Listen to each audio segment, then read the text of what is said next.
The King in Yellow. By Robert W. Chambers. Along the shore the cloud waves break. The twin suns sink behind the lake. The shadows lengthen.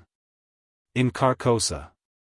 Strange is the night where black stars rise.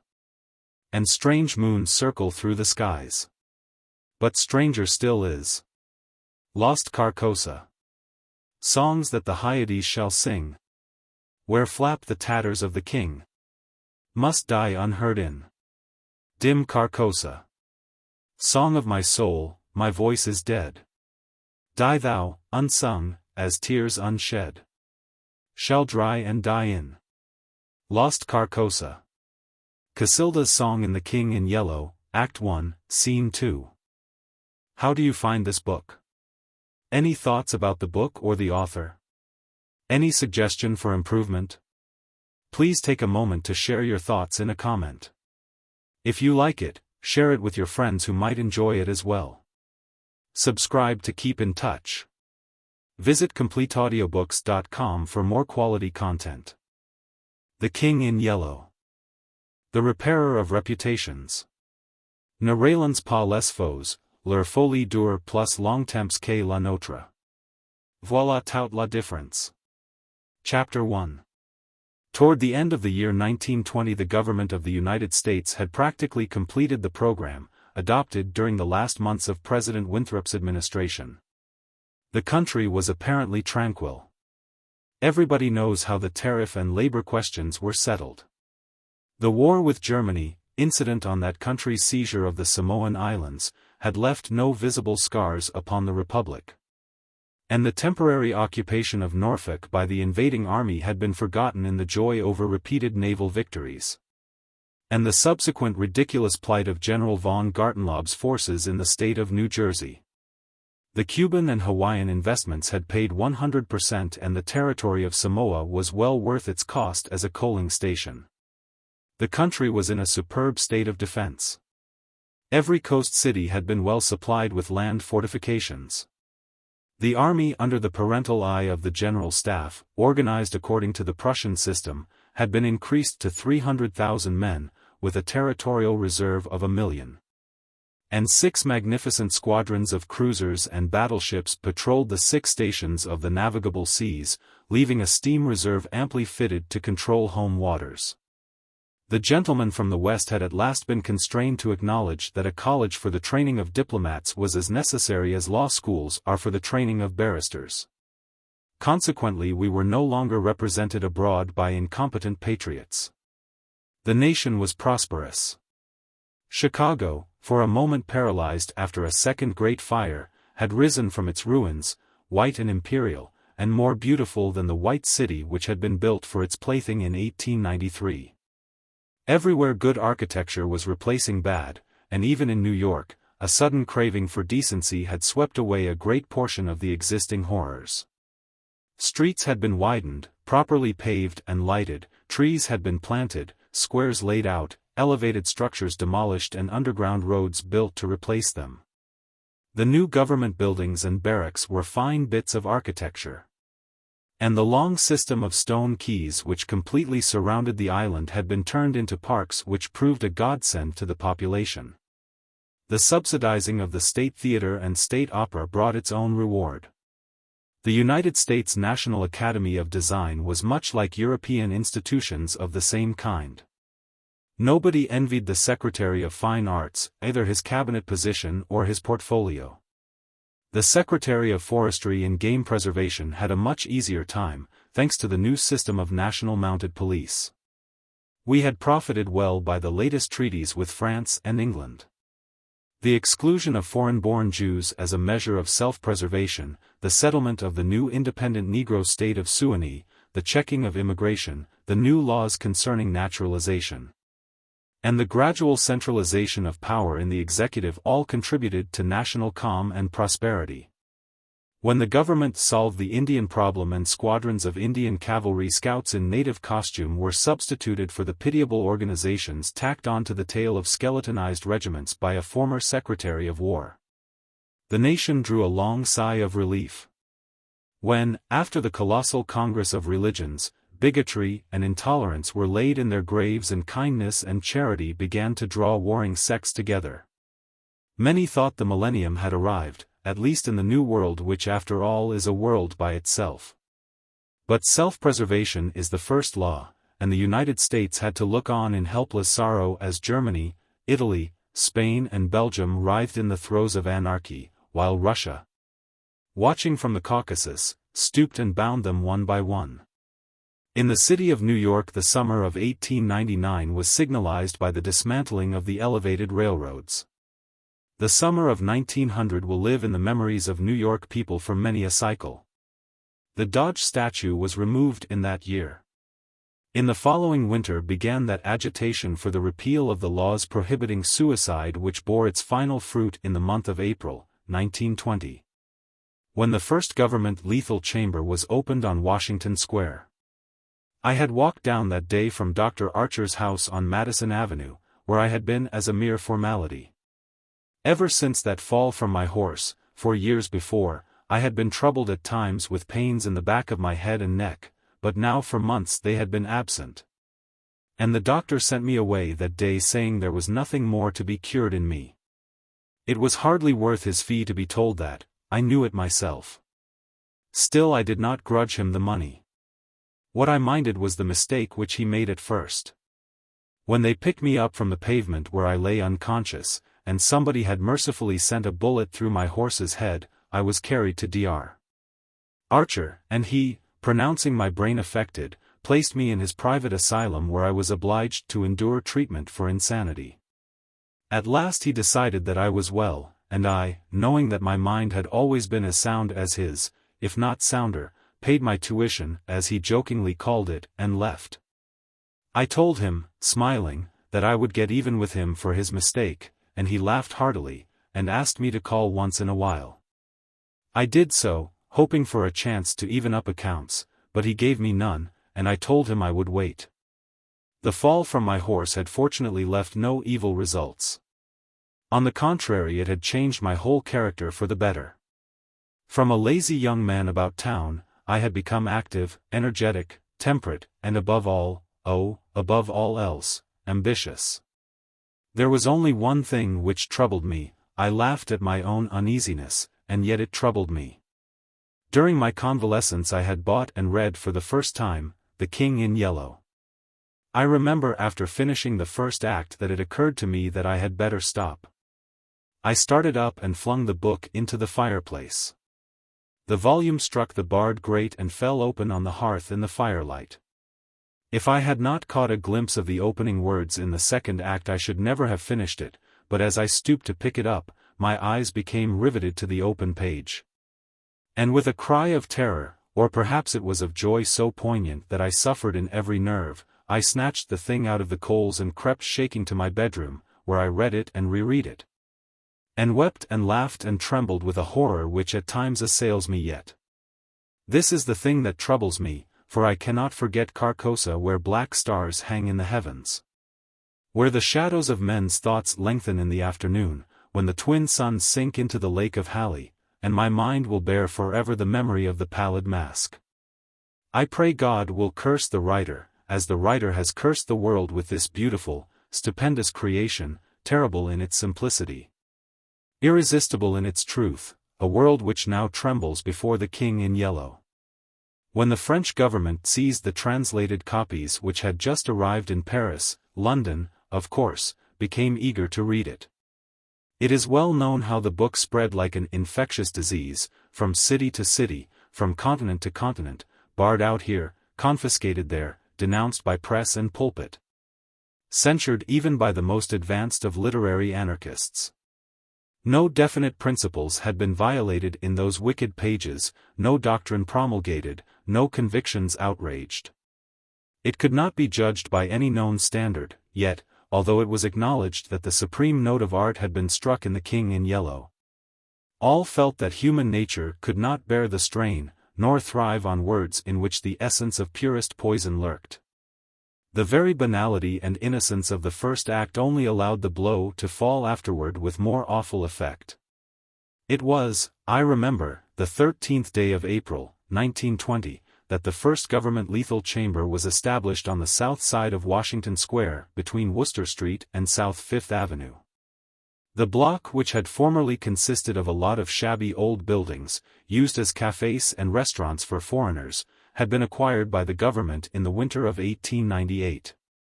The French and Italian cafes and restaurants were torn down, the whole block was enclosed by a gilded iron railing, and converted into a lovely garden with lawns, flowers and fountains. In the center of the garden stood a small, white building, severely classical in architecture, and surrounded by thickets of flowers. 6 Ionic columns supported the roof, and the single door was of bronze. A splendid marble group of the Fates stood before the door, the work of a young American sculptor, Boris Yvain, who had died in Paris when only 23 years old. The inauguration ceremonies were in progress as I crossed University Place and entered the square. I threaded my way through the silent throng of spectators, but was stopped at 4th Street by a cordon of police. A regiment of United States Lancers were drawn up in a hollow square round the lethal chamber.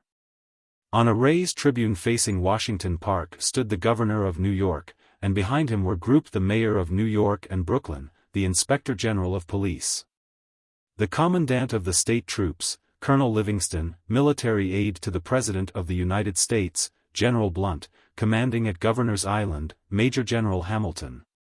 Commanding the garrison of New York and Brooklyn, Admiral Buffby of the fleet in the North River, Surgeon General Lansford, the staff of the National Free Hospital, Senators Wise and Franklin of New York, and the Commissioner of Public Works. The tribune was surrounded by a squadron of hussars of the National Guard. The governor was finishing his reply to the short speech of the Surgeon General. I heard him say, "The laws prohibiting suicide and providing punishment for any attempt at self-destruction have been repealed. The government has seen fit to acknowledge the right of man to end an existence which may have become intolerable to him, through physical suffering or mental despair. It is believed that the community will be benefited by the removal of such people from their midst." Since the passage of this law, the number of suicides in the United States has not increased. Now the government has determined to establish a lethal chamber in every city, town and village in the country. It remains to be seen whether or not that class of human creatures from whose desponding ranks new victims of self-destruction fall daily will accept the relief thus provided. He paused, and turned to the white lethal chamber. The silence in the street was absolute. There a painless death awaits him who can no longer bear the sorrows of this life. If death is welcome, let him seek it there. Then quickly turning to the military aide of the President's household, he said, "I declare the lethal chamber open." And again facing the vast crowd he cried in a clear voice, "Citizens of New York and of the United States of America, through me the government declares the lethal chamber to be open." The solemn hush was broken by a sharp cry of command. The squadron of hussars filed after the governor's carriage. The Lancers wheeled and formed along Fifth Avenue to wait for the commandant of the garrison, and the mounted police followed them. I left the crowd to gape and stare at the white marble death chamber, and, crossing South Fifth Avenue, walked along the western side of that thoroughfare to Bleecker Street. Then I turned to the right and stopped before a dingy shop which bore the sign, "Hawberk, Armorer." I glanced in at the doorway and saw Hawberk busy in his little shop at the end of the hall. He looked up, and catching sight of me cried in his deep, hearty voice, "Come in, Mr. Castaigne." Constance, his daughter, rose to meet me as I crossed the threshold, and held out her pretty hand, but I saw the blush of disappointment on her cheeks, and knew that it was another Castaigne she had expected, my cousin Louis. I smiled at her confusion and complimented her on the banner she was embroidering from a colored plate. Old Hawberk sat riveting the worn greaves of some ancient suit of armor, and the ting, ting, ting of his little hammer sounded pleasantly in the quaint shop. Presently he dropped his hammer, and fussed about for a moment with a tiny wrench. The soft clash of the mail sent a thrill of pleasure through me. I loved to hear the music of steel brushing against steel, the mellow shock of the mallet on thigh pieces, and the jingle of chain armor. That was the only reason I went to see Hawberk. He had never interested me personally, nor did Constance, except for the fact of her being in love with Louis. This did occupy my attention, and sometimes even kept me awake at night. But I knew in my heart that all would come right, and that I should arrange their future as I expected to arrange that of my kind doctor, John Archer. However, I should never have troubled myself about visiting them just then, had it not been, as I say, that the music of the tinkling hammer had for me this strong fascination. I would sit for hours, listening and listening, and when a stray sunbeam struck the inlaid steel, the sensation it gave me was almost too keen to endure. My eyes would become fixed, dilating with a pleasure that stretched every nerve almost to breaking, until some movement of the old armor cut off the ray of sunlight, then, still thrilling secretly, I leaned back and listened again to the sound of the polishing rag, swish, swish, rubbing rust from the rivets. Constance worked with the embroidery over her knees, now and then pausing to examine more closely the pattern in the colored plate from the Metropolitan Museum. "Who is this for?" I asked. Hawberk explained that in addition to the treasures of armor in the Metropolitan Museum of which he had been appointed armorer, he also had charge of several collections belonging to rich amateurs. This was the missing greave of a famous suit which a client of his had traced to a little shop in Paris on the Quai d'Orsay. He, Hawberk, had negotiated for and secured the greave, and now the suit was complete. He laid down his hammer and read me the history of the suit, traced since 1450 from owner to owner until it was acquired by Thomas Stainbridge. When his superb collection was sold, this client of Hawberk's bought the suit, and since then the search for the missing greave had been pushed until it was, almost by accident, located in Paris. "Did you continue the search so persistently without any certainty of the greave being still in existence?" I demanded. "Of course," he replied coolly. Then for the first time I took a personal interest in Hawberk. "It was worth something to you," I ventured. "No," he replied, laughing, "my pleasure in finding it was my reward." "Have you no ambition to be rich?" I asked, smiling. "My one ambition is to be the best armorer in the world," he answered gravely. Constance asked me if I had seen the ceremonies at the Lethal Chamber. She herself had noticed cavalry passing up Broadway that morning, and had wished to see the inauguration, but her father wanted the banner finished, and she had stayed at his request. "Did you see your cousin, Mr. Castaigne, there?" she asked, with the slightest tremor of her soft eyelashes. "No," I replied carelessly. "Louis's regiment is maneuvering out in Westchester County." I rose and picked up my hat and cane. "Are you going upstairs to see the lunatic again?" laughed old Hawberk. If Hawberk knew how I loathe that word, lunatic, he would never use it in my presence. It rouses certain feelings within me which I do not care to explain. However, I answered him quietly, "I think I shall drop in and see Mr. Wilde for a moment or two." "Poor fellow," said Constance, with a shake of the head, "it must be hard to live alone year after year, poor, crippled and almost demented. It is very good of you, Mr. Castaigne, to visit him as often as you do." "I think he is vicious," observed Hawberk, beginning again with his hammer. I listened to the golden tinkle on the greave plates. When he had finished I replied, "No, he is not vicious, nor is he in the least demented.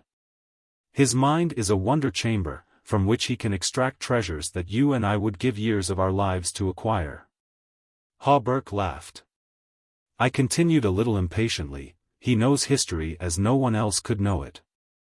Nothing, however trivial, escapes his search, and his memory is so absolute, so precise in details, that were it known in New York that such a man existed, the people could not honor him enough."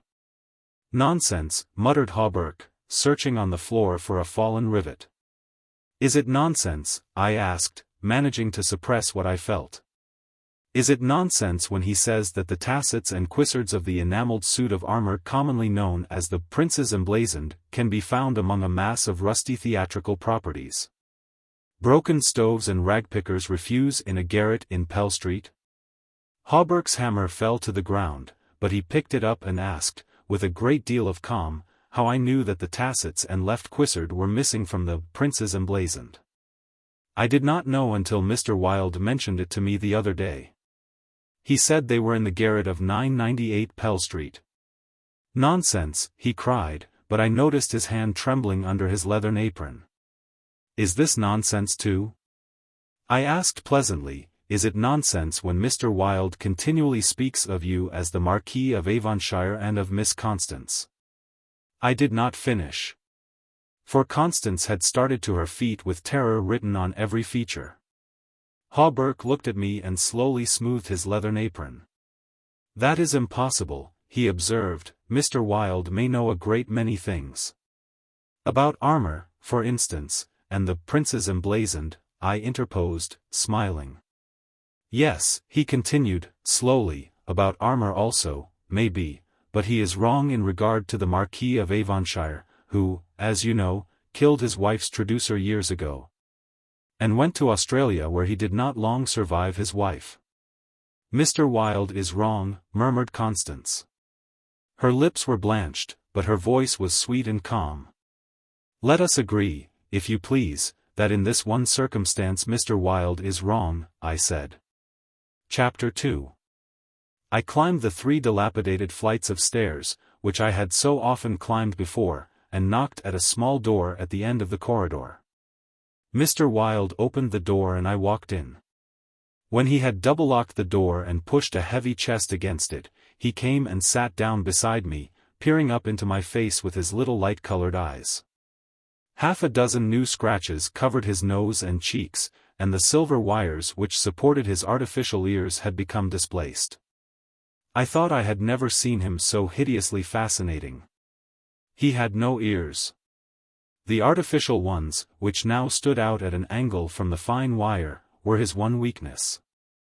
They were made of wax and painted a shell pink, but the rest of his face was yellow. He might better have reveled in the luxury of some artificial fingers for his left hand, which was absolutely fingerless, but it seemed to cause him no inconvenience. And he was satisfied with his wax ears.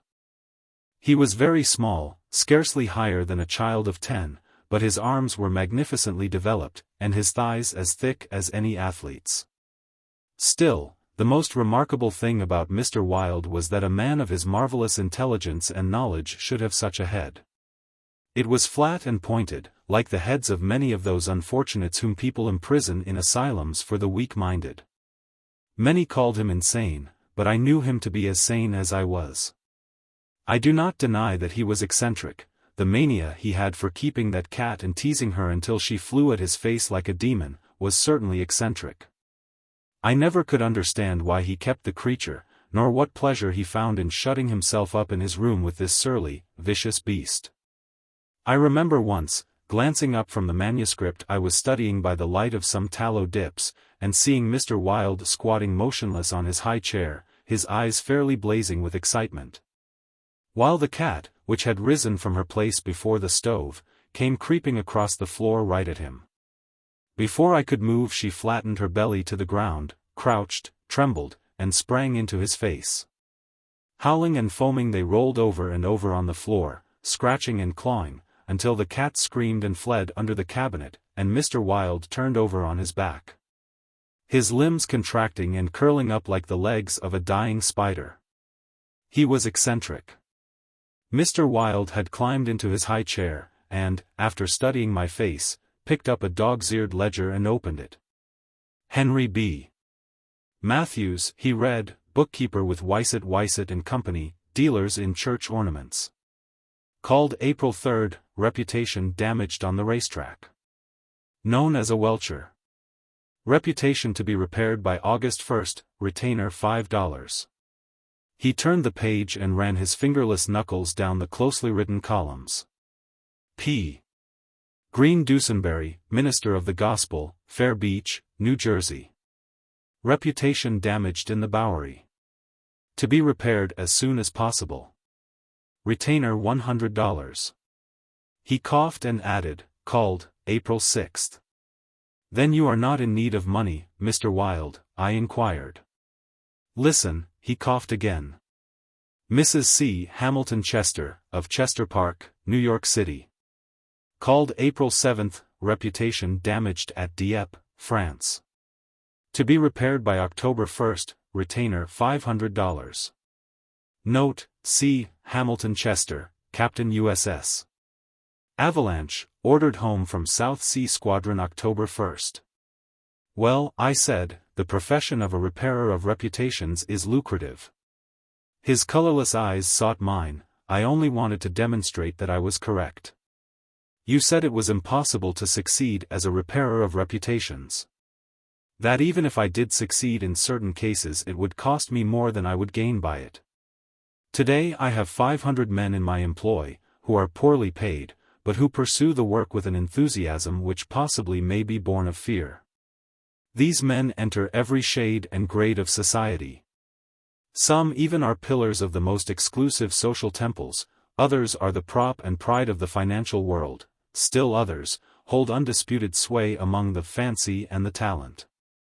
I choose them at my leisure from those who reply to my advertisements. It is easy enough, they are all cowards. I could treble the number in 20 days if I wished. So you see, those who have in their keeping the reputations of their fellow citizens, I have in my pay. They may turn on you, I suggested. He rubbed his thumb over his cropped ears, and adjusted the wax substitutes. I think not, he murmured thoughtfully, I seldom have to apply the whip, and then only once. Besides, they like their wages. How do you apply the whip? I demanded. His face for a moment was awful to look upon. His eyes dwindled to a pair of green sparks. I invite them to come and have a little chat with me, he said in a soft voice.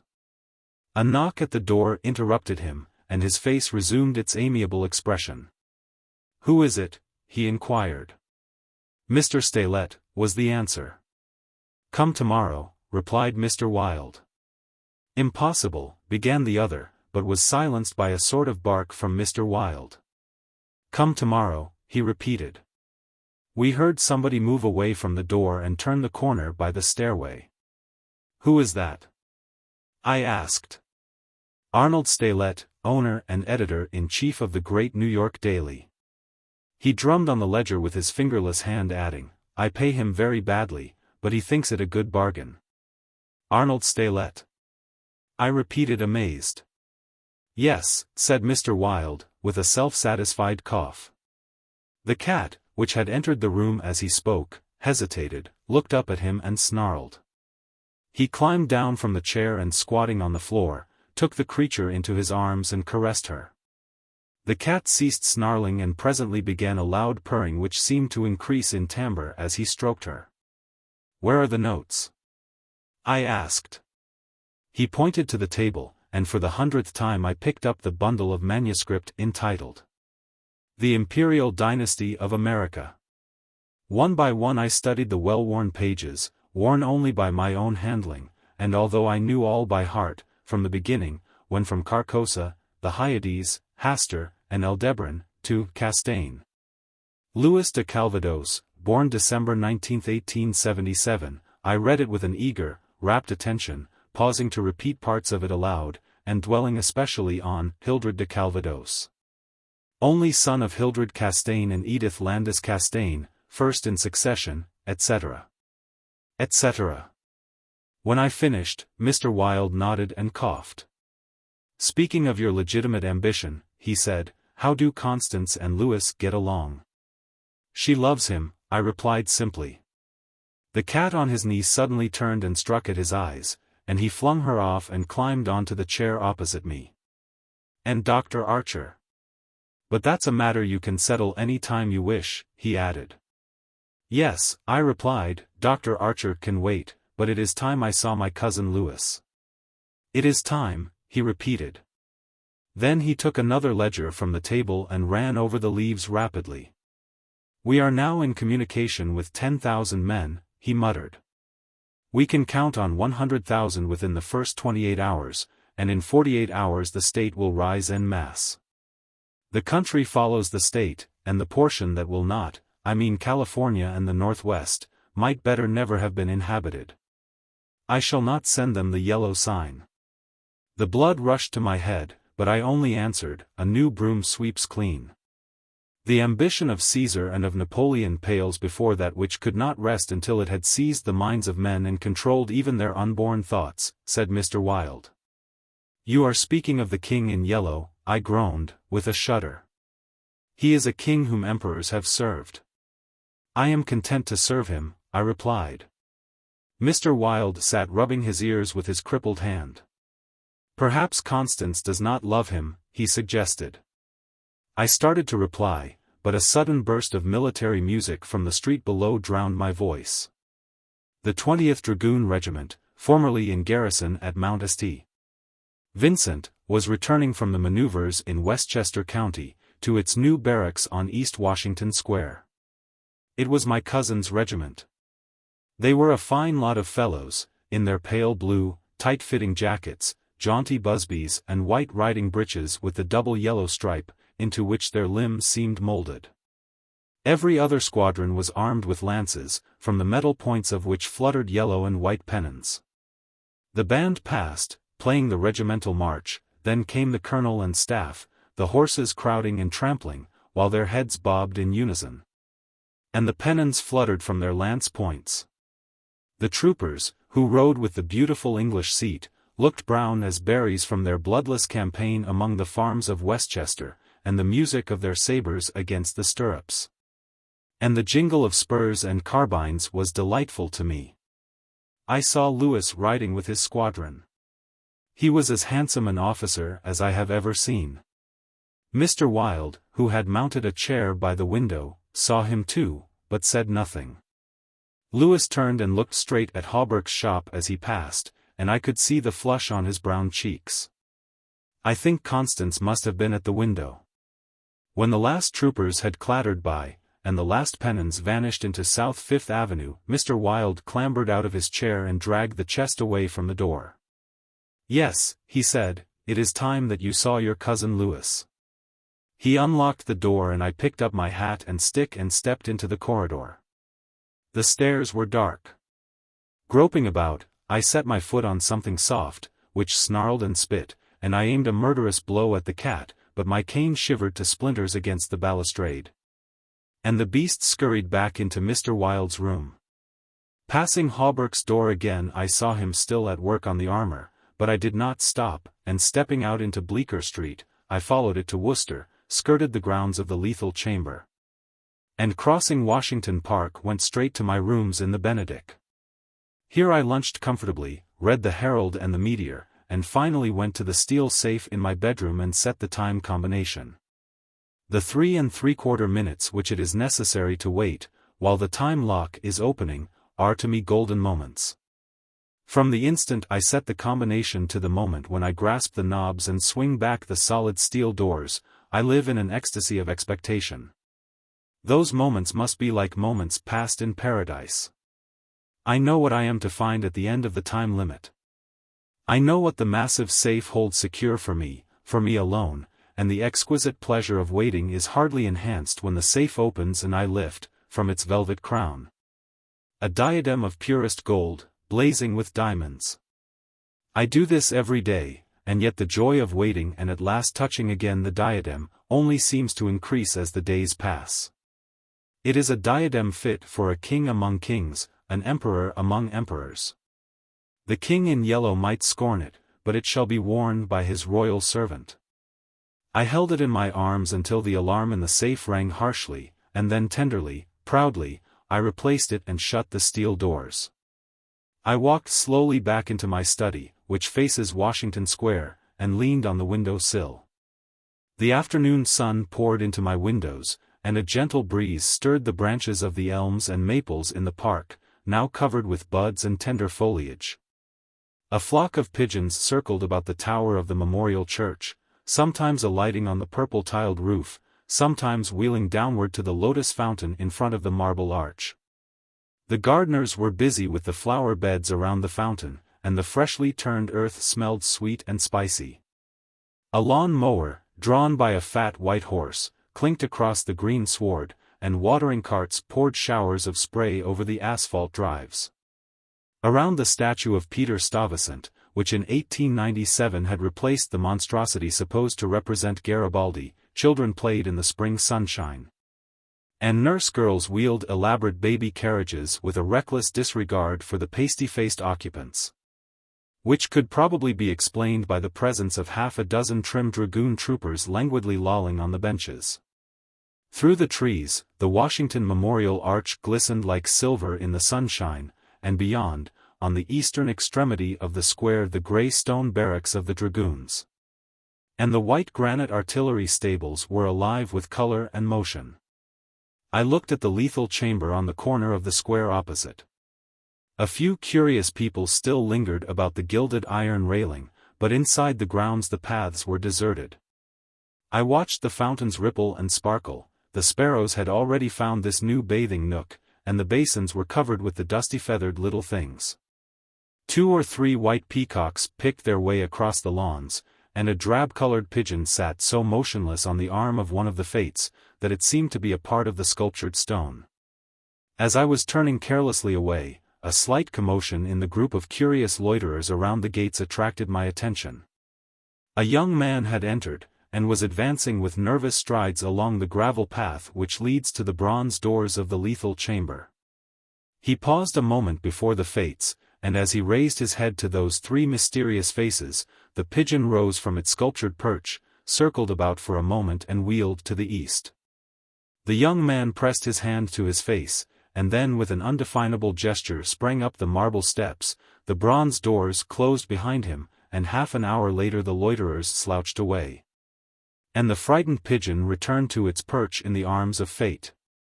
I put on my hat and went out into the park for a little walk before dinner. As I crossed the central driveway, a group of officers passed, and one of them called out, "Hello, Hildred," and came back to shake hands with me. It was my cousin Louis, who stood smiling and tapping his spurred heels with his riding whip. "Just back from Westchester," he said, "been doing the bucolic. Milk and curds, you know, dairymaids in sunbonnets, who say, 'Hey-ow,' and, I don't think, when you tell them they are pretty. I'm nearly dead for a square meal at Delmonico's. What's the news?" "There is none," I replied pleasantly.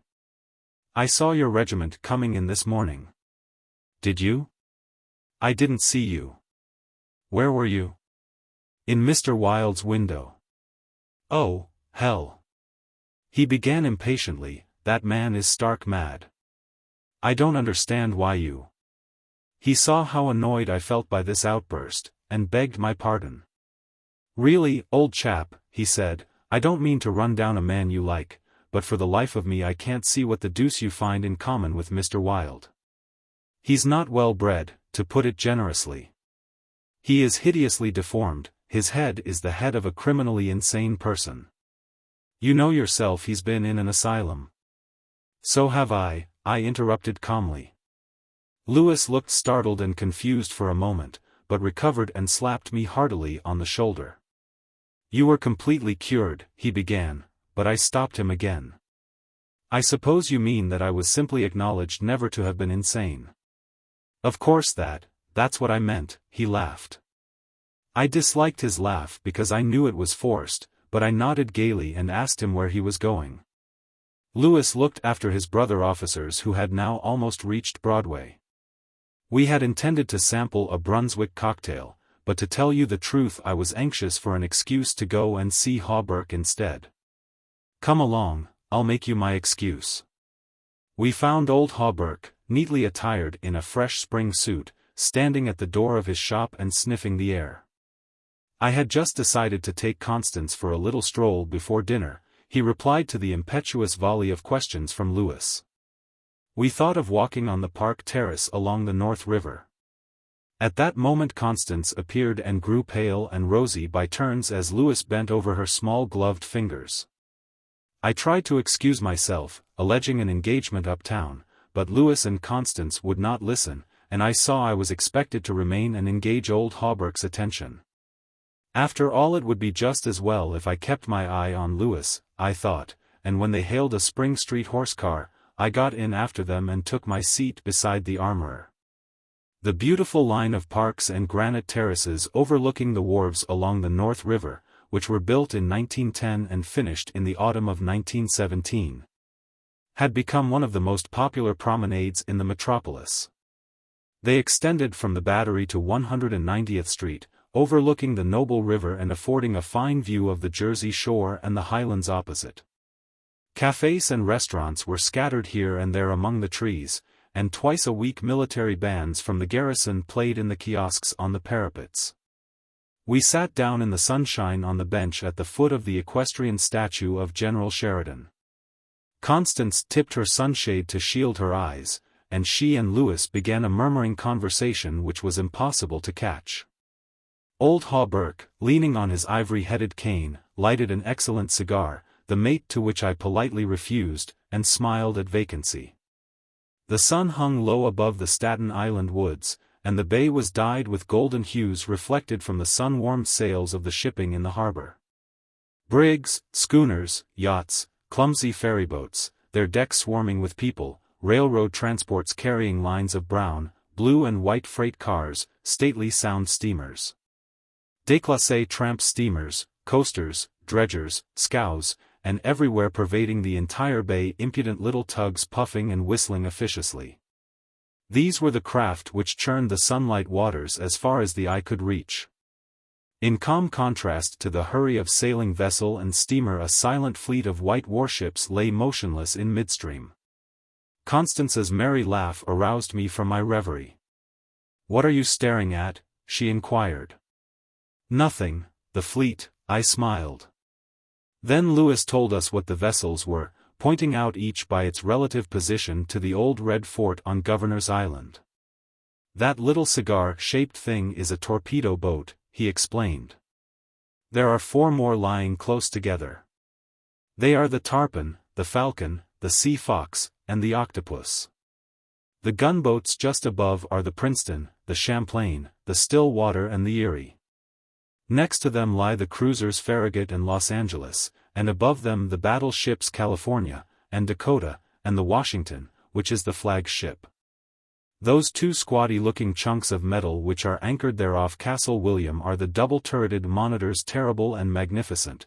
Behind them lies the ram, Osceola." Constance looked at him with deep approval in her beautiful eyes. "What loads of things you know for a soldier," she said, and we all joined in the laugh which followed. Presently Louis rose with a nod to us and offered his arm to Constance, and they strolled away along the river wall.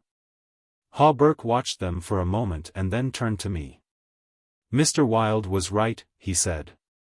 "I have found the missing tassets and left Quissard of the Prince's Emblazoned, in a vile old junk garret in Pell Street." 998? I inquired, with a smile. "Yes. Mr. Wilde is a very intelligent man," I observed. "I want to give him the credit of this most important discovery," continued Hawberk. "And I intend it shall be known that he is entitled to the fame of it."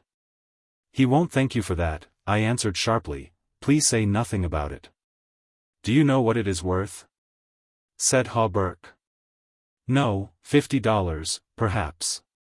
It is valued at $500, but the owner of the Prince's Emblazoned will give $2,000 to the person who completes his suit. That reward also belongs to Mr. Wilde. He doesn't want it. He refuses it."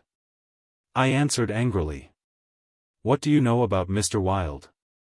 He doesn't need the money. He is rich, or will be, richer than any living man except myself. What will we care for money then? What will we care, he and I, when? When what?" demanded Hawberk, astonished. "You will see," I replied, on my guard again. He looked at me narrowly, much as Dr. Archer used to, and I knew he thought I was mentally unsound. Perhaps it was fortunate for him that he did not use the word lunatic just then. "No," I replied to his unspoken thought, "I am not mentally weak, my mind is as healthy as Mr. Wilde's. I do not care to explain just yet what I have on hand, but it is an investment which will pay more than mere gold, silver and precious stones. It will secure the happiness and prosperity of a continent, yes, a hemisphere." "Oh," said Hawberk. "And eventually," I continued more quietly, it will secure the happiness of the whole world. And incidentally your own happiness and prosperity as well as Mr. Wilde's? Exactly, I smiled. But I could have throttled him for taking that tone. He looked at me in silence for a while and then said very gently, "Why don't you give up your books and studies, Mr. Castaigne, and take a tramp among the mountains somewhere or other? You used to be fond of fishing. Take a cast or two at the trout in the Rangeley's." "I don't care for fishing any more," I answered, without a shade of annoyance in my voice. "You used to be fond of everything," he continued, "athletics, yachting, shooting, riding." "I have never cared to ride since my fall," I said quietly. "Ah, yes, your fall," he repeated, looking away from me. I thought this nonsense had gone far enough, so I brought the conversation back to Mr. Wilde. But he was scanning my face again in a manner highly offensive to me. "Mr. Wilde," he repeated, "do you know what he did this afternoon?" He came downstairs and nailed a sign over the hall door next to mine. It read, "Mr. Wilde, repairer of reputations. Third bell." Do you know what a repairer of reputations can be? "I do," I replied, suppressing the rage within. "Oh," he said again. Louis and Constance came strolling by and stopped to ask if we would join them. Hawberk looked at his watch. At the same moment a puff of smoke shot from the casemates of Castle William, and the boom of the sunset gun rolled across the water and was re-echoed from the highlands opposite. The flag came running down from the flagpole, the bugle sounded on the white decks of the warships, and the first electric light sparkled out from the Jersey shore. As I turned into the city with Hawberk I heard Constance murmur something to Louis which I did not understand, but Louis whispered, "My darling," in reply. And again, walking ahead with Hawberk through the square I heard a murmur of "sweetheart," and "my own Constance." And I knew the time had nearly arrived when I should speak of important matters with my cousin Louis. Chapter 3. One morning early in May I stood before the steel safe in my bedroom, trying on the golden-jeweled crown. The diamonds flashed fire as I turned to the mirror, and the heavy beaten gold burned like a halo about my head. I remembered Camilla's agonized scream and the awful words echoing through the dim streets of Carcosa. They were the last lines in the first act, and I dared not think of what followed, dared not, even in the spring sunshine, there in my own room, surrounded with familiar objects. Reassured by the bustle from the street and the voices of the servants in the hallway outside. For those poisoned words had dropped slowly into my heart, as death sweat drops upon a bed-sheet and is absorbed. Trembling, I put the diadem from my head and wiped my forehead, but I thought of Hastur and of my own rightful ambition, and I remembered Mr. Wilde as I had last left him. His face all torn and bloody from the claws of that devil's creature, and what he said, what he said. The alarm bell in the safe began to whir harshly, and I knew my time was up, but I would not heed it, and replacing the flashing circlet upon my head I turned defiantly to the mirror. I stood for a long time absorbed in the changing expression of my own eyes. The mirror reflected a face which was like my own, but whiter, and so thin that I hardly recognized it. And all the time I kept repeating between my clenched teeth, "The day has come. The day has come." While the alarm in the safe whirred and clamored, and the diamond sparkled and flamed above my brow. I heard a door open but did not heed it. It was only when I saw two faces in the mirror, it was only when another face rose over my shoulder, and two other eyes met mine. I wheeled like a flash and seized a long knife from my dressing table, and my cousin sprang back very pale, crying, "Hildred!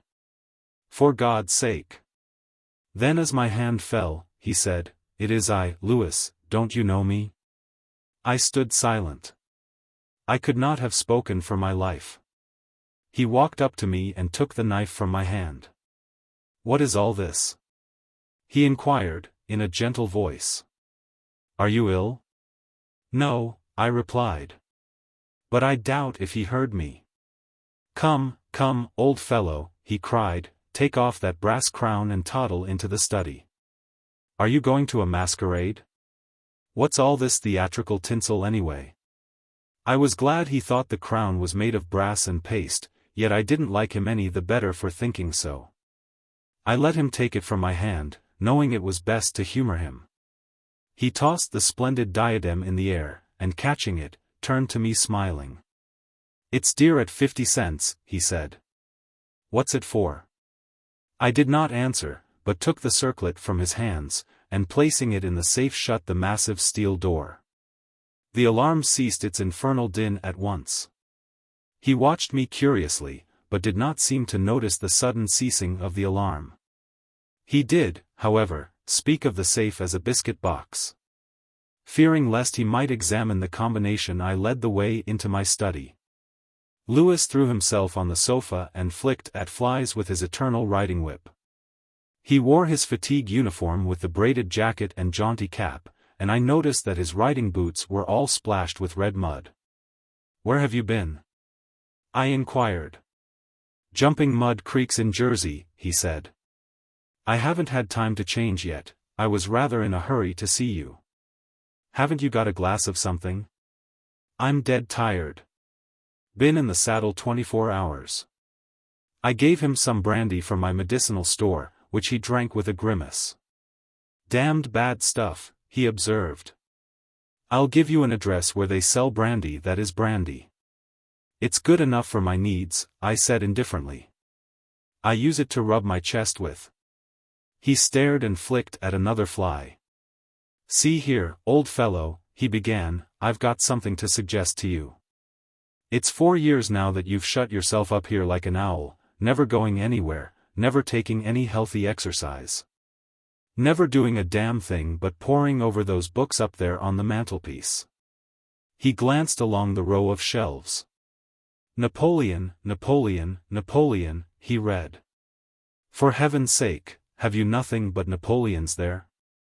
"I wish they were bound in gold," I said. "But wait, yes, there is another book, The King in Yellow." I looked him steadily in the eye. "Have you never read it?" I asked. "No, thank God. I don't want to be driven crazy." I saw he regretted his speech as soon as he had uttered it. There is only one word which I loathe more than I do lunatic, and that word is crazy. But I controlled myself and asked him why he thought The King in Yellow dangerous. "Oh, I don't know," he said, hastily. "I only remember the excitement it created and the denunciations from pulpit and press. I believe the author shot himself after bringing forth this monstrosity, didn't he?" "I understand he is still alive," I answered. "That's probably true," he muttered, "bullets couldn't kill a fiend like that." "It is a book of great truths," I said. "Yes," he replied, "of truths which send men frantic and blast their lives. I don't care if the thing is, as they say, the very supreme essence of art. It's a crime to have written it, and I for one shall never open its pages." "Is that what you have come to tell me?" I asked. "No," he said, "I came to tell you that I am going to be married." I believe for a moment my heart ceased to beat, but I kept my eyes on his face. "Yes," he continued, smiling happily, "married to the sweetest girl on earth." "Constance Haw Burke," I said mechanically. "How did you know?" he cried, astonished. "I didn't know it myself until that evening last April, when we strolled down to the embankment before dinner." "When is it to be?" I asked. It was to have been next September, but an hour ago a dispatch came ordering our regiment to the Presidio, San Francisco. "We leave at noon tomorrow." "Tomorrow," he repeated. "Just think, Hildred, tomorrow I shall be the happiest fellow that ever drew breath in this jolly world, for Constance will go with me." I offered him my hand in congratulation, and he seized and shook it like the good-natured fool he was, or pretended to be. "I am going to get my squadron as a wedding present," he rattled on. "Captain and Mrs. Louis Castaigne, Hildred?" Then he told me where it was to be and who were to be there, and made me promise to come and be best man. I set my teeth and listened to his boyish chatter without showing what I felt, but I was getting to the limit of my endurance, and when he jumped up, and, switching his spurs till they jingled, Said he must go. I did not detain him. "There's one thing I want to ask of you," I said quietly. "Out with it, it's promised," he laughed. "I want you to meet me for a quarter of an hour's talk tonight." "Of course, if you wish," he said, somewhat puzzled. "Where?" "Anywhere, in the park there." "What time, Hildred?" "Midnight." "What in the name of—" he began, but checked himself and laughingly assented. I watched him go down the stairs and hurry away, his saber banging at every stride. He turned into Bleecker Street, and I knew he was going to see Constance. I gave him 10 minutes to disappear and then followed in his footsteps, taking with me the jeweled crown and the silken robe embroidered with the yellow sign. When I turned into Bleecker Street, and entered the doorway which bore the sign, "Mr. Wilde, Repairer of Reputations. Third bell." I saw old Hawberk moving about in his shop, and imagined I heard Constance's voice in the parlor, but I avoided them both and hurried up the trembling stairways to Mr. Wilde's apartment. I knocked and entered without ceremony. Mr. Wilde lay groaning on the floor, his face covered with blood, his clothes torn to shreds. Drops of blood were scattered about over the carpet, which had also been ripped and frayed in the evidently recent struggle. "It's that cursed cat," he said, ceasing his groans, and turning his colorless eyes to me. "She attacked me while I was asleep. I believe she will kill me yet." This was too much, so I went into the kitchen, and, seizing a hatchet from the pantry, started to find the infernal beast and settle her then and there. My search was fruitless, and after a while I gave it up and came back to find Mr. Wilde squatting on his high chair by the table. He had washed his face and changed his clothes. The great furrows which the cat's claws had ploughed up in his face he had filled with collodion, and a rag hid the wound in his throat. I told him I should kill the cat when I came across her, but he only shook his head and turned to the open ledger before him. He read name after name of the people who had come to him in regard to their reputation, and the sums he had amassed were startling. "I put on the screws now and then," he explained. "One day or other some of these people will assassinate you," I insisted. "Do you think so?" he said, rubbing his mutilated ears. It was useless to argue with him, so I took down the manuscript entitled Imperial Dynasty of America, for the last time I should ever take it down in Mr. Wilde's study. I read it through, thrilling and trembling with pleasure. When I had finished, Mr. Wilde took the manuscript and, turning to the dark passage which leads from his study to his bedchamber, called out in a loud voice, "Vance." Then for the first time, I noticed a man crouching there in the shadow. How I had overlooked him during my search for the cat, I cannot imagine. "Vance, come in," cried Mr. Wilde. The figure rose and crept towards us, and I shall never forget the face that he raised to mine, as the light from the window illuminated it. "Vance, this is Mr. Castaigne," said Mr. Wilde. Before he had finished speaking, the man threw himself on the ground before the table, crying and grasping, "Oh, God! Oh, my God! Help me! Forgive me! Oh, Mr. Castaigne, keep that man away! You cannot mean it! You are different, save me! I am broken down, I was in a madhouse and now, when all was coming right, when I had forgotten the king in yellow but I shall go mad again, I shall go mad." His voice died into a choking rattle. For Mr. Wilde had leapt on him and his right hand encircled the man's throat. When Vance fell in a heap on the floor, Mr. Wilde clambered nimbly into his chair again, and rubbing his mangled ears with the stump of his hand, turned to me and asked me for the ledger. I reached it down from the shelf and he opened it. After a moment searching among the beautifully written pages, he coughed complacently, and pointed to the name Vance. "Vance," he read aloud, "Osgood Oswald Vance." At the sound of his name, the man on the floor raised his head and turned a convulsed face to Mr. Wilde. His eyes were injected with blood, his lips tumefied. "Called April 28th, continued Mr. Wilde. Occupation, cashier in the Seaforth National Bank. Has served a term of forgery at Sing Sing, from whence he was transferred to the asylum for the criminal insane. Pardoned by the governor of New York, and discharged from the asylum, January 19, 1918. Reputation damaged at Sheepshead Bay. Rumors that he lives beyond his income. Reputation to be repaired at once. Retainer $1,500. Note: has embezzled sums amounting to $30,000 since March 20, 1919, excellent family, and secured present position through uncle's influence. Father, president of Seaforth Bank. I looked at the man on the floor. "Get up, Vance," said Mr. Wilde in a gentle voice. Vance rose as if hypnotized. "He will do as we suggest now," observed Mr. Wilde, and opening the manuscript, he read the entire history of the imperial dynasty of America. Then in a kind and soothing murmur he ran over the important points with Vance, who stood like one stunned. His eyes were so blank and vacant that I imagined he had become half-witted, and remarked it to Mr. Wilde, who replied that it was of no consequence anyway. Very patiently we pointed out to Vance what his share in the affair would be, and he seemed to understand after a while. Mr. Wilde explained the manuscript, using several volumes on heraldry, to substantiate the result of his researches. He mentioned the establishment of the dynasty in Carcosa, the lakes which connected Hastur, Aldebaran, and the mystery of the Hyades. He spoke of Casilda and Camilla, and sounded the cloudy depths of Dem, and the lake of Hali. "The scallop tatters of the king in yellow must hide till forever," he muttered, but I do not believe Vance heard him.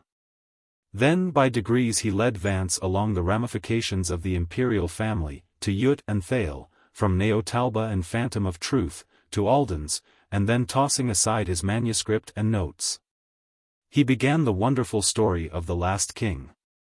Fascinated and thrilled I watched him. He threw up his head, his long arms were stretched out in a magnificent gesture of pride and power, and his eyes blazed deep in their sockets like two emeralds. Vance listened stupefied.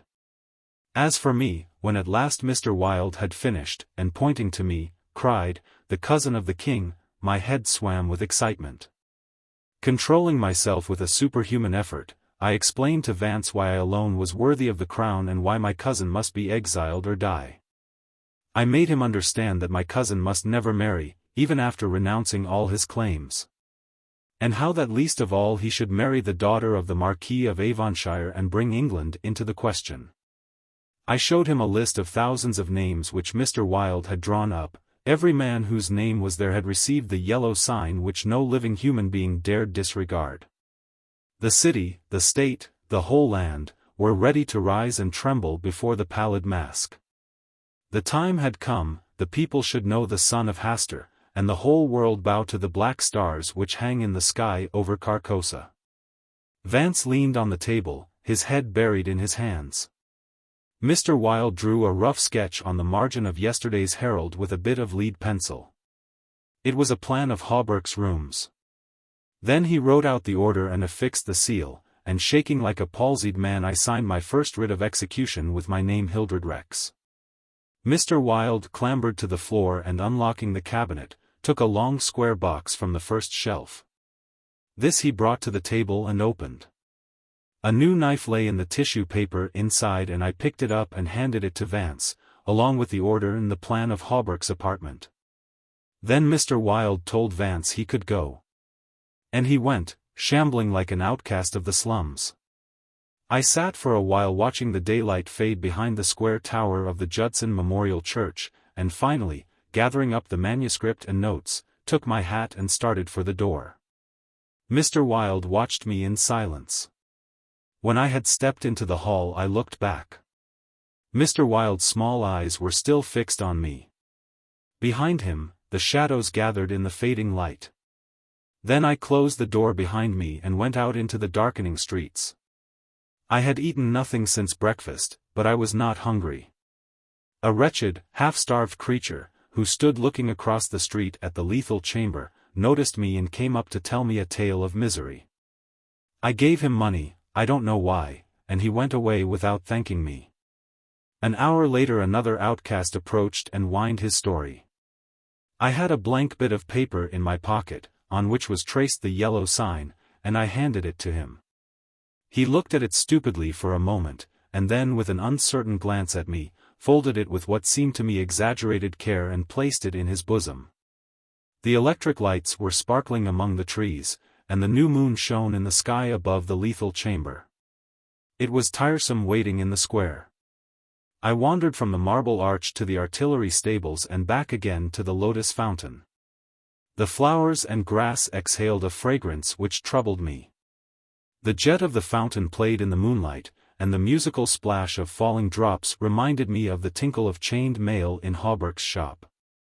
But it was not so fascinating, and the dull sparkle of the moonlight on the water brought no such sensations of exquisite pleasure as when the sunshine played over the polished steel of a corselet on Hauberk's knee. I watched the bats darting and turning above the water plants in the fountain basin, but their rapid, jerky flight set my nerves on edge. And I went away again to walk aimlessly to and fro among the trees. The artillery stables were dark, but in the cavalry barracks the officers' windows were brilliantly lighted, and the sallyport was constantly filled with troopers in fatigue, carrying straw and harness and baskets filled with tin dishes. Twice the mounted sentry at the gates was changed while I wandered up and down the asphalt walk. I looked at my watch. It was nearly time. The lights in the barracks went out one by one, the barred gate was closed, and every minute or two an officer passed in through the side wicket, leaving a rattle of accoutrements and a jingle of spurs on the night air. The square had become very silent. The last homeless loiterer had been driven away by the grey-coated park policeman, the car tracks along Worcester Street were deserted. And the only sound which broke the stillness was the stamping of the sentry's horse and the ring of his sabre against the saddle pommel. In the barracks, the officers' quarters were still lighted, and military servants passed and repassed before the bay windows. 12 o'clock sounded from the new spire of St. Francis Xavier, and at the last stroke of the sad-toned bell a figure passed through the wicket beside the portcullis, returned the salute of the sentry, and crossing the street entered the square and advanced toward the Benedict apartment house. "Louis," I called. The man pivoted on his spurred heels and came straight toward me. "Is that you, Hildred?" "Yes, you are on time." I took his offered hand, and we strolled toward the lethal chamber. He rattled on about his wedding and the graces of Constance, and their future prospects, calling my attention to his captain's shoulder straps, and the triple gold arabesque on his sleeve and fatigue cap. I believe I listened as much to the music of his spurs and sabre as I did to his boyish babble. And at last we stood under the elms on the 4th Street corner of the square opposite the lethal chamber. Then he laughed and asked me what I wanted with him. I motioned him to a seat on a bench under the electric light, and sat down beside him. He looked at me curiously, with that same searching glance which I hate and fear so in doctors. I felt the insult of his look, but he did not know it, and I carefully concealed my feelings. "Well, old chap," he inquired, "what can I do for you?" I drew from my pocket the manuscript and notes of the imperial dynasty of America, and looking him in the eye said, "I will tell you. On your word as a soldier, promise me to read this manuscript from beginning to end, without asking me a question. Promise me to read these notes in the same way, and promise me to listen to what I have to tell later."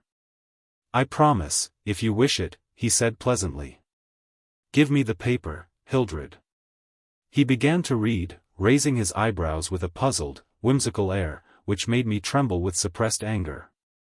As he advanced, his eyebrows contracted, and his lips seemed to form the word rubbish. Then he looked slightly bored, but apparently for my sake read, with an attempt at interest, which presently ceased to be an effort.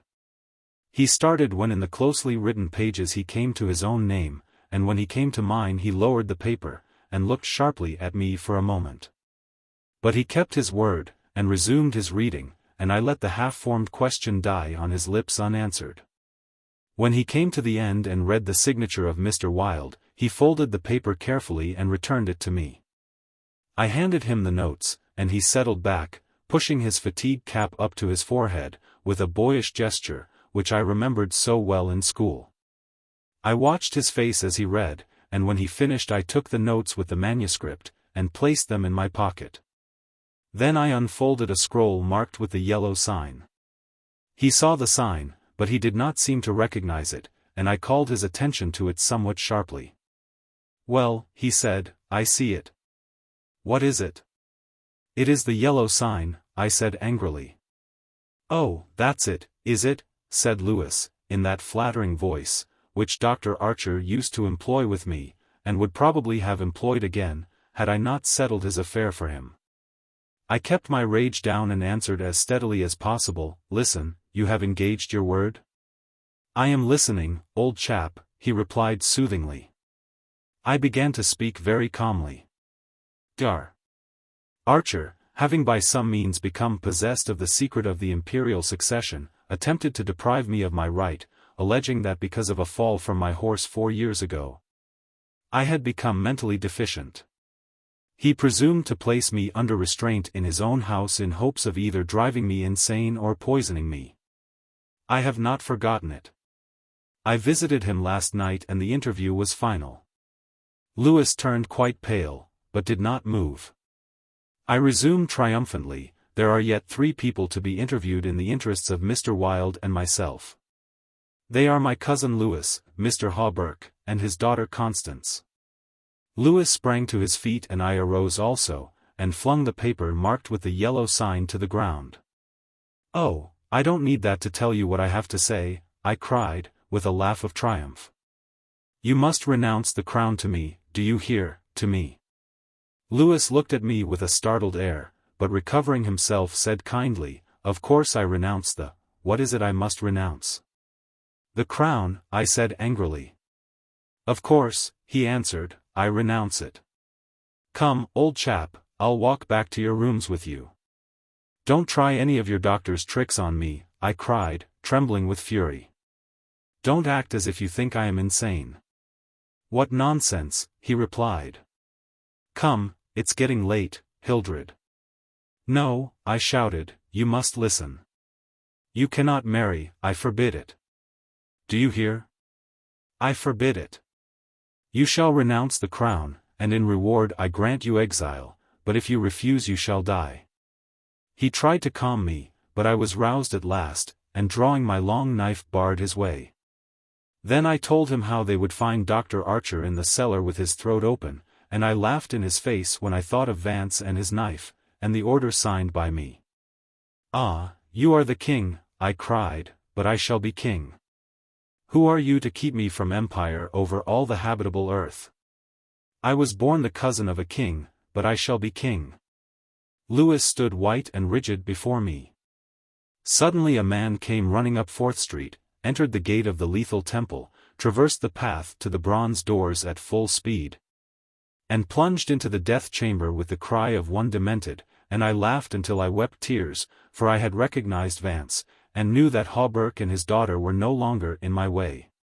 "Go," I cried to Lewis, "you have ceased to be a menace. You will never marry Constance now, and if you marry anyone else in your exile, I will visit you as I did my doctor last night. Mr. Wilde takes charge of you tomorrow." Then I turned and darted into South 5th Avenue, and with a cry of terror Lewis dropped his belt and saber and followed me like the wind. I heard him close behind me at the corner of Bleecker Street, and I dashed into the doorway under Hawberk's sign. He cried, "Halt, or I fire." But when he saw that I flew up the stairs leaving Hawberk's shop below, he left me, and I heard him hammering and shouting at their door as though it were possible to arouse the dead. Mr. Wilde's door was open, and I entered crying, "It is done, it is done. Let the nations rise and look upon their king." But I could not find Mr. Wilde, so I went to the cabinet and took the splendid diadem from its case. Then I drew on the white silk robe, embroidered with the yellow sign, and placed the crown upon my head. At last I was king, king by my right in Hastur, king because I knew the mystery of the Hyades, and my mind had sounded the depths of the lake of Hali. I was king. The first grey pencilings of dawn would raise a tempest which would shake 2 hemispheres. Then as I stood, my every nerve pitched to the highest tension, faint with the joy and splendor of my thought. Without, in the dark passage, a man groaned. I seized the tallow dip and sprang to the door. The cat passed me like a demon, and the tallow dip went out, but my long knife flew swifter than she, and I heard her screech, and I knew that my knife had found her. For a moment I listened to her tumbling and thumping about in the darkness, and then when her frenzy ceased, I lighted a lamp and raised it over my head. Mr. Wilde lay on the floor with his throat torn open. At first I thought he was dead, but as I looked, a green sparkle came into his sunken eyes, his mutilated hand trembled, and then a spasm stretched his mouth from ear to ear. For a moment my terror and despair gave place to hope, but as I bent over him his eyeballs rolled clean around in his head, and he died. Then while I stood, transfixed with rage and despair, seeing my crown, my empire, every hope and every ambition, my very life, lying prostrate there with the dead master, they came, seized me from behind, and bound me until my veins stood out like cords, and my voice failed with the paroxysms of my frenzied screams. But I still raged, bleeding and infuriated among them, and more than one policeman felt my sharp teeth.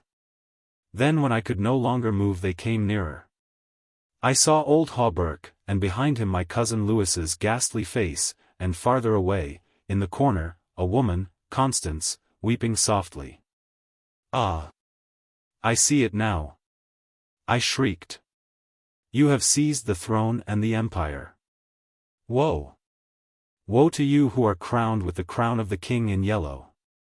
Editor's note: Mr. Castaigne died yesterday in the asylum for criminal insane. The mask.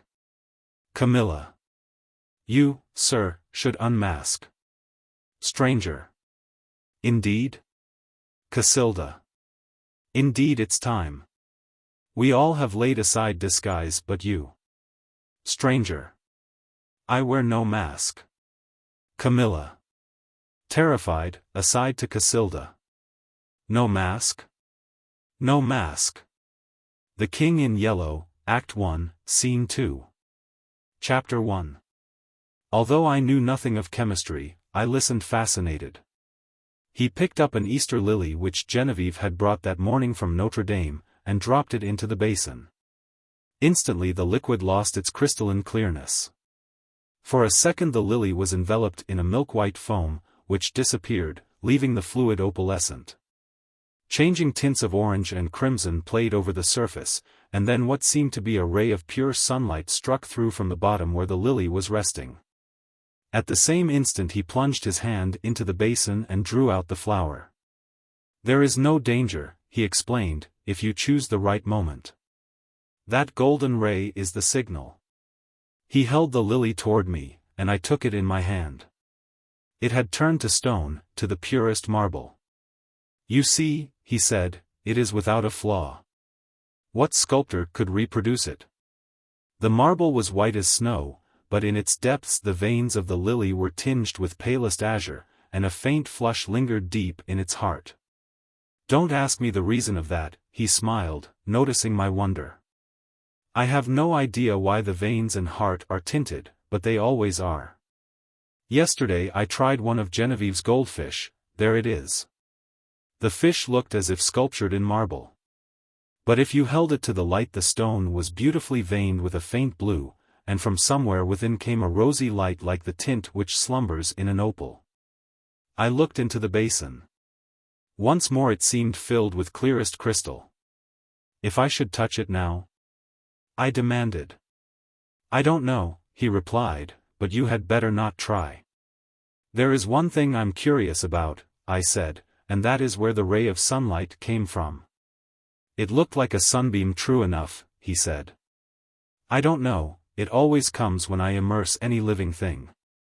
Perhaps," he continued, smiling, "perhaps it is the vital spark of the creature escaping to the source from whence it came." I saw he was mocking, and threatened him with a maulstick, but he only laughed and changed the subject. "Stay to lunch. Genevieve will be here directly."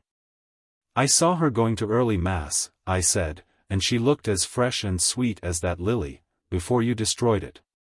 "Do you think I destroyed it?" said Boris gravely. Destroyed, preserved, how can we tell? We sat in the corner of a studio near his unfinished group of the Fates. He leaned back on the sofa, twirling a sculptor's chisel and squinting at his work. By the way, he said, I have finished pointing up that old academic Ariadne, and I suppose it will have to go to the salon.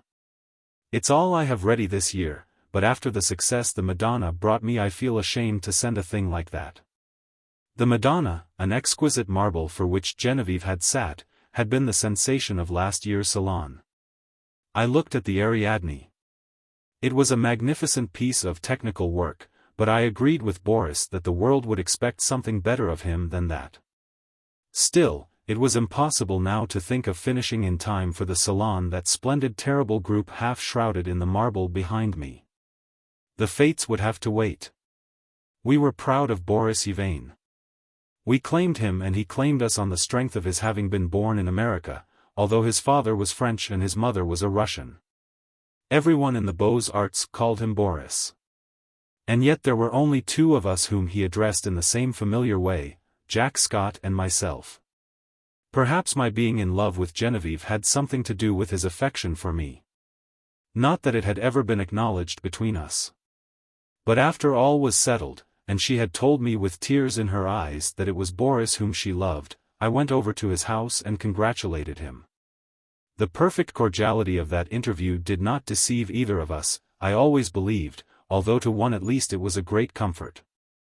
I do not think he and Genevieve ever spoke of the matter together, but Boris knew. Genevieve was lovely.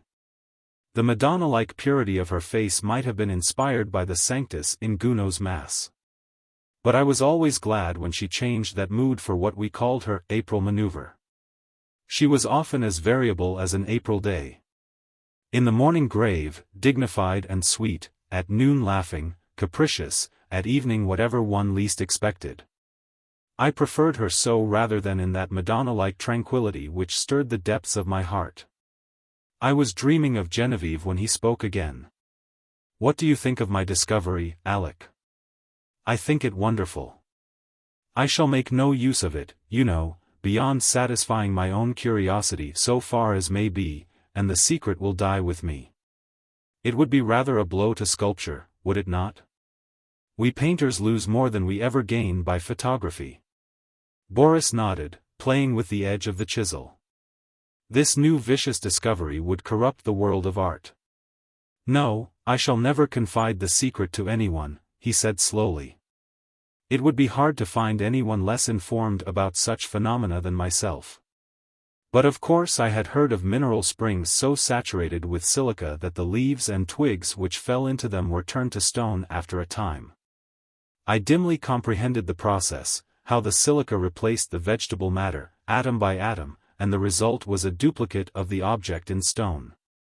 This, I confess, had never interested me greatly, and as for the ancient fossils thus produced, they disgusted me.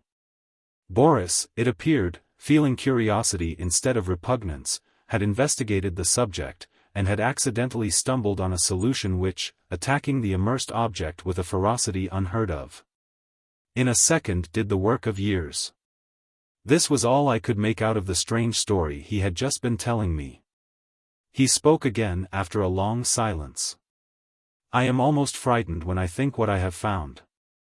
Scientists would go mad over the discovery. It was so simple too, it discovered itself. When I think of that formula, and that new element precipitated in metallic scales. What new element? Oh, I haven't thought of naming it, and I don't believe I ever shall. There are enough precious metals now in the world to cut throats over. I pricked up my ears. Have you struck gold, Boris? No, better, but see here, Alec, he laughed, starting up. You and I have all we need in this world. Ah! How sinister and covetous you look already. I laughed too, and told him I was devoured by the desire for gold, and we had better talk of something else, so when Genevieve came in shortly after, we had turned our backs on alchemy. Genevieve was dressed in silvery gray from head to foot. The light glinted along the soft curves of her fair hair as she turned her cheek to Boris, then she saw me and returned my greeting. She had never before failed to blow me a kiss from the tips of her white fingers, and I promptly complained of the omission. She smiled and held out her hand, which dropped almost before it had touched mine. Then she said, looking at Boris, "You must ask Alec to stay for luncheon." This also was something new. She had always asked me herself until today. "I did," said Boris shortly. "And you said yes, I hope?" She turned to me with a charming conventional smile. I might have been an acquaintance of the day before yesterday. I made her a low bow. "Je vais bien l'honneur, madame," but refusing to take up our usual bantering tone, she murmured a hospitable commonplace and disappeared. Boris and I looked at one another. "I had better go home, don't you think?" I asked. "Hanged if I know," he replied frankly. While we were discussing the advisability of my departure, Genevieve reappeared in the doorway without her bonnet. She was wonderfully beautiful, but her color was too deep and her lovely eyes were too bright. She came straight up to me and took my arm. "Luncheon is ready." Was I cross, Alec? I thought I had a headache, but I haven't. "Come here, Boris," and she slipped her other arm through his. "Alec knows that after you there is no one in the world whom I like as well as I like him, so if he sometimes feels snubbed it won't hurt him." "Ah la bonne heure," I cried. "Who says there are no thunderstorms in April?" "Are you ready?" chanted Boris. I ready, and arm in arm we raced into the dining room, scandalizing the servants.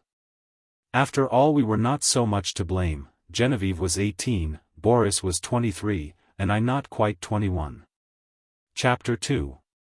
Some work that I was doing about this time on the decorations for Genevieve's boudoir kept me constantly at the quaint little hotel in the Rue Saint-Cécile. Boris and I in those days labored hard but as we pleased, which was fitfully, and we all three, with Jack Scott, idled a great deal together. One quiet afternoon I had been wandering alone over the house examining curios, prying into odd corners, bringing out sweetmeats and cigars from strange hiding places. And at last I stopped in the bathing room. Boris, all over clay, stood there washing his hands. The room was built of rose-colored marble excepting the floor, which was tessellated in rose and gray. In the center was a square pool sunken below the surface of the floor, steps led down into it, sculptured pillars supported a frescoed ceiling. A delicious marble Cupid appeared to have just alighted on his pedestal at the upper end of the room. The whole interior was Boris's work and mine. Boris, in his working clothes of white canvas, scraped the traces of clay and red modeling wax from his handsome hands, and coquetted over his shoulder with the Cupid. "I see you," he insisted, "don't try to look the other way and pretend not to see me. You know who made you, little humbug."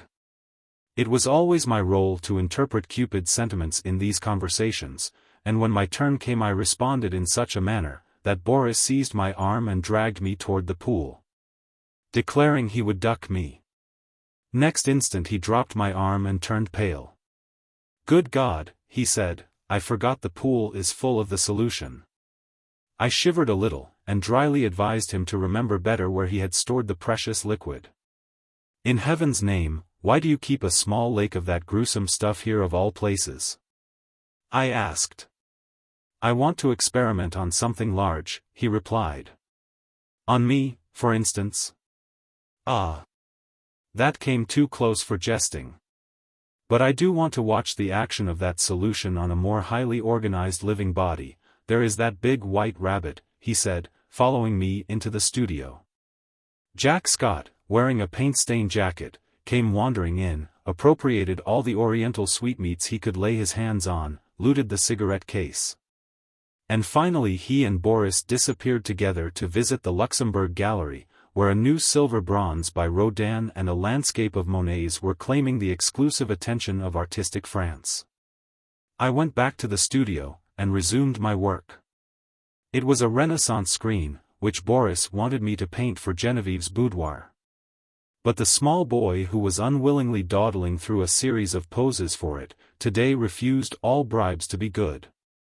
He never rested an instant in the same position, and inside of 5 minutes I had as many different outlines of the little beggar. "Are you posing, or are you executing a song and dance, my friend?" I inquired. "Whichever monsieur pleases," he replied, with an angelic smile. Of course I dismissed him for the day, and of course I paid him for the full time, that being the way we spoil our models. After the young imp had gone, I made a few perfunctory daubs at my work, but was so thoroughly out of humor, that it took me the rest of the afternoon to undo the damage I had done. So at last I scraped my palette, stuck my brushes in a bowl of black soap, and strolled into the smoking room. I really believe that, excepting Genevieve's apartments, no room in the house was so free from the perfume of tobacco as this one. It was a queer chaos of odds and ends, hung with threadbare tapestry. A sweet-toned old spinet in good repair stood by the window. There were stands of weapons, some old and dull, others bright and modern, festoons of Indian and Turkish armor over the mantel, 2 or 3 good pictures, and a pipe rack. It was here that we used to come for new sensations in smoking. I doubt if any type of pipe ever existed which was not represented in that rack. When we had selected one, we immediately carried it somewhere else and smoked it, for the place was, on the whole, more gloomy and less inviting than any in the house. But this afternoon, the twilight was very soothing, the rugs and skins on the floor looked brown and soft and drowsy. The big couch was piled with cushions. I found my pipe and curled up there for an unaccustomed smoke in the smoking room. I had chosen one with a long flexible stem, and lighting it fell to dreaming. After a while it went out, but I did not stir. I dreamed on and presently fell asleep. I awoke to the saddest music I had ever heard. The room was quite dark, I had no idea what time it was. A ray of moonlight silvered one edge of the old spinet, and the polished wood seemed to exhale the sounds as perfume floats above a box of sandalwood. Someone rose in the darkness, and came away weeping quietly, and I was fool enough to cry out, "Genevieve." She dropped at my voice, and I had time to curse myself while I made a light and tried to raise her from the floor. She shrank away with a murmur of pain. She was very quiet, and asked for Boris. I carried her to the divan, and went to look for him, but he was not in the house, and the servants were gone to bed. Perplexed and anxious, I hurried back to Genevieve. She lay where I had left her, looking very white.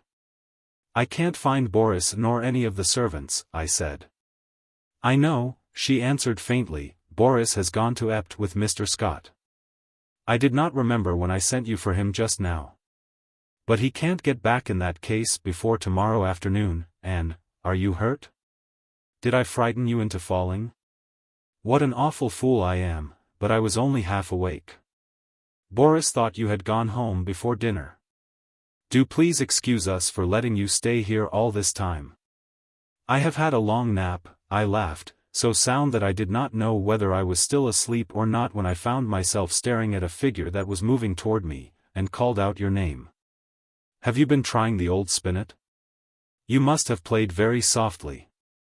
I would tell 1,000 more lies worse than that one to see the look of relief that came into her face."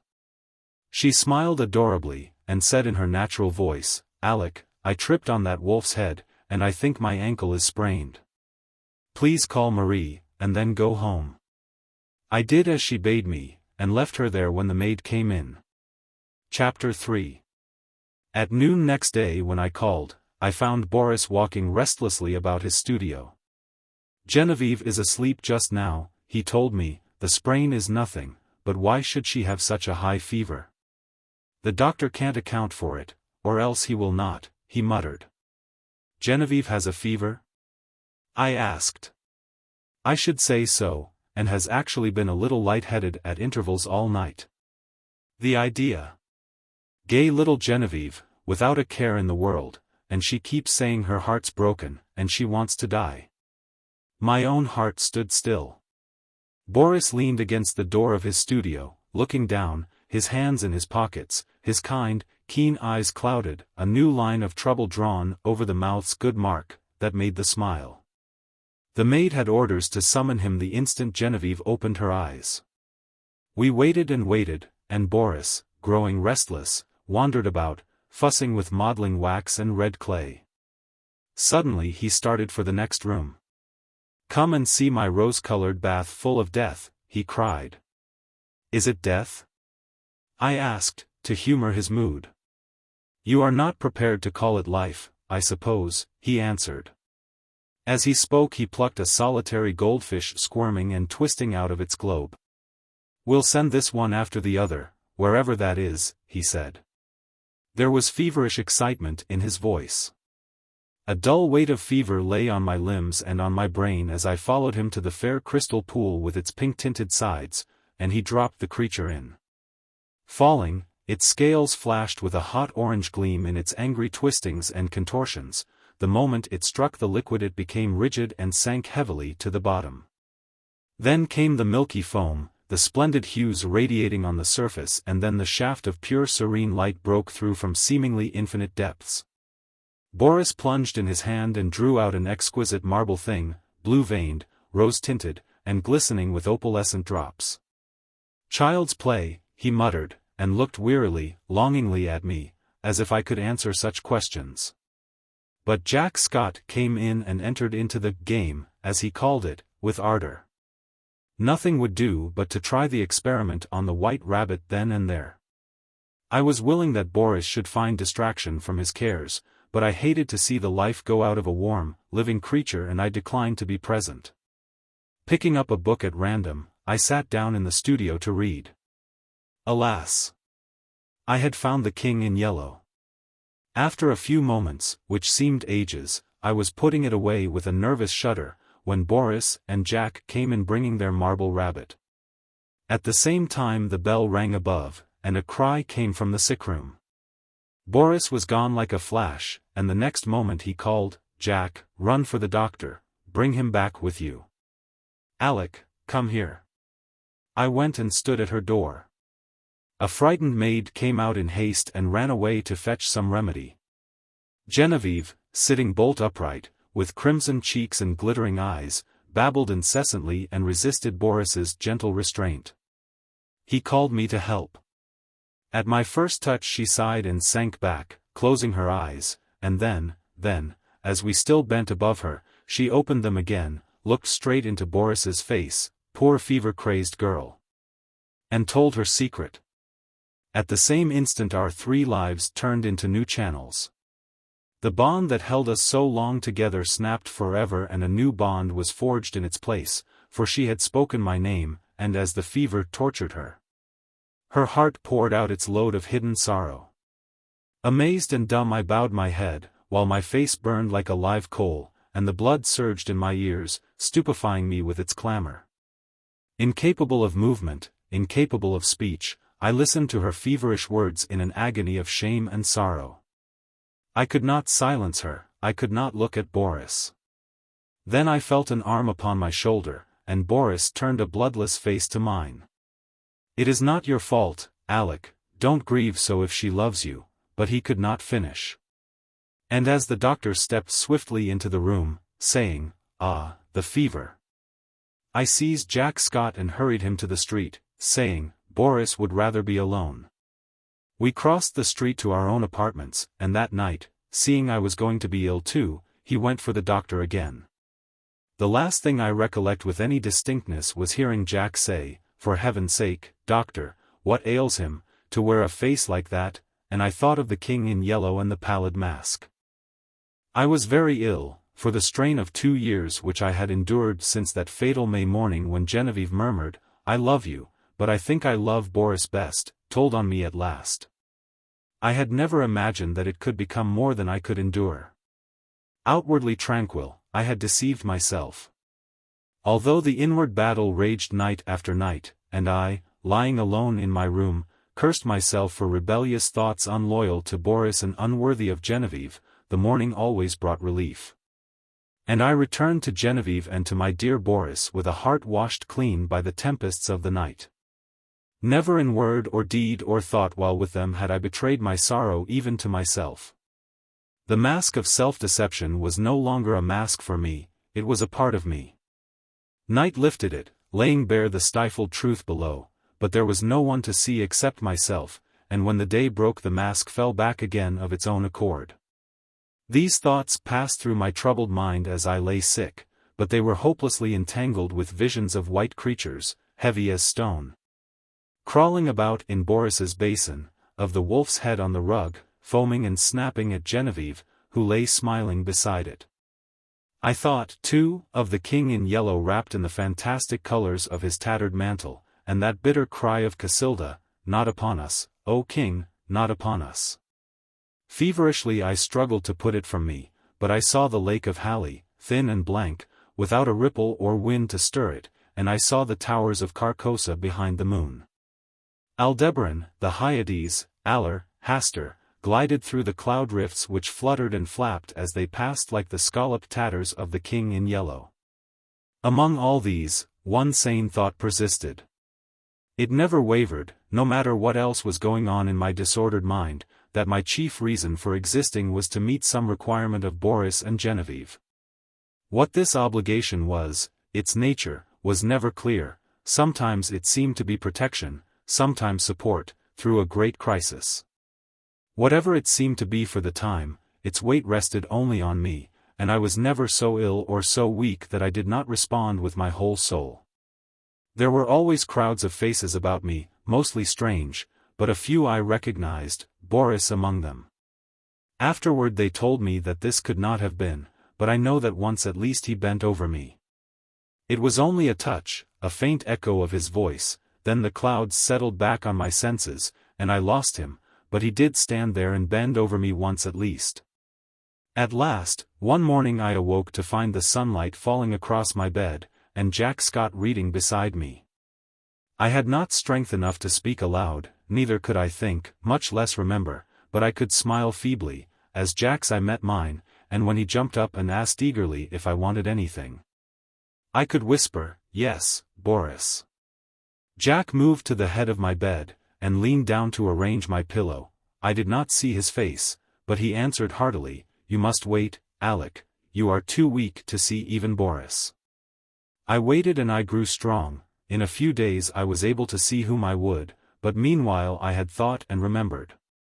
From the moment when all the past grew clear again in my mind, I never doubted what I should do when the time came. And I felt sure that Boris would have resolved upon the same course so far as he was concerned. As for what pertained to me alone, I knew he would see that also as I did. I no longer asked for anyone. I never inquired why no message came from them. Why during the week I lay there, waiting and growing stronger, I never heard their name spoken. Preoccupied with my own searchings for the right way, and with my feeble but determined fight against despair, I simply acquiesced in Jack's reticence, taking for granted that he was afraid to speak of them, lest I should turn unruly and insist on seeing them. Meanwhile I said over and over to myself, how would it be when life began again for us all? We would take up our relations exactly as they were before Genevieve fell ill. Boris and I would look into each other's eyes, and there would be neither rancor nor cowardice nor mistrust in that glance. I would be with them again for a little while in the dear intimacy of their home, and then, without pretext or explanation, I would disappear from their lives forever. Boris would know. Genevieve, the only comfort was that she would never know. It seemed, as I thought it over, that I had found the meaning of that sense of obligation which had persisted all through my delirium, and the only possible answer to it. So, when I was quite ready, I beckoned Jack to me one day, and said, "Jack, I want Boris at once, and take my dearest greeting to Genevieve." When at last he made me understand that they were both dead, I fell into a wild rage that tore all my little convalescent strength to atoms. I raved and cursed myself into a relapse, from which I crawled forth some weeks afterward a boy of 21 who believed that his youth was gone forever. I seemed to be past the capability of further suffering, and one day when Jack handed me a letter and the keys to Boris's house, I took them without a tremor and asked him to tell me all. It was cruel of me to ask him, but there was no help for it, and he leaned wearily on his thin hands, to reopen the wound which could never entirely heal. He began very quietly. Alec, unless you have a clue that I know nothing about, you will not be able to explain any more than what has happened. I suspect that you would rather not hear these details, but you must learn them, else I would spare you the relation. God knows I wish I could be spared the telling. I shall use few words. That day when I left you in the doctor's care and came back to Boris, I found him working on the fates. Genevieve, he said, was sleeping under the influence of drugs. She had been quite out of her mind, he said. He kept on working, not talking any more, and I watched him. Before long, I saw that the third figure of the group, the one looking straight ahead, out over the world, bore his face, not as you ever saw it, but as it looked then and to the end. This is one thing for which I should like to find an explanation, but I never shall. Well, he worked and I watched him in silence, and we went on that way until nearly midnight. Then we heard the door open and shut sharply, and a swift rush in the next room. Boris sprang through the doorway and I followed, but we were too late. She lay at the bottom of the pool, her hands across her breast.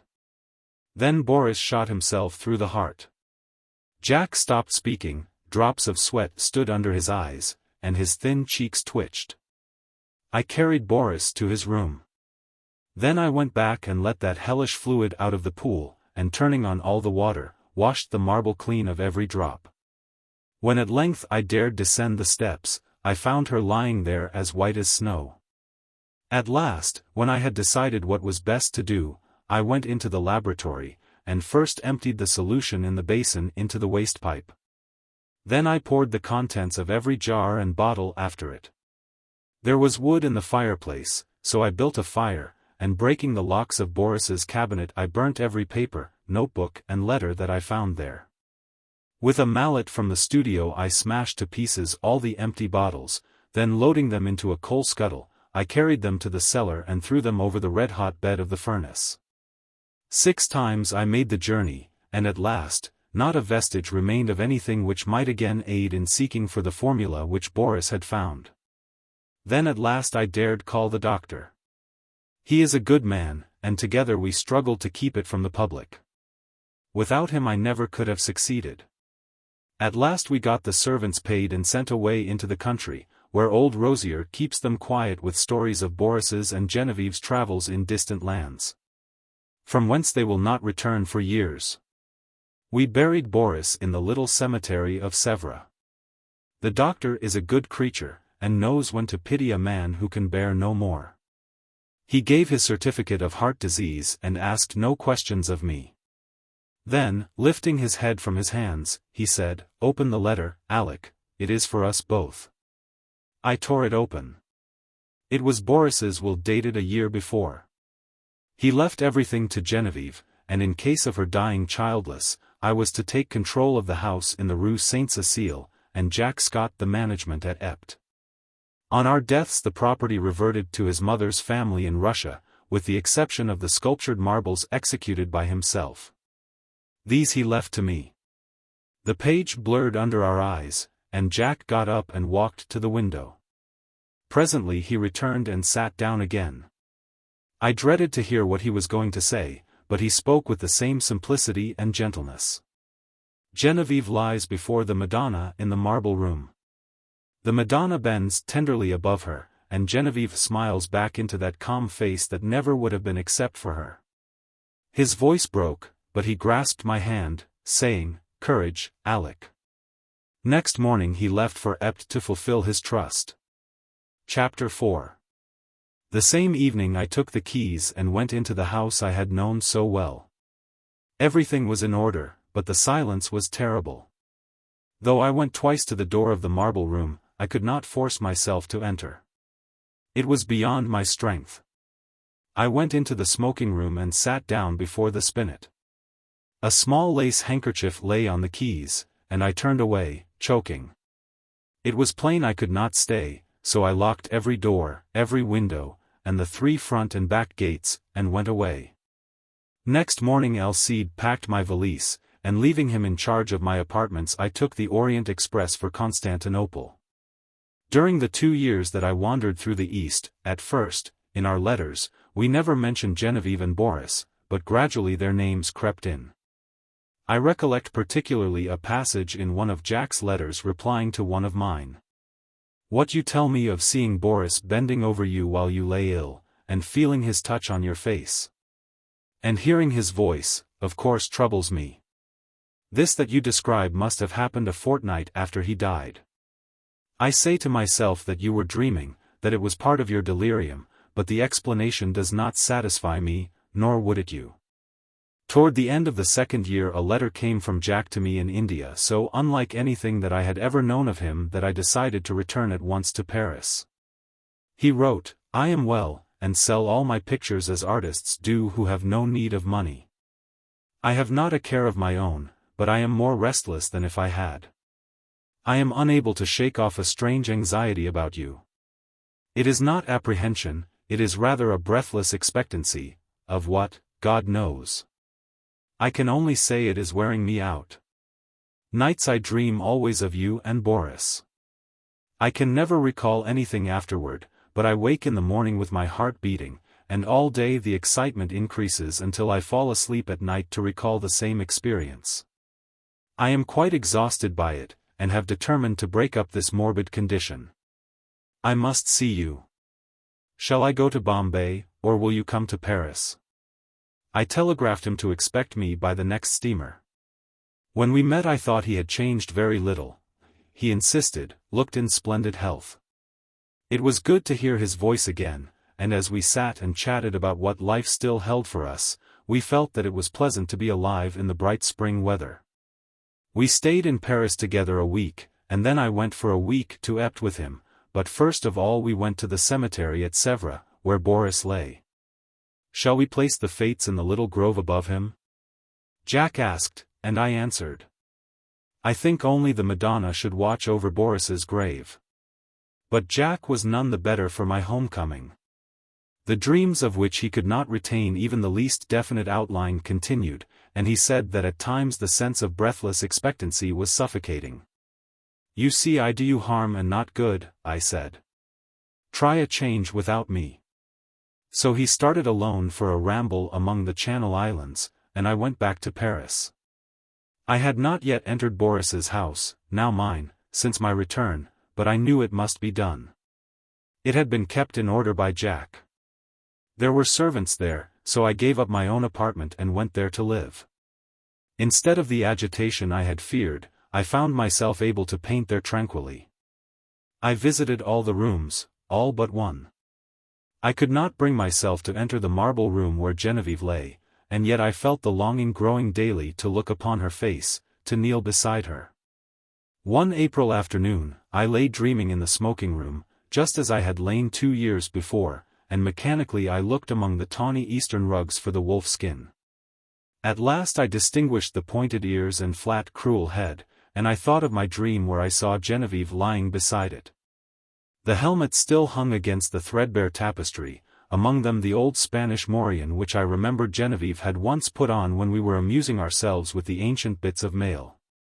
I turned my eyes to the spinet, every yellow key seemed eloquent of her caressing hand, and I rose, drawn by the strength of my life's passion to the sealed door of the marble room.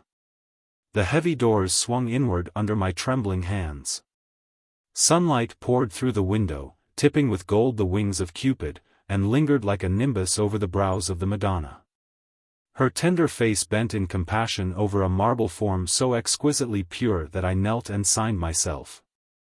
Genevieve lay in the shadow under the Madonna, and yet, through her white arms, I saw the pale azure vein, and beneath her softly clasped hands the folds of her dress were tinged with rose. As if from some faint warm light within her breast.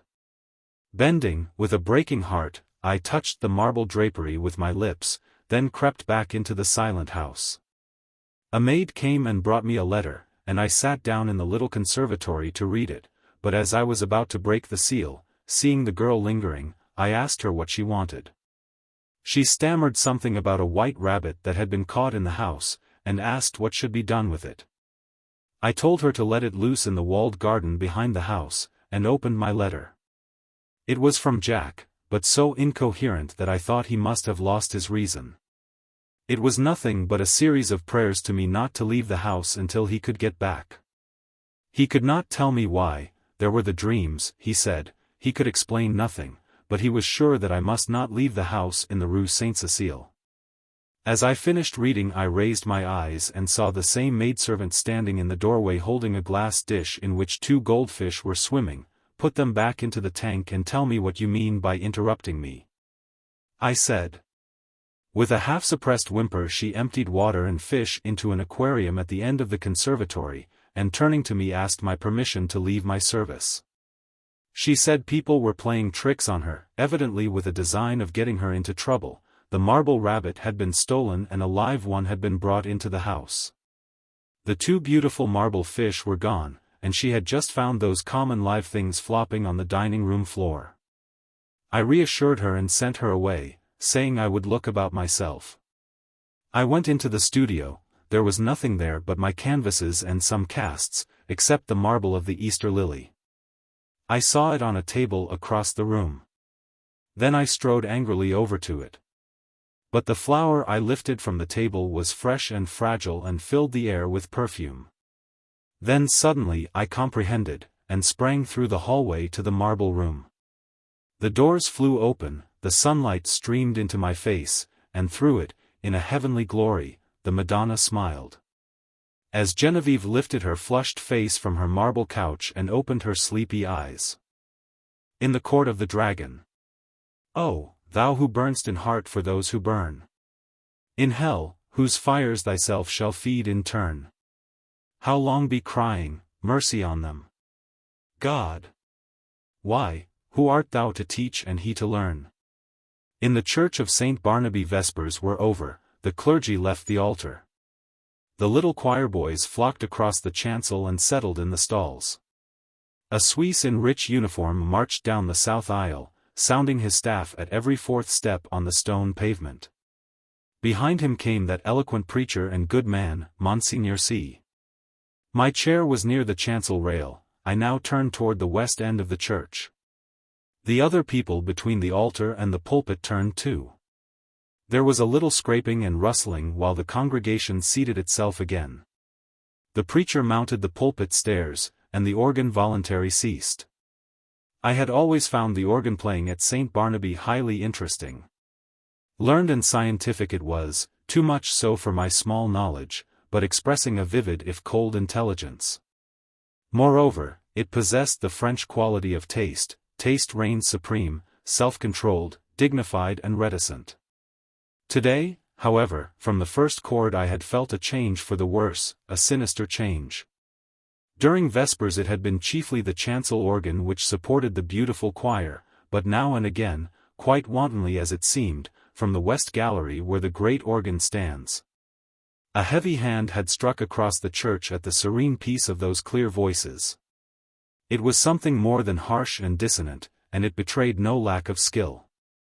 As it recurred again and again, it set me thinking of what my architect's books say about the custom in early times to consecrate the choir as soon as it was built, and that the nave, being finished sometimes half a century later, often did not get any blessing at all. I wondered idly if that had been the case at St.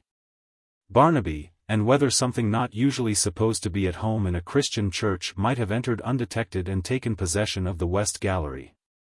I had read of such things happening, too, but not in works on architecture.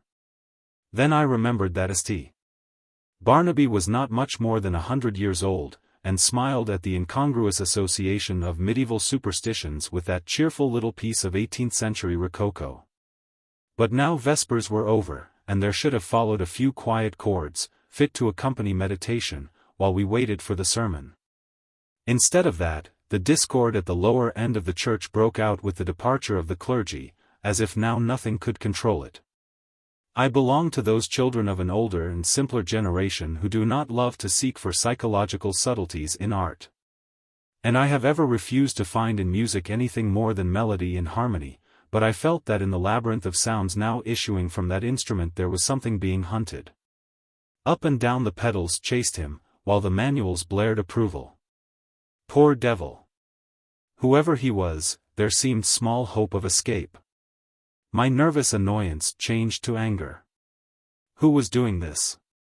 How dare he play like that in the midst of divine service? I glanced at the people near me, not one appeared to be in the least disturbed. The placid brows of the kneeling nuns, still turned towards the altar, lost none of their devout abstraction under the pale shadow of their white headdress. The fashionable lady beside me was looking expectantly at Monseigneur C. For all her face betrayed, the organ might have been singing an Ave Maria. But now, at last, the preacher had made the sign of the cross, and commanded silence. I turned to him gladly. Thus far I had not found the rest I had counted on when I entered St. Barnaby that afternoon. I was worn out by 3 nights of physical suffering and mental trouble. The last had been the worst, and it was an exhausted body, and a mind benumbed and yet acutely sensitive, which I had brought to my favorite church for healing. For I had been reading The King in Yellow. The sun ariseth, they gather themselves together and lay them down in their dens. Monseigneur C. delivered his text in a calm voice, glancing quietly over the congregation. My eyes turned, I knew not why, toward the lower end of the church. The organist was coming from behind his pipes, and passing along the gallery on his way out. I saw him disappear by a small door that leads to some stairs which descend directly to the street. He was a slender man, and his face was as white as his coat was black. Good riddance, I thought, with your wicked music. I hope your assistant will play the closing voluntary. With a feeling of relief, with a deep, calm feeling of relief, I turned back to the mild face in the pulpit and settled myself to listen. Here, at last, was the ease of mind I longed for. My children, said the preacher, one truth the human soul finds hardest of all to learn, that it has nothing to fear. It can never be made to see that nothing can really harm it. Curious doctrine, I thought, for a Catholic priest. Let us see how he will reconcile that with the Fathers. Nothing can really harm the soul, he went on, in his coolest, clearest tones, because. But I never heard the rest. My eye left his face, I knew not for what reason, and sought the lower end of the church. The same man was coming out from behind the organ, and was passing along the gallery the same way. But there had not been time for him to return, and if he had returned, I must have seen him. I felt a faint chill, and my heart sank, and yet, his going and coming were no affair of mine. I looked at him, I could not look away from his black figure and his white face. When he was exactly opposite to me, he turned and sent across the church straight into my eyes, a look of hate, intense and deadly. I have never seen any other like it. Would to God I might never see it again. Then he disappeared by the same door through which I had watched him depart less than 60 seconds before. I sat and tried to collect my thoughts. My first sensation was like that of a very young child badly hurt, when it catches its breath before crying out. To suddenly find myself the object of such hatred was exquisitely painful, and this man was an utter stranger. Why should he hate me so, me, whom he had never seen before? For the moment all other sensation was merged in this one pang, even fear was subordinate to grief, and for that moment I never doubted. But in the next I began to reason, and a sense of the incongruous came to my aid. As I have said, St. Barnaby is a modern church. It is small and well lighted. One sees all over it almost at a glance. The organ gallery gets a strong white light from a row of long windows in the clerestory, which have not even colored glass. The pulpit being in the middle of the church, it followed that, when I was turned toward it, whatever moved at the west end could not fail to attract my eye. When the organist passed it was no wonder that I saw him, I had simply miscalculated the interval between his first and his second passing. He had come in that last time by the other side door. As for the look which had so upset me, there had been no such thing, and I was a nervous fool. I looked about. This was a likely place to harbor supernatural horrors. That clear-cut, reasonable face of Monseigneur C., his collected manner and easy, graceful gestures, were they not just a little discouraging to the notion of a gruesome mystery? I glanced above his head, and almost laughed. That flyaway lady supporting one corner of the pulpit canopy, which looked like a fringed damask tablecloth in a high wind, at the first attempt of a basilisk to pose up there in the organ loft. She would point her gold trumpet at him, and puff him out of existence. I laughed to myself over this conceit, which, at the time, I thought very amusing, and sat and chaffed myself and everything else, from the old harpy outside the railing, who had made me pay 10 centimes for my chair, before she would let me in. She was more like a basilisk, I told myself, than was my organist with the anemic complexion from that grim old dame, too. Yes, alas! Monseigneur C. himself, for all devoutness, had fled. I had never yet done such a thing in my life, but now I felt a desire to mock. As for the sermon, I could not hear a word of it for the jingle in my ears of "The skirts of St. Paul has reached," having preached us those 6 Lent lectures. More unctuous than ever he preached, keeping time to the most fantastic and irreverent thoughts. It was no use to sit there any longer, I must get out of doors and shake myself free from this hateful mood. I knew the rudeness I was committing, but still I rose and left the church. A spring sun was shining on the Rue Saint-Honoré, as I ran down the church steps. On one corner stood a barrow full of yellow jonquils, pale violets from the Riviera, dark Russian violets, and white Roman hyacinths in a golden cloud of mimosa. The street was full of Sunday pleasure-seekers. I swung my cane and laughed with the rest. Someone overtook and passed me. He never turned, but there was the same deadly malignity in his white profile that there had been in his eyes. I watched him as long as I could see him. His lithe back expressed the same menace. Every step that carried him away from me seemed to bear him on some errand connected with my destruction. I was creeping along, my feet almost refusing to move. There began to dawn in me a sense of responsibility for something long forgotten. It began to seem as if I deserved that which he threatened. It reached a long way back, a long, long way back. It had lain dormant all these years, it was there, though, and presently it would rise and confront me. But I would try to escape. And I stumbled as best I could into the Rue de Rivoli, across the Place de la Concorde and on to the quay. I looked with sick eyes upon the sun, shining through the white foam of the fountain, pouring over the backs of the dusky bronze river gods, on the faraway arc, a structure of amethyst mist. On the countless vistas of grey stems and bare branches faintly green.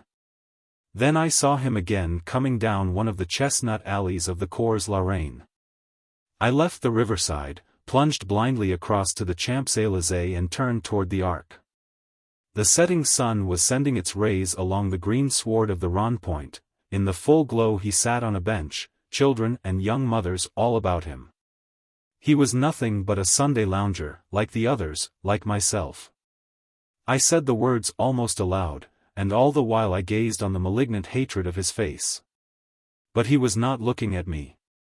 I crept past and dragged my leaden feet up the avenue. I knew that every time I met him brought him nearer to the accomplishment of his purpose and my fate. And still I tried to save myself. The last rays of sunset were pouring through the great arc. I passed under it, and met him face to face. I had left him far down the Champs-Élysées, and yet he came in with a stream of people who were returning from the Bois de Boulogne. He came so close that he brushed me. His slender frame felt like iron inside its loose black covering. He showed no signs of haste, nor of fatigue, nor of any human feeling. His whole being expressed one thing, the will, and the power to work me evil.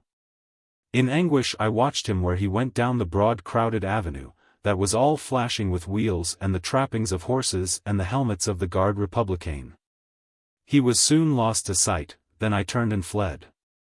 Into the Bois, and far out beyond it, I know not where I went, but after a long while as it seemed to me, night had fallen, and I found myself sitting at a table before a small café. I had wandered back into the Bois. It was hours now since I had seen him. Physical fatigue and mental suffering had left me no power to think or feel. I was tired, so tired. I longed to hide away in my own den. I resolved to go home. But that was a long way off. I live in the Court of the Dragon, a narrow passage that leads from the Rue de Rennes to the Rue du Dragon. It is an impasse, traversable only for foot passengers. Over the entrance on the Rue de Rennes is a balcony, supported by an iron dragon. Within the court tall old houses rise on either side, and close the ends that give on the two streets. Huge gates, swung back during the day into the walls of the deep archways, close this court, after midnight, and one must enter then by ringing at certain small doors on the side. The sunken pavement collects unsavory pools. Steep stairways pitch down to doors that open on the court. The ground floors are occupied by shops of second-hand dealers, and by iron workers. All day long the place rings with the clink of hammers and the clang of metal bars. Unsavory as it is below, there is cheerfulness, and comfort, and hard, honest work above. 5 flights up are the ateliers of architects and painters, and the hiding places of middle-aged students like myself who want to live alone. When I first came here to live I was young, and not alone. I had to walk a while before any conveyance appeared, but at last, when I had almost reached the Arc de Triomphe again, an empty cab came along and I took it. From the Arc to the Rue de Rennes is a drive of more than half an hour, especially when one is conveyed by a tired cab horse that has been at the mercy of Sunday fate-makers. There had been time before I passed under the dragon's wings to meet my enemy over and over again, but I never saw him once, and now refuge was close at hand. Before the wide gateway a small mob of children were playing. Our concierge and his wife walked among them, with their black poodle, keeping order. Some couples were waltzing on the sidewalk. I returned their greetings and hurried in. All the inhabitants of the court had trooped out into the street. The place was quite deserted, lighted by a few lanterns hung high up, in which the gas burned dimly. My apartment was at the top of a house, halfway down the court, reached by a staircase that descended almost into the street, with only a bit of passageway intervening. I set my foot on the threshold of the open door. The friendly old ruinous stairs rose before me, leading up to rest and shelter. Looking back over my right shoulder, I saw him, 10 paces off. He must have entered the court with me. He was coming straight on, neither slowly, nor swiftly, but straight on to me. And now he was looking at me. For the first time since our eyes encountered across the church they met now again, and I knew that the time had come. Retreating backward, down the court, I faced him. I meant to escape by the entrance on the Rue du Dragon. His eyes told me that I never should escape. It seemed ages while we were going, I retreating, he advancing, down the court in perfect silence, but at last I felt the shadow of the archway, and the next step brought me within it. I had meant to turn here and spring through into the street. But the shadow was not that of an archway, it was that of a vault.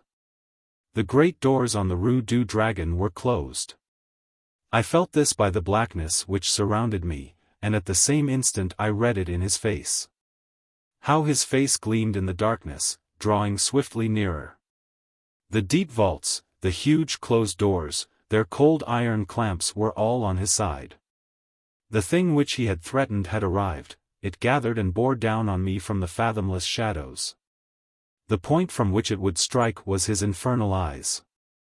Hopeless, I set my back against the barred doors and defied him. There was a scraping of chairs on the stone floor, and a rustling as the congregation rose. I could hear the Suisse's staff in the south aisle, preceding Monseigneur C., to the sacristy. The kneeling nuns, roused from their devout abstraction, made their reverence and went away. The fashionable lady, my neighbor, rose also, with graceful reserve. As she departed her glance just flitted over my face in disapproval. Half dead, or so it seemed to me, yet intensely alive to every trifle, I sat among the leisurely moving crowd, then rose too and went toward the door. I had slept through the sermon. Had I slept through the sermon? I looked up and saw him passing along the gallery to his place. Only his side I saw. The thin bent arm in its black covering looked like one of those devilish, nameless instruments which lie in the disused torture chambers of medieval castles. But I had escaped him, though his eyes had said I should not. Had I escaped him? That which gave him the power over me came back out of oblivion, where I had hoped to keep it. For I knew him now. Death and the awful abode of lost souls, whither my weakness long ago had sent him, they had changed him for every other eye, but not for mine. I had recognized him almost from the first. I had never doubted what he was come to do, and now I knew while my body sat safe in the cheerful little church, he had been hunting my soul in the court of the dragon. I crept to the door, the organ broke out overhead with a blare. A dazzling light filled the church, blotting the altar from my eyes. The people faded away, the arches, the vaulted roof vanished. I raised my seared eyes to the fathomless glare, and I saw the black stars hanging in the heavens, and the wet winds from the lake of Hyades chilled my face. And now, far away, over leagues of tossing cloud waves, I saw the moon dripping with spray, and beyond, the towers of Carcosa rose behind the moon. Death and the awful abode of lost souls, whither my weakness long ago had sent him, had changed him for every other eye but mine. And now I heard his voice, rising, swelling, thundering through the flaring light, and as I fell, the radiance increasing, poured over me in waves of flame. Then I sank into the depths, and I heard the king in yellow whispering to my soul, "It is a fearful thing to fall into the hands of the living God." The yellow sign. Let the red dawn surmise what we shall do when this blue starlight dies, and all is through. Chapter 1. There are so many things which are impossible to explain. Why should certain chords in music make me think of the brown and golden tints of autumn foliage? Why should the Mass of Saint Cecile bend my thoughts wandering among caverns whose walls blaze with ragged masses of virgin silver? What was it in the roar and turmoil of Broadway at 6 o'clock that flashed before my eyes the picture of a still Breton forest where sunlight filtered through spring foliage and Sylvia bent, half curiously, half tenderly, over a small green lizard, murmuring, "To think that this also is a little ward of God." When I first saw the watchman his back was toward me. I looked at him indifferently until he went into the church. I paid no more attention to him than I had to any other man who lounged through Washington Square that morning, and when I shut my window and turned back into my studio I had forgotten him. Late in the afternoon, the day being warm, I raised the window again and leaned out to get a sniff of air. A man was standing in the courtyard of the church, and I noticed him again with as little interest as I had that morning. I looked across the square to where the fountain was playing and then, with my mind filled with vague impressions of trees, asphalt drives, and the moving groups of nursemaids and holiday-makers, I started to walk back to my easel. As I turned, my listless glance included the man below in the churchyard. His face was toward me now, and with a perfectly involuntary movement I bent to see it. At the same moment he raised his head and looked at me. Instantly I thought of a coffin worm. Whatever it was about the man that repelled me I did not know, but the impression of a plump white grave worm was so intense and nauseating that I must have shown it in my expression. For he turned his puffy face away with a movement which made me think of a disturbed grub in a chestnut. I went back to my easel and motioned the model to resume her pose. After working a while I was satisfied that I was spoiling what I had done as rapidly as possible, and I took up a palette knife and scraped the color out again. The flesh tones were sallow and unhealthy, and I did not understand how I could have painted such sickly color into a study which before that had glowed with healthy tones. I looked at Tessie. She had not changed, and the clear flush of health dyed her neck and cheeks as I frowned. "Is it something I've done?" she said. "No, I've made a mess of this arm, and for the life of me I can't see how I came to paint such mud as that into the canvas," I replied. "Don't I pose well?" she insisted. "Of course, perfectly." "Then it's not my fault?" "No. It's my own." "I am very sorry," she said. I told her she could rest while I applied rag and turpentine to the plague spot on my canvas, and she went off to smoke a cigarette and look over the illustrations in the Courrier Français. I did not know whether it was something in the turpentine or a defect in the canvas, but the more I scrubbed the more that gangrene seemed to spread. I worked like a beaver to get it out, and yet the disease appeared to creep from limb to limb of the study before me. Alarmed, I strove to arrest it, but now the color on the breast changed and the whole figure seemed to absorb the infection as a sponge soaks up water.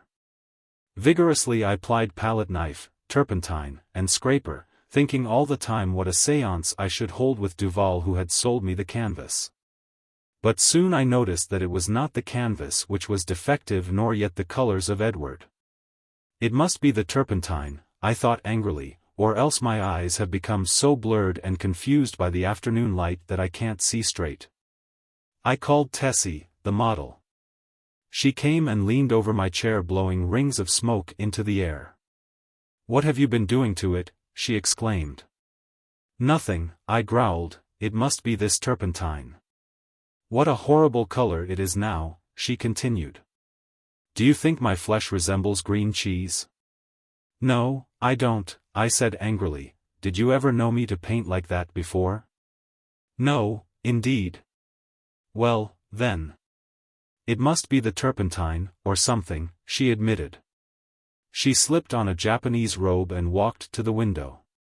I scraped and rubbed until I was tired, and finally picked up my brushes and hurled them through the canvas with a forcible expression, the tone alone of which reached Tessie's ears.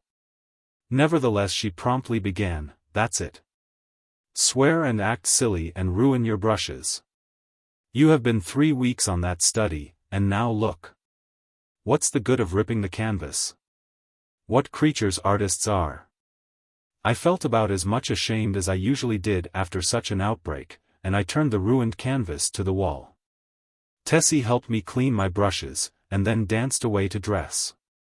From the screen she regaled me with bits of advice concerning whole or partial loss of temper, until, thinking, perhaps, I had been tormented sufficiently, she came out to implore me to button her waist where she could not reach it on the shoulder.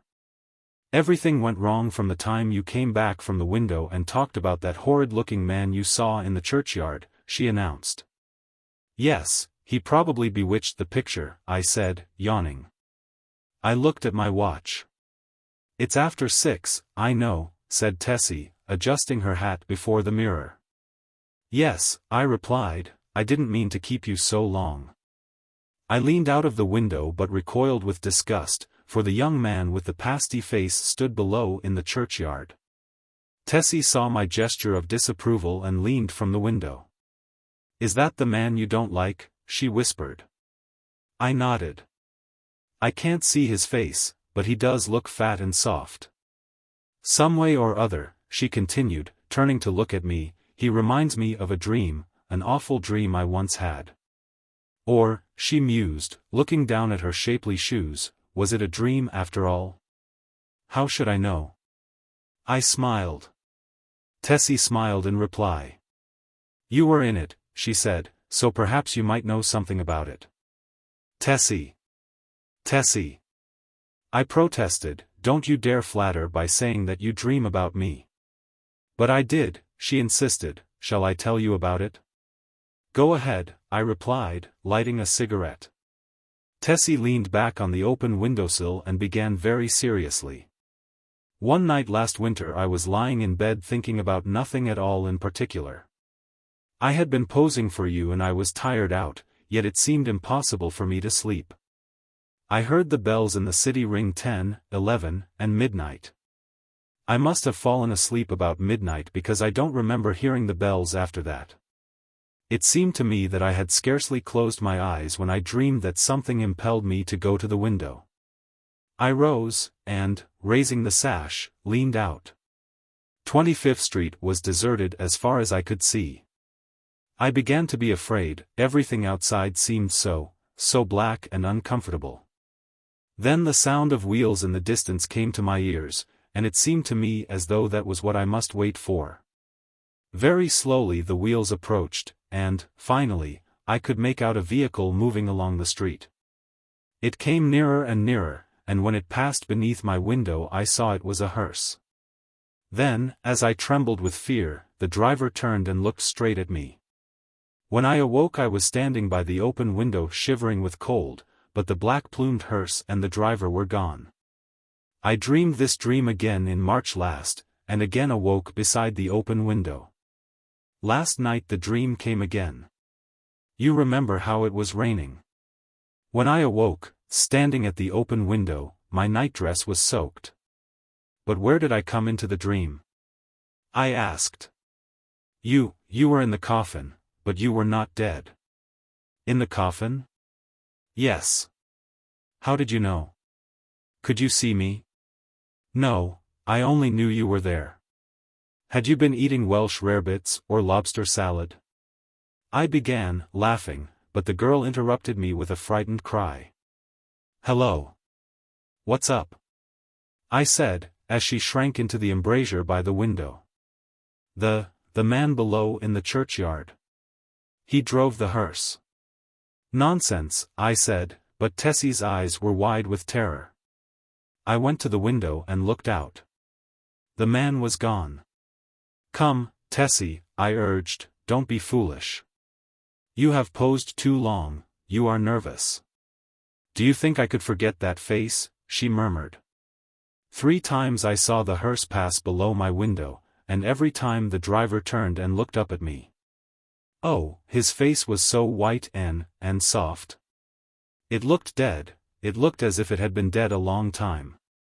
I induced the girl to sit down and swallow a glass of marsala. Then I sat down beside her, and tried to give her some advice. Look here, Tessie, I said, you go to the country for a week or 2, and you'll have no more dreams about hearses. You pose all day, and when night comes your nerves are upset. You can't keep this up. Then again, instead of going to bed when your day's work is done, you run off to picnics at Sulzer's Park, or go to the Eldorado or Coney Island. And when you come down here next morning you are faggied out. There was no real hearse. There was a soft-shell crab dream. She smiled faintly. What about the man in the churchyard? Oh, he's only an ordinary unhealthy, everyday creature. As true as my name is Tessie Reardon, I swear to you, Mr. Scott, that the face of the man below in the churchyard is the face of the man who drove the hearse. What of it? I said. It's an honest trade. Then you think I did see the hearse? Oh, I said diplomatically, if you really did, it might not be unlikely that the man below drove it. There is nothing in that. Tessie rose, unrolled her scented handkerchief, and taking a bit of gum from a knot in the hem, placed it in her mouth. Then drawing on her gloves she offered me her hand, with a frank, "Good night, Mr. Scott," and walked out. Chapter 2. The next morning, Thomas, the bellboy, brought me the Herald and a bit of news. The church next door had been sold. I thanked heaven for it, not that being a Catholic I had any repugnance for the congregation next door, but because my nerves were shattered by a blatant exhorter, whose every word echoed through the aisle of the church as if it had been my own rooms, and who insisted on his R's with a nasal persistence which revolted my every instinct. Then, too, there was a fiend in human shape, an organist, who reeled off some of the grand old hymns with an interpretation of his own. And I longed for the blood of a creature who could play the doxology with an amendment of minor chords which one hears only in a quartet of very young undergraduates. I believe the minister was a good man, but when he bellowed, "And the Lord said unto Moses, the Lord is a man of war, the Lord is his name. My wrath shall wax hot and I will kill you with the sword." I wondered how many centuries of purgatory it would take to atone for such a sin. Who bought the property? I asked Thomas. Nobody that I knows, sir. They do say the gent what owns this a Milton Flats was lookin' at it. Might be a buildin' more studios. I walked to the window. The young man with the unhealthy face stood by the churchyard gate, and at the mere sight of him the same overwhelming repugnance took possession of me. "By the way, Thomas," I said, "who is that fellow down there?" Thomas sniffed. "That there worm, sir? Night watchman of the church, sir." Makes me tired sittin' out all night on them steps and lookin' at you insultin' like.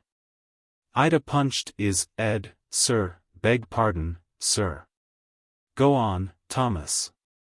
One night a comin' 'ome with 'Arry, the other English boy, I sees 'im a sittin' there on them steps. We 'ad Molly and Jen with us, sir, the two girls on the tray service, and 'e look so insultin' at us that I up and says, "What you looking hat, you fat slug?" Beg pardon, sir, but that's 'ow I says, sir. Then 'e don't say nothin' and I says, "Come out and I'll punch that puddin' Ed." Then I hopens the gate and goes in, but 'e don't say nothin', only looks insultin' like. Then it's 'im one, but, ugh. Ed was that cold and mushy it ud sicken you to touch, What did he do then? I asked curiously. Nothin'. And you, Thomas? The young fellow flushed with embarrassment and smiled uneasily. Mr. Scott, sir, I ain't no coward, and I can't make it out at all why I run. I was in the 5th Lancers, sir, bugler at Tel El Kebir, and was shot by the Wells. You don't mean to say you ran away? Yes, sir, I run. Why? That's just what I want to know, sir. I grabbed Molly and run, and the rest was as frightened as I. But what were they frightened at? Thomas refused to answer for a while, but now my curiosity was aroused about the repulsive young man below and I pressed him. 3 years' sojourn in America had not only modified Thomas's Cockney dialect but had given him the American's fear of ridicule. You won't believe me, Mr. Scott, sir? Yes, I will. You will laugh at me, sir? Nonsense. He hesitated. Well, sir, it's God's truth that when he grabbed me wrists, sir, and when I twisted, soft, mushy fist one of his fingers come off in me and. The utter loathing and horror of Thomas's face must have been reflected in my own, for he added. It's orful, and now when I see I just go away. Makes me hill. When Thomas had gone I went to the window. The man stood beside the church railing with both hands on the gate, but I hastily retreated to my easel again, sickened and horrified, for I saw that the middle finger of his right hand was missing. At 9 o'clock Tessie appeared and vanished behind the screen with a merry, "Good morning, Mr. Scott." When she had reappeared and taken her pose upon the model stand I started a new canvas, much to her delight. She remained silent as long as I was on the drawing, but as soon as the scrape of the charcoal ceased and I took up my fixative she began to chatter. "Oh, I had such a lovely time last night. We went to Tony Pastor's." "Who are we?" I demanded. "Oh, Maggie, you know, Mr. White's model, and Pinky McCormick. We call her Pinky because she's got that beautiful red hair you artists like so much, and Lizzie Burke." I sent a shower of spray from the fixative over the canvas, and said, "Well, go on." "We saw Kelly and Baby Barnes the skirt dancer and all the rest." I made a mash. "Then you have gone back on me, Tessie?" She laughed and shook her head. "He's Lizzie Burke's brother, Ed. He's a perfect gentleman." I felt constrained to give her some parental advice concerning mashing, which she took with a bright smile. "Oh, I can take care of a strange mash," she said, examining her chewing gum, "but Ed is different. Lizzie is my best friend." Then she related how Ed had come back from the stocking mill in Lowell, Massachusetts, to find her and Lizzie grown up, and what an accomplished young man he was. And how he thought nothing of squandering $50 for ice cream and oysters to celebrate his entry as clerk into the woolen department of Macy's. Before she finished I began to paint, and she resumed the pose, smiling and chattering like a sparrow. By noon I had the study fairly well rubbed in and Tessie came to look at it. "That's better," she said. I thought so too, and ate my lunch with a satisfied feeling that all was going well. Tessie spread her lunch on a drawing table opposite me and we drank our claret from the same bottle and lighted our cigarettes from the same match. I was very much attached to Tessie. I had watched her shoot up into a slender but exquisitely formed woman from a frail, awkward child. She had posed for me during the last 3 years, and among all my models she was my favorite. It would have troubled me very much indeed had she become tough or a fly, as the phrase goes, but I never noticed any deterioration of her manner, and felt at heart that she was all right. She and I never discussed morals at all, and I had no intention of doing so, partly because I had none myself, and partly because I knew she would do what she liked in spite of me. Still I did hope she would steer clear of complications, because I wished her well, and then also I had a selfish desire to retain the best model I had. I knew that mashing, as she termed it, had no significance with girls like Tessie, and that such things in America did not resemble in the least the same things in Paris. Yet, having lived with my eyes open, I also knew that somebody would take Tessie away some day, in one manner or another, and though I professed to myself that marriage was nonsense, I sincerely hoped that, in this case, there would be a priest at the end of the vista. I am a Catholic. When I listen to High Mass, when I sign myself, I feel that everything, including myself, is more cheerful, and when I confess, it does me good. A man who lives as much alone as I do, must confess to somebody. Then, again, Sylvia was Catholic, and it was reason enough for me. But I was speaking of Tessie, which is very different.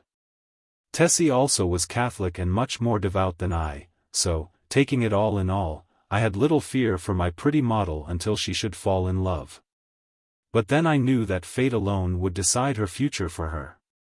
And I prayed inwardly that fate would keep her away from men like me and throw into her path nothing but Ed Burkes and Jimmy McCormicks, bless her sweet face. Tessie sat blowing rings of smoke up to the ceiling and tinkling the ice in her tumbler. Do you know that I also had a dream last night? I observed. Not about that man, she laughed. Exactly. A dream similar to yours, only much worse. It was foolish and thoughtless of me to say this, but you know how little tact the average painter has. I must have fallen asleep about 10 o'clock, I continued, and after a while I dreamt that I awoke.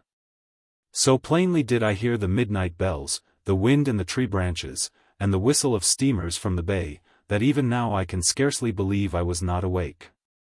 I seemed to be lying in a box which had a glass cover. Dimly I saw the street lamps as I passed, for I must tell you, Tessie, the box in which I reclined appeared to lie in a cushioned wagon which jolted me over a stony pavement. After a while I became impatient and tried to move, but the box was too narrow. My hands were crossed on my breast, so I could not raise them to help myself. I listened and then tried to call. My voice was gone. I could hear the trample of the horses attached to the wagon, and even the breathing of the driver. Then another sound broke upon my ears like the raising of a window sash. I managed to turn my head a little, and found I could look, not only through the glass cover of my box, but also through the glass panes in the side of the covered vehicle. I saw houses, empty and silent, with neither light nor life about any of them excepting one. In that house a window was open on the first floor, and a figure all in white stood looking down into the street. It was you. Tessie had turned her face away from me and leaned on the table with her elbow. I could see your face, I resumed, and it seemed to me to be very sorrowful. Then we passed on and turned into a narrow black lane. Presently the horses stopped. I waited and waited, closing my eyes with fear and impatience, but all was silent as the grave. After what seemed to me hours, I began to feel uncomfortable. A sense that somebody was close to me made me unclose my eyes. Then I saw the white face of the hearse driver looking at me through the coffin lid. A sob from Tessie interrupted me. She was trembling like a leaf. I saw I had made an ass of myself and attempted to repair the damage.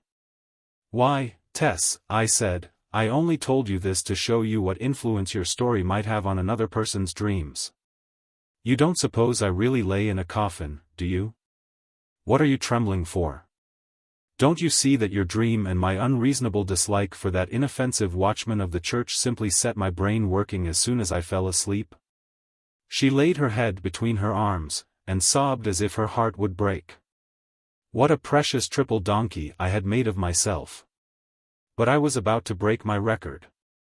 I went over and put my arm about her.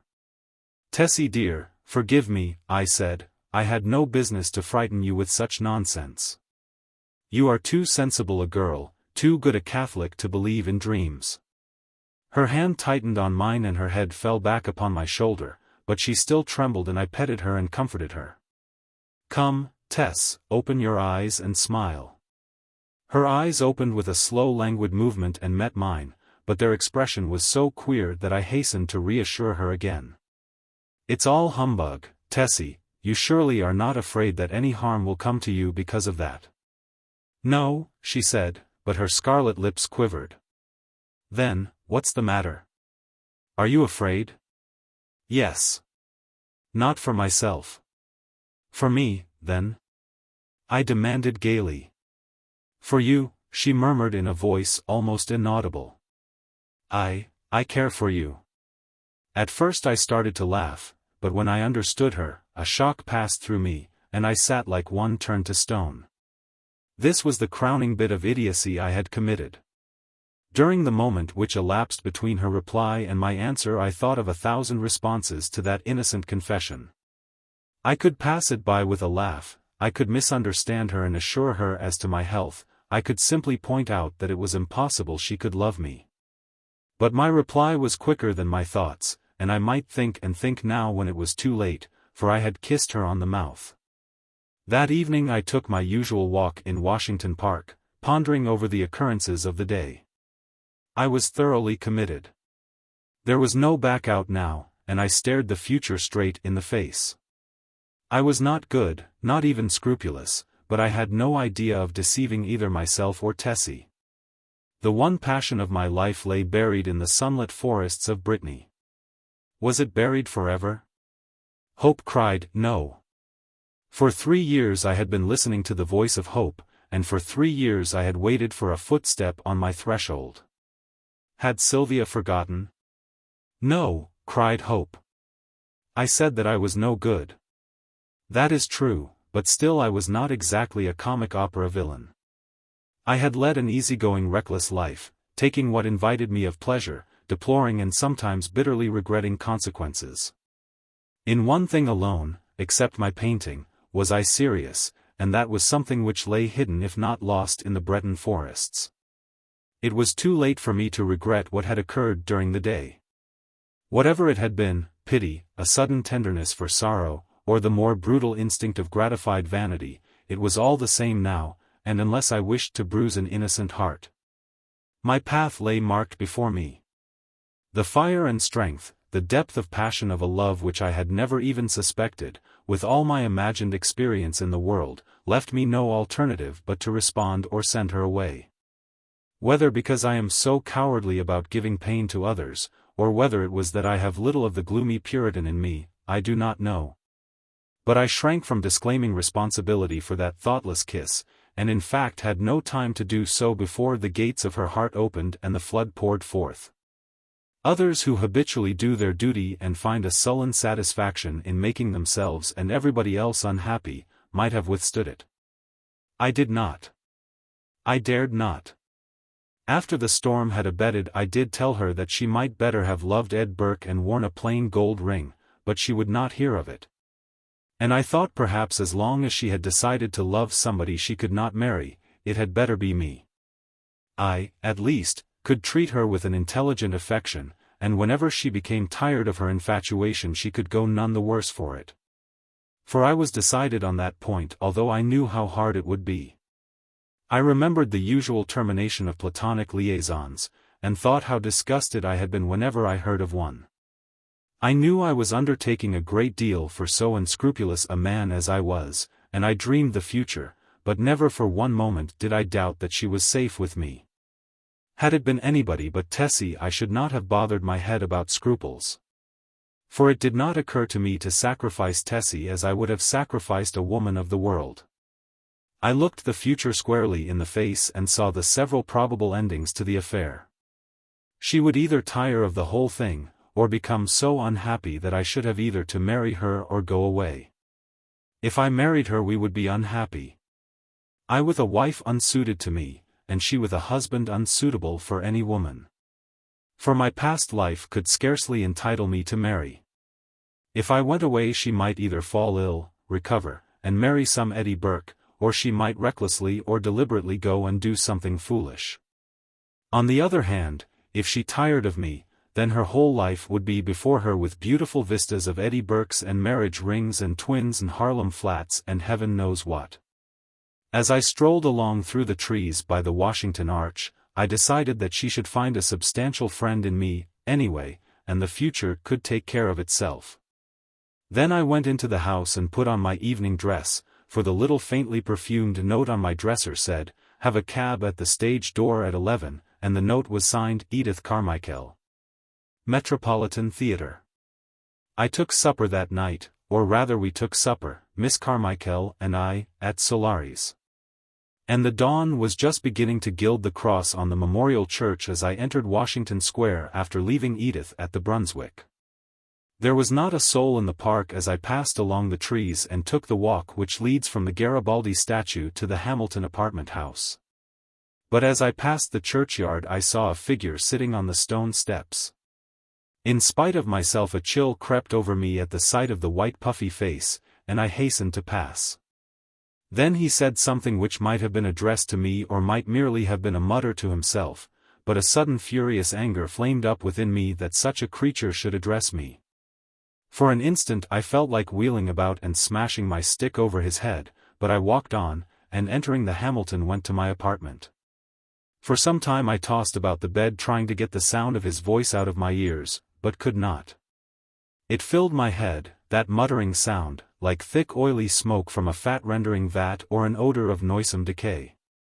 And as I lay and tossed about, the voice in my ears seemed more distinct, and I began to understand the words he had muttered. They came to me slowly as if I had forgotten them, and at last I could make some sense out of the sounds. It was this. "Have you found the yellow sign? Have you found the yellow sign? Have you found the yellow sign?" I was furious. What did he mean by that? Then with a curse upon him and his I rolled over and went to sleep, but when I awoke later I looked pale and haggard, for I had dreamed the dream of the night before. And it troubled me more than I cared to think. I dressed and went down into my studio. Tessie sat by the window, but as I came in she rose and put both arms around my neck for an innocent kiss. She looked so sweet and dainty that I kissed her again and then sat down before the easel. "Hello. Where's the study I began yesterday?" I asked. Tessie looked conscious, but did not answer. I began to hunt among the piles of canvases, saying, "Hurry up, Tess, and get ready, we must take advantage of the morning light." When at last I gave up the search among the other canvases and turned to look around the room for the missing study I noticed Tessie standing by the screen with her clothes still on. "What's the matter?" I asked, "don't you feel well?" "Yes."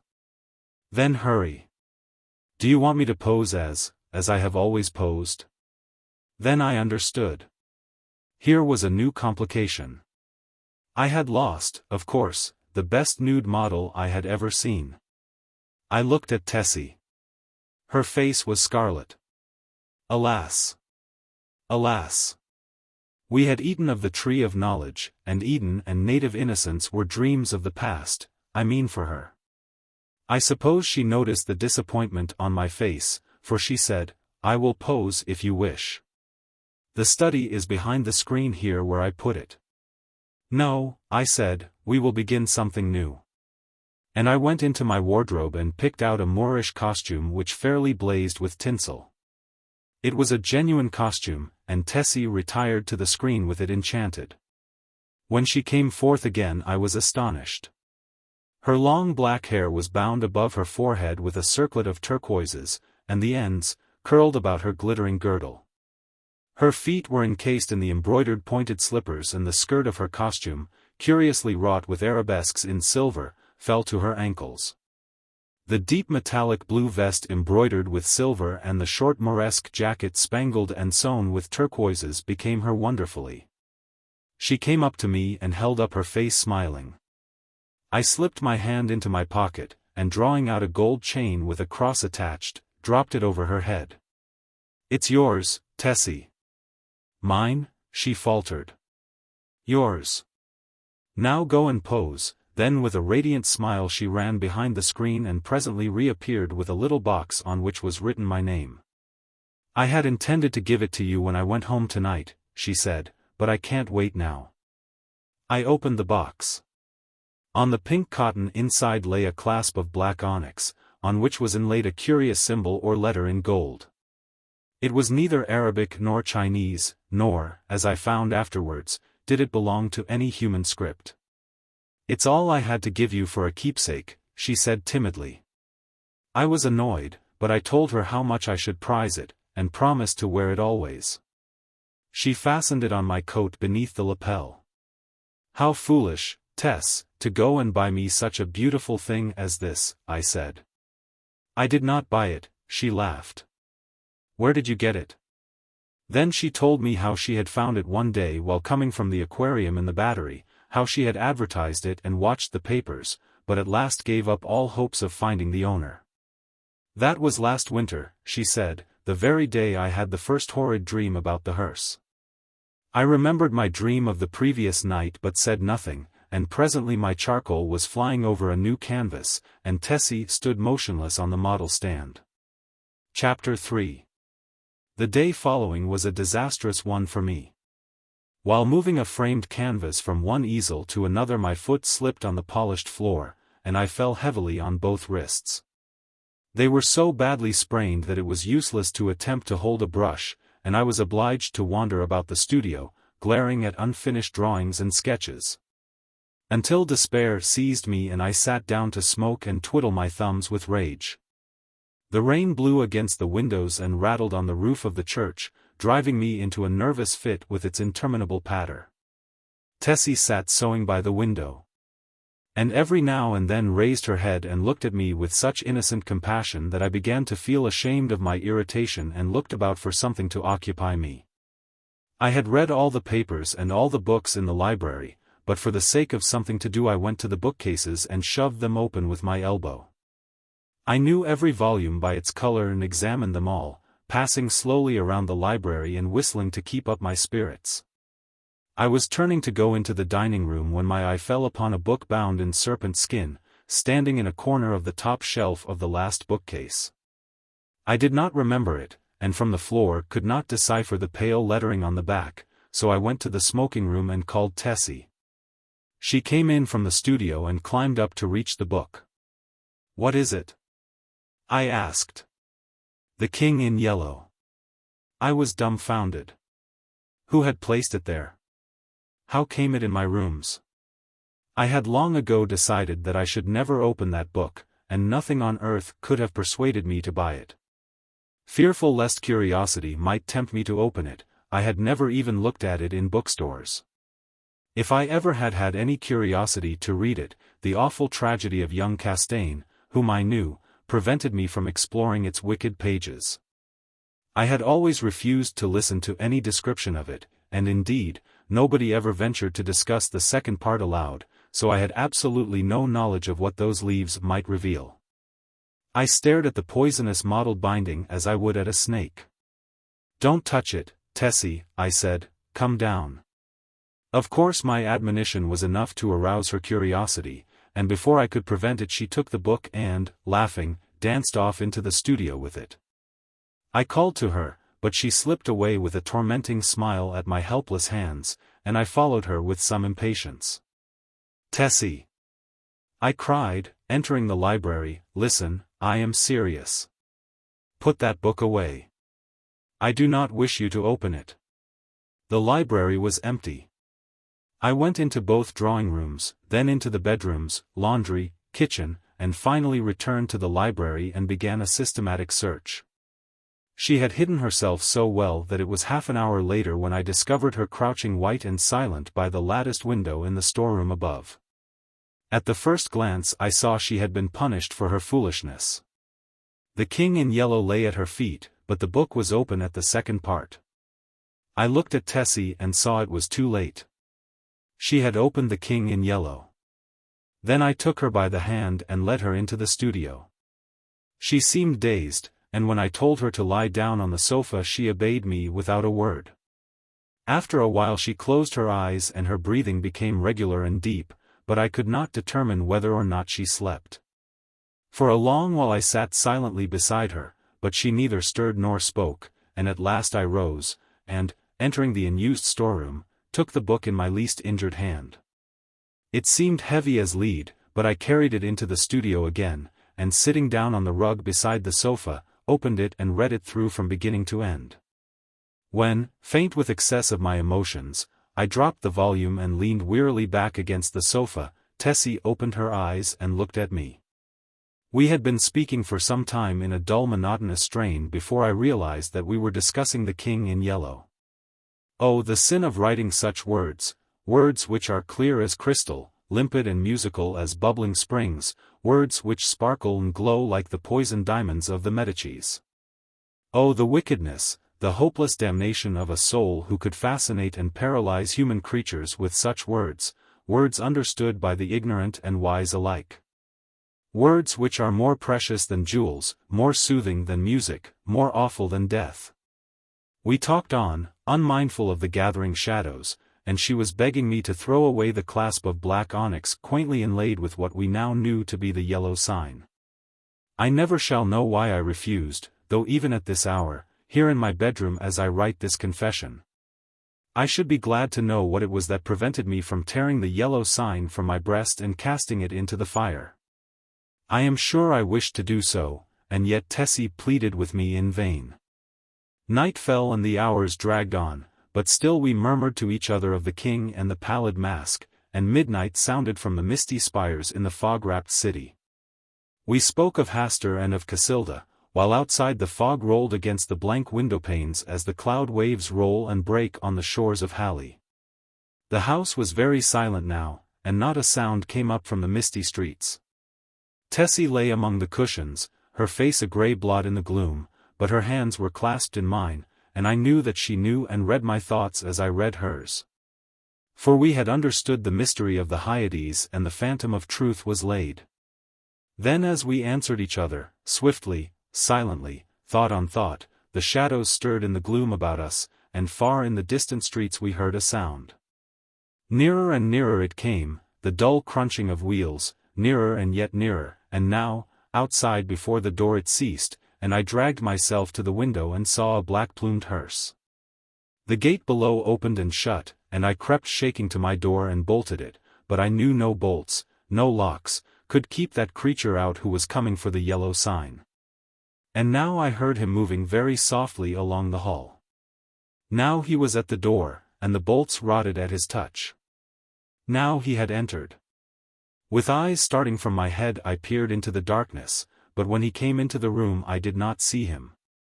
It was only when I felt him envelope me in his cold soft grasp that I cried out and struggled with deadly fury. But my hands were useless and he tore the onyx clasp from my coat and struck me full in the face. Then, as I fell, I heard Tessie's soft cry and her spirit fled, and even while falling I longed to follow her. For I knew that the king in yellow had opened his tattered mantle and there was only God to cry to now. I could tell more, but I cannot see what help it will be to the world. As for me, I am past human help or hope. As I lie here, writing, careless even whether or not I die before I finish, I can see the doctor gathering up his powders and phials with a vague gesture to the good priest beside me. Which I understand. They will be very curious to know the tragedy, they of the outside world who write books and print millions of newspapers, but I shall write no more. And the Father Confessor will seal my last words with the seal of sanctity when his holy office is done. They of the outside world may send their creatures into wrecked homes and death-smitten firesides, and their newspapers will batten on blood and tears.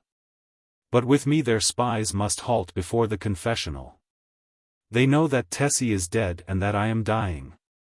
They know how the people in the house, aroused by an infernal scream, rushed into my room and found 1 living and 2 dead, but they do not know what I shall tell them now. They do not know that the doctor said as he pointed to a horrible decomposed heap on the floor, the livid corpse of the watchman from the church, "I have no theory, no explanation. That man must have been dead for months. I think I am dying. I wish the priest would." The Demoiselle dys. Mais je crois que je suis descendu en puis. Ténébreux oncle de soit. Heraclitus Esther verit caché. There be 3 things which are too wonderful for me, for which I know not. The way of an eagle in the air, the way of a serpent upon a rock. The way of a ship in the midst of the sea, and the way of a man with a maid. Chapter 1. The utter desolation of the scene began to have its effect. I sat down to face the situation and, if possible, recall to mind some landmark which might aid me in extricating myself from my present position. If I could only find the ocean again, all would be clear, for I knew one could see the island of Groix from the cliffs. I laid down my gun, and kneeling behind a rock, lighted a pipe. Then I looked at my watch. It was nearly 4 o'clock. I might have wandered far from Kerslake since daybreak. Standing the day before on the cliffs below Kerslake with Gulven, looking out over the somber moors among which I had now lost my way, these downs had appeared to me level as a meadow, stretching to the horizon, and although I knew how deceptive is distance, I could not realize that what from Kerslake seemed to be mere grassy hollows were great valleys covered with gorse and heather. And what looked like scattered boulders were in reality enormous cliffs of granite. "It's a bad place for a stranger," old Gulven had said, "you'd better take a guide," and I had replied, "I shall not lose myself." Now I knew that I had lost myself, as I sat there smoking, with the sea wind blowing in my face. On every side stretched the moorland, covered with flowering gorse and heath and granite boulders. There was not a tree in sight, much less a house. After a while, I picked up the gun, and turning my back on the sun tramped on again. There was little use in following any of the brawling streams which every now and then crossed my path, for, instead of flowing into the sea, they ran inland to reedy pools in the hollows of the moors. I had followed several, but they all led me to swamps or silent little ponds from which the snipe rose peeping and wheeled away in an ecstasy of fright. I began to feel fatigued, and the gun galled my shoulder in spite of the double pads. The sun sank lower and lower, shining level across yellow gorse and the moorland pools. As I walked, my own gigantic shadow led me on, seeming to lengthen at every step. The gorse scraped against my leggings, crackled beneath my feet, showering the brown earth with blossoms, and the brake bowed and billowed along my path. From tufts of heath rabbits scurried away through the bracken, and among the swamp grass I heard the wild duck's drowsy quack. Once a fox stole across my path, and again, as I stooped to drink at a hurrying rill, a heron flapped heavily from the reeds beside me. I turned to look at the sun. It seemed to touch the edges of the plain. When at last I decided that it was useless to go on, and that I must make up my mind to spend at least one night on the moors, I threw myself down thoroughly fagged out. The evening sunlight slanted warm across my body, but the sea winds began to rise, and I felt a chill strike through me from my wet shooting boots. High overhead gulls were wheeling and tossing like bits of white paper. From some distant marsh a solitary curlew called. Little by little the sun sank into the plain, and the zenith flushed with the afterglow. I watched the sky change from palest gold to pink and then to smoldering fire. Clouds of midges danced above me, and high in the calm air a bat dipped and soared. My eyelids began to droop. Then as I shook off the drowsiness a sudden crash among the bracken roused me. I raised my eyes. A great bird hung quivering in the air above my face. For an instant I stared, incapable of motion. Then something leaped past me in the ferns and the bird rose, wheeled, and pitched headlong into the brake. I was on my feet in an instant, peering through the gorse. There came the sound of a struggle from a bunch of heather close by, and then all was quiet. I stepped forward, my gun poised, but when I came to the heather the gun fell under my arm again, and I stood motionless in silent astonishment. A dead hare lay on the ground, and on the hare stood a magnificent falcon, one talon buried in the creature's neck, the other planted firmly on its limp flank. But what astonished me was not the mere sight of a falcon sitting upon its prey. I had seen that more than once. It was that the falcon was fitted with a sort of leash about both talons, and from the leash hung a round bit of metal like a sleigh bell. The bird turned its fierce yellow eyes on me, and then stooped and struck its curved beak into the quarry. At the same instant hurried steps sounded among the heather, and a girl sprang into the covert in front. Without a glance at me she walked up to the falcon, and passing her gloved hand under its breast, raised it from the quarry. Then she deftly slipped a small hood over the bird's head, and holding it out on her gauntlet, stooped and picked up the hare. She passed a cord about the animal's legs and fastened the end of the thong to her girdle. Then she started to retrace her steps through the covert. As she passed me I raised my cap and she acknowledged my presence with a scarcely perceptible inclination. I had been so astonished, so lost in admiration of the scene before my eyes, that it had not occurred to me that here was my salvation. But as she moved away I recollected that unless I wanted to sleep on a windy moor that night I had better recover my speech without delay. At my first word she hesitated, and as I stepped before her I thought a look of fear came into her beautiful eyes. But as I humbly explained my unpleasant plight, her face flushed and she looked at me in wonder. "Surely you did not come from Kerslake," she repeated. Her sweet voice had no trace of the Breton accent nor of any accent which I knew, and yet there was something in it I seemed to have heard before, something quaint and indefinable. Like the theme of an old song. I explained that I was an American, unacquainted with Finisterre, shooting there for my own amusement. "An American," she repeated in the same quaint musical tones. "I have never before seen an American." For a moment she stood silent, then looking at me she said, "If you should walk all night you could not reach Kerslake now, even if you had a guide."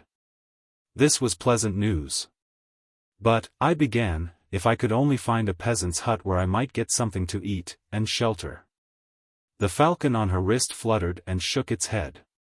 The girl smoothed its glossy back and glanced at me.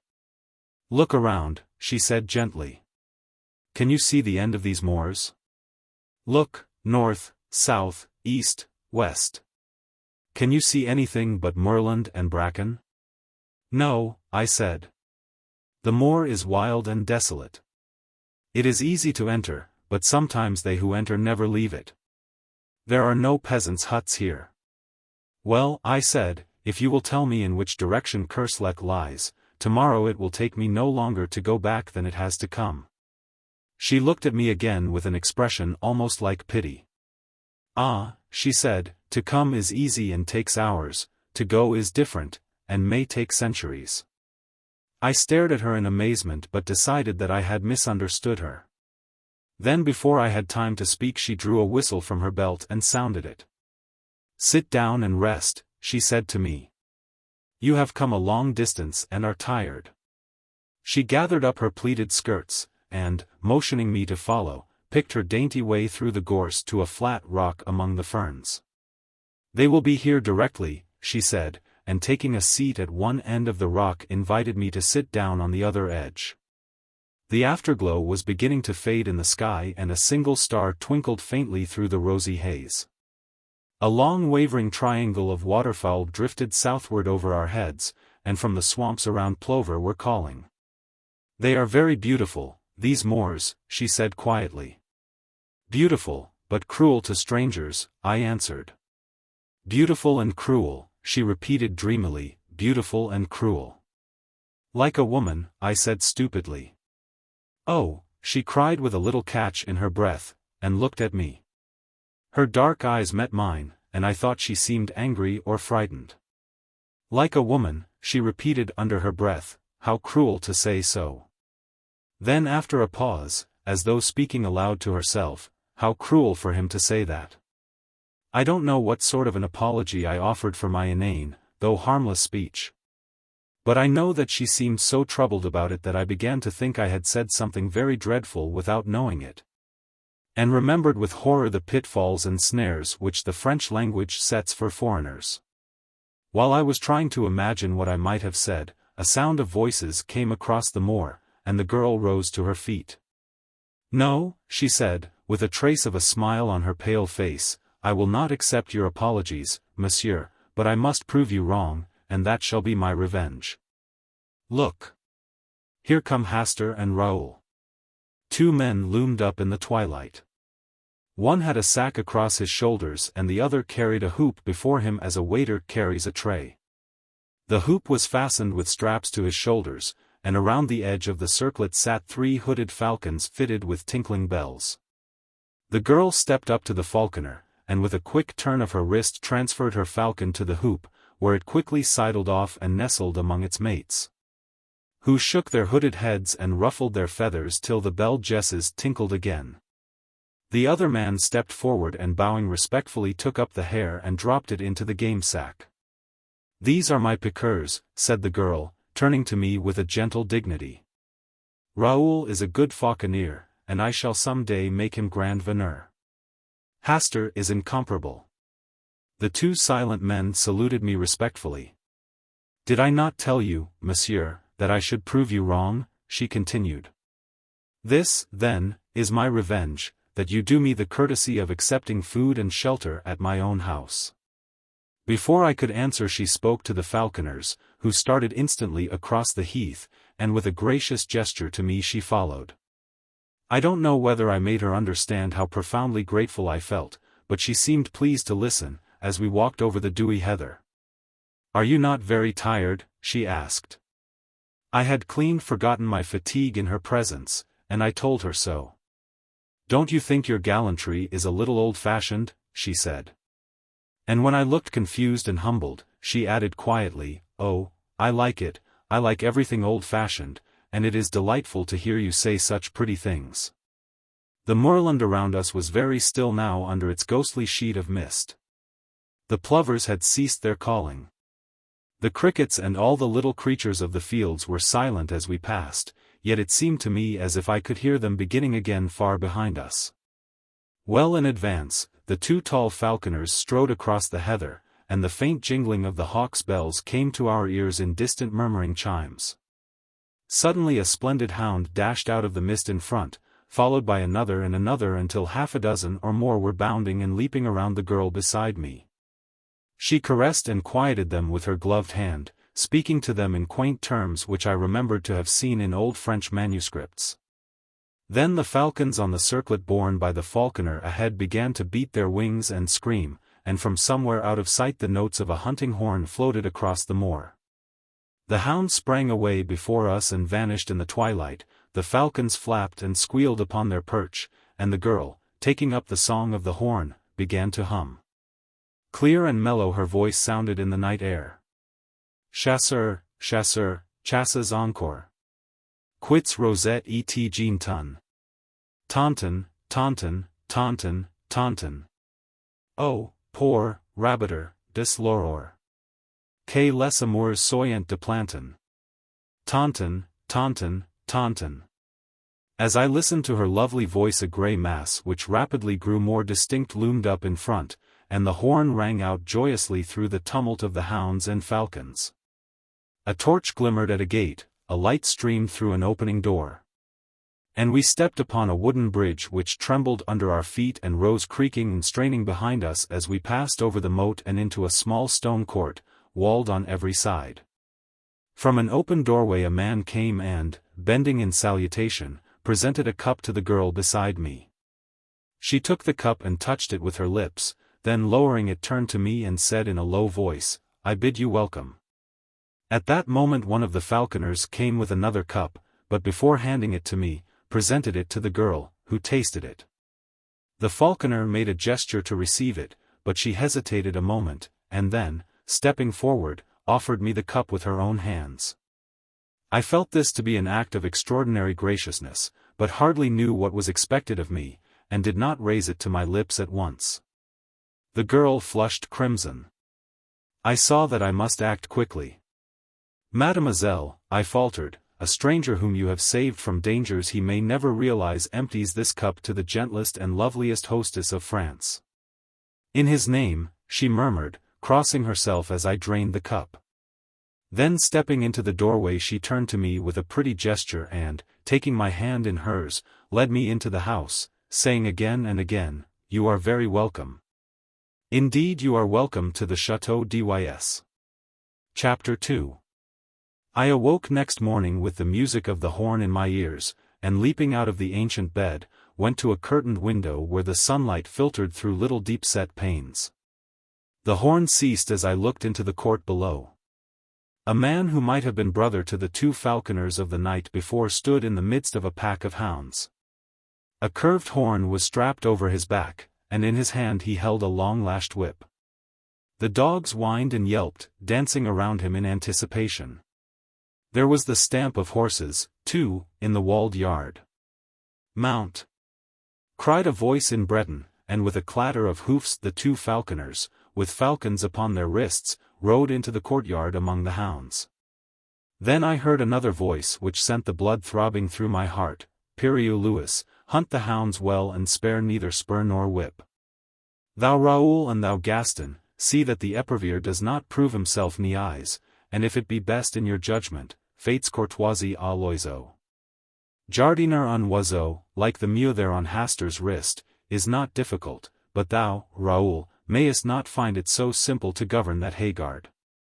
Twice last week he foamed au vif and lost the beccade although he is used to the lure. The bird acts like a stupid branchier.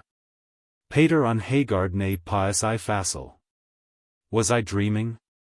The old language of falconry which I had read in yellow manuscripts, the old forgotten French of the Middle Ages was sounding in my ears while the hounds bayed and the hawks' bells tinkled. Accompaniment to the stamping horses.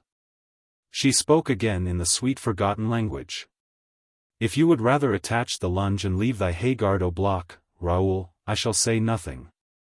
For it were a pity to spoil so fair a day's sport with an ill-trained source.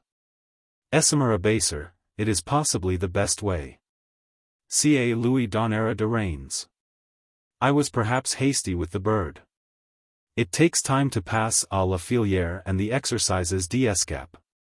Then the falconer Raoul bowed in his stirrups and replied, "If it be the pleasure of Mademoiselle, I shall keep the hawk." "It is my wish," she answered. "Falconry I know, but you have yet to give me many a lesson in auto-ursery, my poor Raoul." "Sieur Imperial Louis mount."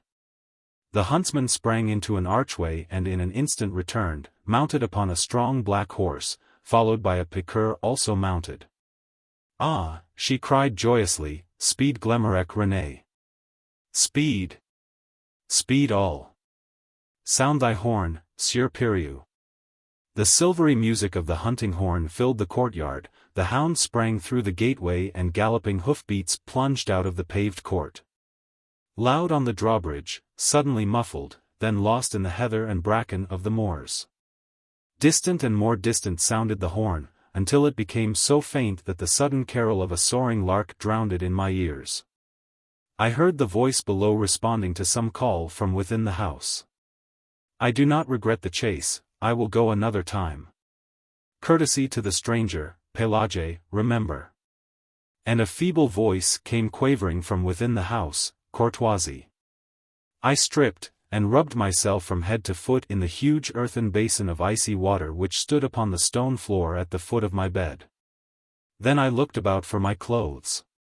They were gone, but on a settle near the door lay a heap of garments which I inspected with astonishment. As my clothes had vanished, I was compelled to attire myself in the costume which had evidently been placed there for me to wear while my own clothes dried.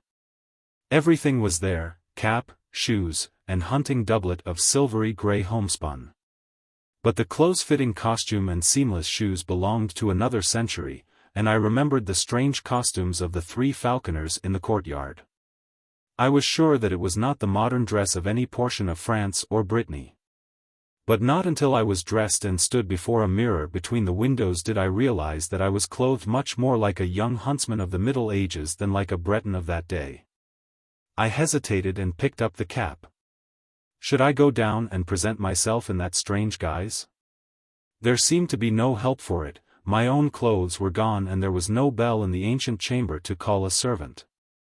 So I contented myself with removing a short hawk's feather from the cap, and, opening the door, went downstairs. By the fireplace in the large room at the foot of the stairs an old Breton woman sat spinning with a distaff. She looked up at me when I appeared, and, smiling frankly, wished me health in the Breton language, to which I laughingly replied in French. At the same moment my hostess appeared and returned my salutation with a grace and dignity that sent a thrill to my heart. Her lovely head with its dark curly hair was crowned with a headdress which set all doubts as to the epoch of my own costume at rest. Her slender figure was exquisitely set off in the homespun hunting gown edged with silver, and on her gauntlet-covered wrist she bore one of her petted hawks. With perfect simplicity she took my hand and led me into the garden in the court, and seating herself before a table invited me very sweetly to sit beside her. Then she asked me in her soft quaint accent how I had passed the night, and whether I was very much inconvenienced by wearing the clothes which old Pélagie had put there for me while I slept. I looked at my own clothes and shoes, drying in the sun by the garden wall, and hated them. What horrors they were compared with the graceful costume which I now wore. I told her this laughing, but she agreed with me very seriously. "We will throw them away," she said in a quiet voice. In my astonishment I attempted to explain that I not only could not think of accepting clothes from anybody, although for all I knew it might be the custom of hospitality in that part of the country, but that I should cut an impossible figure if I returned to France clothed as I was then. She laughed and tossed her pretty head, saying something in old French which I did not understand, and then Pélagie trotted out with a tray on which stood 2 bowls of milk, a loaf of white bread, fruit, a platter of honeycomb, and a flagon of deep red wine. "You see, I have not yet broken my fast because I wished you to eat with me. But I am very hungry," she smiled. "I would rather die than forget one word of what you have said." I blurted out, while my cheeks burned. "She will think me mad," I added to myself, but she turned to me with sparkling eyes.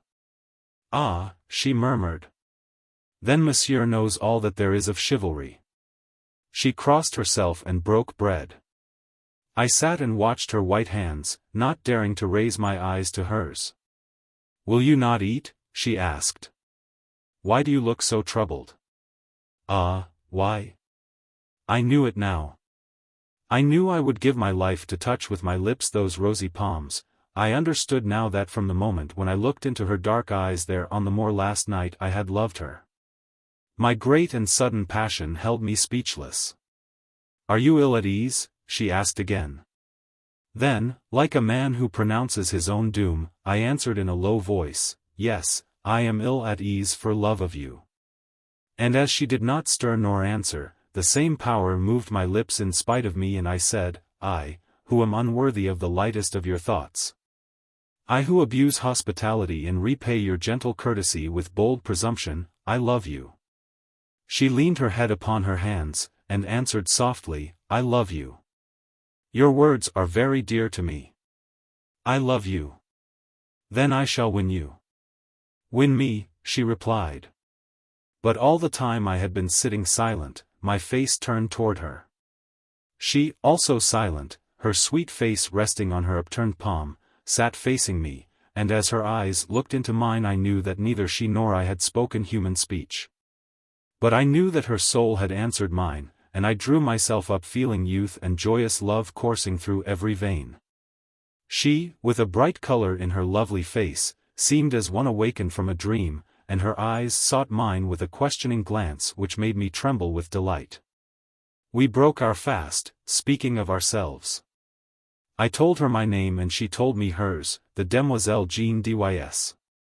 She spoke of her father and mother's death, and how the 19 of her years had been passed in the little fortified farm alone with her nurse Pélagie, Glemarec René the piqueur, and the 4 falconers, Raoul, Gaston, Hastur, and the Sieur Piriou Louis, who had served her father.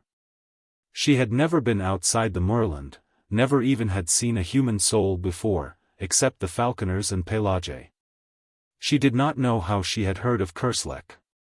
Perhaps the falconers had spoken of it. She knew the legends of Loup Garou and Jean la Flamme from her nurse Pélagie. She embroidered and spun flax. Her hawks and hounds were her only distraction. When she had met me there on the moor she had been so frightened that she almost dropped at the sound of my voice. She had, it was true, seen ships at sea from the cliffs, but as far as the eye could reach the moors over which she galloped were destitute of any sign of human life. There was a legend which old Pélagie told, how anybody once lost in the unexplored moorland might never return, because the moors were enchanted. She did not know whether it was true, she never had thought about it until she met me. She did not know whether the falconers had even been outside, or whether they could go if they would. The books in the house which Pélagie, the nurse, had taught her to read were hundreds of years old. All this she told me with a sweet seriousness seldom seen in anyone but children. My own name she found easy to pronounce, and insisted, because my first name was Philip, I must have French blood in me. She did not seem curious to learn anything about the outside world, and I thought perhaps she considered it had forfeited her interest and respect from the stories of her nurse. We were still sitting at the table, and she was throwing grapes to the small field birds which came fearlessly to our very feet. I began to speak in a vague way of going, but she would not hear of it, and before I knew it I had promised to stay a week and hunt with hawk and hound in their company. I also obtained permission to come again from Kerslek and visit her after my return. "Why," she said innocently, "I do not know what I should do if you never came back." And I, knowing that I had no right to awaken her with the sudden shock which the avowal of my own love would bring to her, sat silent, hardly daring to breathe. "You will come very often?" she asked. "Very often," I said. "Every day?" "Every day." "Oh," she sighed, "I am very happy. Come and see my hawks." She rose and took my hand again with a childlike innocence of possession, and we walked through the garden and fruit trees to a grassy lawn which was bordered by a brook.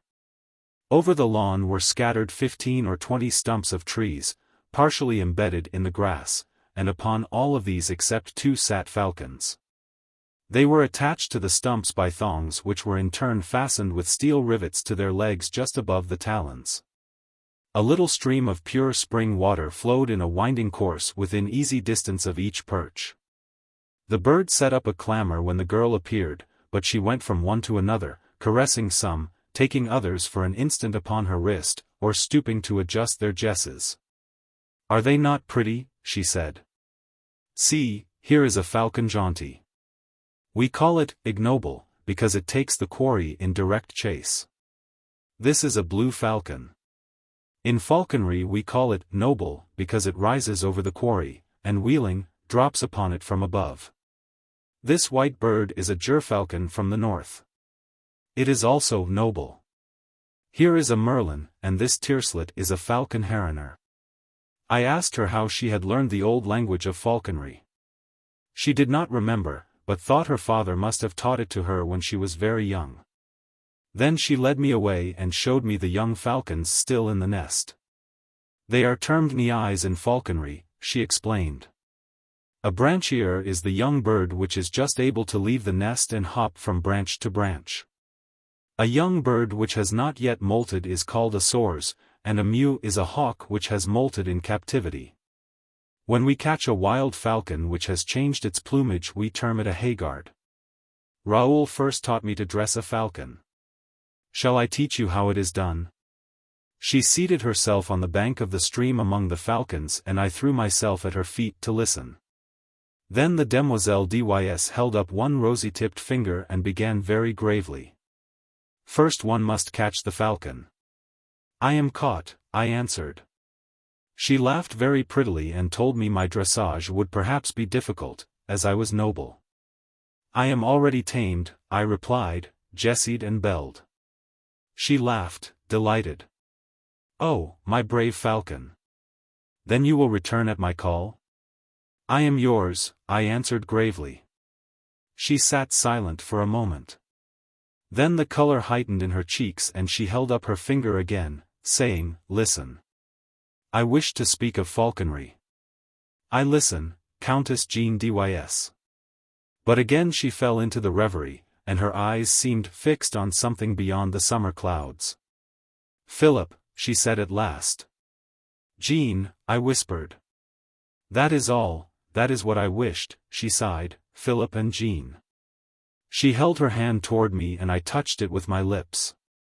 "Win me," she said, but this time it was the body and soul which spoke in unison. After a while she began again, "Let us speak of falconry." "Begin," I replied, "we have caught the falcon." Then Jean Dys took my hand in both of hers and told me how with infinite patience the young falcon was taught to perch upon the wrist. How little by little it became used to the belle jesses and the chaperon à cornet. They must first have a good appetite, she said, then little by little I reduce their nourishment, which in falconry we call pat. When, after many nights passed au bloc as these birds are now, I prevail upon the haggard to stay quietly on the wrist, then the bird is ready to be taught to come for its food. I fix the pat to the end of a thong, or lure, and teach the bird to come to me as soon as I begin to whirl the cord in circles about my head. At first I drop the pat when the falcon comes, and he eats the food on the ground. After a little he will learn to seize the lure in motion as I whirl it around my head or drag it over the ground. After this it is easy to teach the falcon to strike at game, always remembering to faire courtoisie à l'oiseau, that is, to allow the bird to taste the quarry. A squeal from one of the falcons interrupted her, and she arose to adjust the lunge which had become whipped about the block, but the bird still flapped its wings and screamed. "What is the matter?" she said. "Philip, can you see?" I looked around and at first saw nothing to cause the commotion, which was now heightened by the screams and flapping of all the birds. Then my eye fell upon the flat rock beside the stream from which the girl had risen. A grey serpent was moving slowly across the surface of the boulder, and the eyes in its flat triangular head sparkled like jet. "A couleuvre," she said quietly. "It is harmless, is it not?" I asked. She pointed to the black V-shaped figure on the neck. "It is certain death," she said, "it is a viper." We watched the reptile moving slowly over the smooth rock to where the sunlight fell in a broad warm patch. I started forward to examine it, but she clung to my arm crying, "Don't, Philip, I am afraid." "For me?" "For you, Philip, I love you." Then I took her in my arms and kissed her on the lips, but all I could say was, "Jean, Jean, Jean." And as she lay trembling on my breast, something struck my foot in the grass below, but I did not heed it. Then again something struck my ankle, and a sharp pain shot through me. I looked into the sweet face of Jean Dys and kissed her, and with all my strength lifted her in my arms and flung her from me. Then bending, I tore the viper from my ankle and set my heel upon its head. I remember feeling weak and numb, I remember falling to the ground. Through my slowly glazing eyes I saw Jean's white face bending close to mine, and when the light in my eyes went out I still felt her arms about my neck, and her soft cheek against my drawn lips. When I opened my eyes, I looked around in terror. Jean was gone. I saw the stream and the flat rock, I saw the crushed viper in the grass beside me, but the hawks and blocks had disappeared. I sprang to my feet. The garden, the fruit trees, the drawbridge and the walled court were gone. I stared stupidly at a heap of crumbling ruins, ivy-covered and grey, through which great trees had pushed their way. I crept forward, dragging my numbed foot, and as I moved, a falcon sailed from the treetops among the ruins, and soaring, mounting in narrowing circles, faded and vanished in the clouds above. "Jean, Jean," I cried, but my voice died on my lips, and I fell on my knees among the weeds. And as God willed it, I, not knowing, had fallen kneeling before a crumbling shrine carved in stone for our Mother of Sorrows. I saw the sad face of the Virgin wrought in the cold stone. I saw the cross and thorns at her feet, and beneath it I read, "Pray for the soul of the Demoiselle Jean Dys, who died in her youth for love of Philip, a stranger." AD 1573. But upon the icy slab lay a woman's glove still warm and fragrant. The prophet's paradise. If but the vine and love abjuring band are in the prophet's paradise to stand. Alack, I doubt the prophet's paradise were empty as the hollow of one's hand. The studio. He smiled, saying, seek her throughout the world. I said, why tell me of the world? My world is here, between these walls and the sheet of glass above. Here among gilded flagons and dull jeweled arms, tarnished frames and canvases, black chests and high-backed chairs, quaintly carved and stained in blue and gold. For whom do you wait? He said, and I answered, when she comes I shall know her. On my hearth a tongue of flame whispered secrets to the whitening ashes. In the street below I heard footsteps, a voice, and a song. For whom then do you wait? He said, and I answered, I shall know her. Footsteps, a voice, and a song in the street below, and I knew the song but neither the steps nor the voice. Fool! He cried, the song is the same, the voice and steps have but changed with years. On the hearth a tongue of flame whispered above the whitening ashes, wait no more. They have passed, the steps and the voice in the street below. Then he smiled, saying, for whom do you wait? Seek her throughout the world. I answered, my world is here, between these walls and the sheet of glass above. Here among gilded flagons and dull jeweled arms, tarnished frames and canvases, black chests and high-backed chairs, quaintly carved and stained in blue and gold. The phantom. The phantom of the past would go no further. If it is true, she sighed, that you find in me a friend, let us turn back together. You will forget, here, under the summer sky. I held her close, pleading, caressing, I seized her, white with anger, but she resisted. If it is true, she sighed, that you find in me a friend, let us turn back together. The phantom of the past would go no further. The sacrifice. I went into a field of flowers, whose petals are whiter than snow and whose hearts are pure gold. Far afield a woman cried, I have killed him I loved, and from a jar she poured blood upon the flowers whose petals are whiter than snow and whose hearts are pure gold. Far afield I followed, and on the jar I read 1,000 names, while from within the fresh blood bubbled to the brim. I have killed him I loved, she cried. The world's athirst. Now let it drink. She passed, and far afield I watched her pouring blood upon the flowers whose petals are whiter than snow and whose hearts are pure gold. Destiny. I came to the bridge which few may pass. Pass, cried the keeper, but I laughed, saying, there is time, and he smiled and shut the gates. To the bridge which few may pass came young and old. All were refused. Idly I stood and counted them, until, wearied of their noise and lamentations, I came again to the bridge which few may pass. Those in the throng about the gates shrieked out, he comes too late. But I laughed, saying, there is time. Pass, cried the keeper as I entered, then smiled and shut the gates. The throng. There, where the throng was thickest in the street, I stood with Pierrot. All eyes were turned on me. What are they laughing at? I asked, but he grinned, dusting the chalk from my black cloak. I cannot see, it must be something droll, perhaps an honest thief. All eyes were turned on me. He has robbed you of your purse. They laughed. My purse. I cried, Pierrot, help. It is a thief. They laughed, he has robbed you of your purse. Then Truth stepped out, holding a mirror. If he is an honest thief, cried Truth, Pierrot shall find him with this mirror, but he only grinned, dusting the chalk from my black cloak. You see, he said, Truth is an honest thief, she brings you back your mirror. All eyes were turned on me. Arrest Truth. I cried, forgetting it was not a mirror but a purse I lost, standing with Pierrot, there, where the throng was thickest in the street. The jester. Was she fair? I asked, but he only chuckled, listening to the bells jingling on his cap. Stabbed, he tittered. Think of the long journey, the days of peril, the dreadful nights.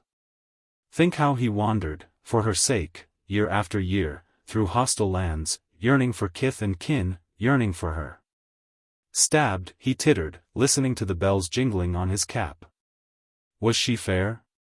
I asked, but he only snarled, muttering to the bells jingling on his cap. She kissed him at the gate, he tittered, but in the hall his brother's welcome touched his heart. Was she fair? I asked. Stabbed, he chuckled. Think of the long journey, the days of peril, the dreadful nights. Think how he wandered, for her sake, year after year through hostile lands, yearning for kith and kin, yearning for her. She kissed him at the gate, but in the hall his brother's welcome touched his heart. Was she fair? I asked, but he only snarled, listening to the bells jingling in his cap. The green room. The clown turned his powdered face to the mirror. If to be fair is to be beautiful, he said, who can compare with me in my white mask? Who can compare with him in his white mask?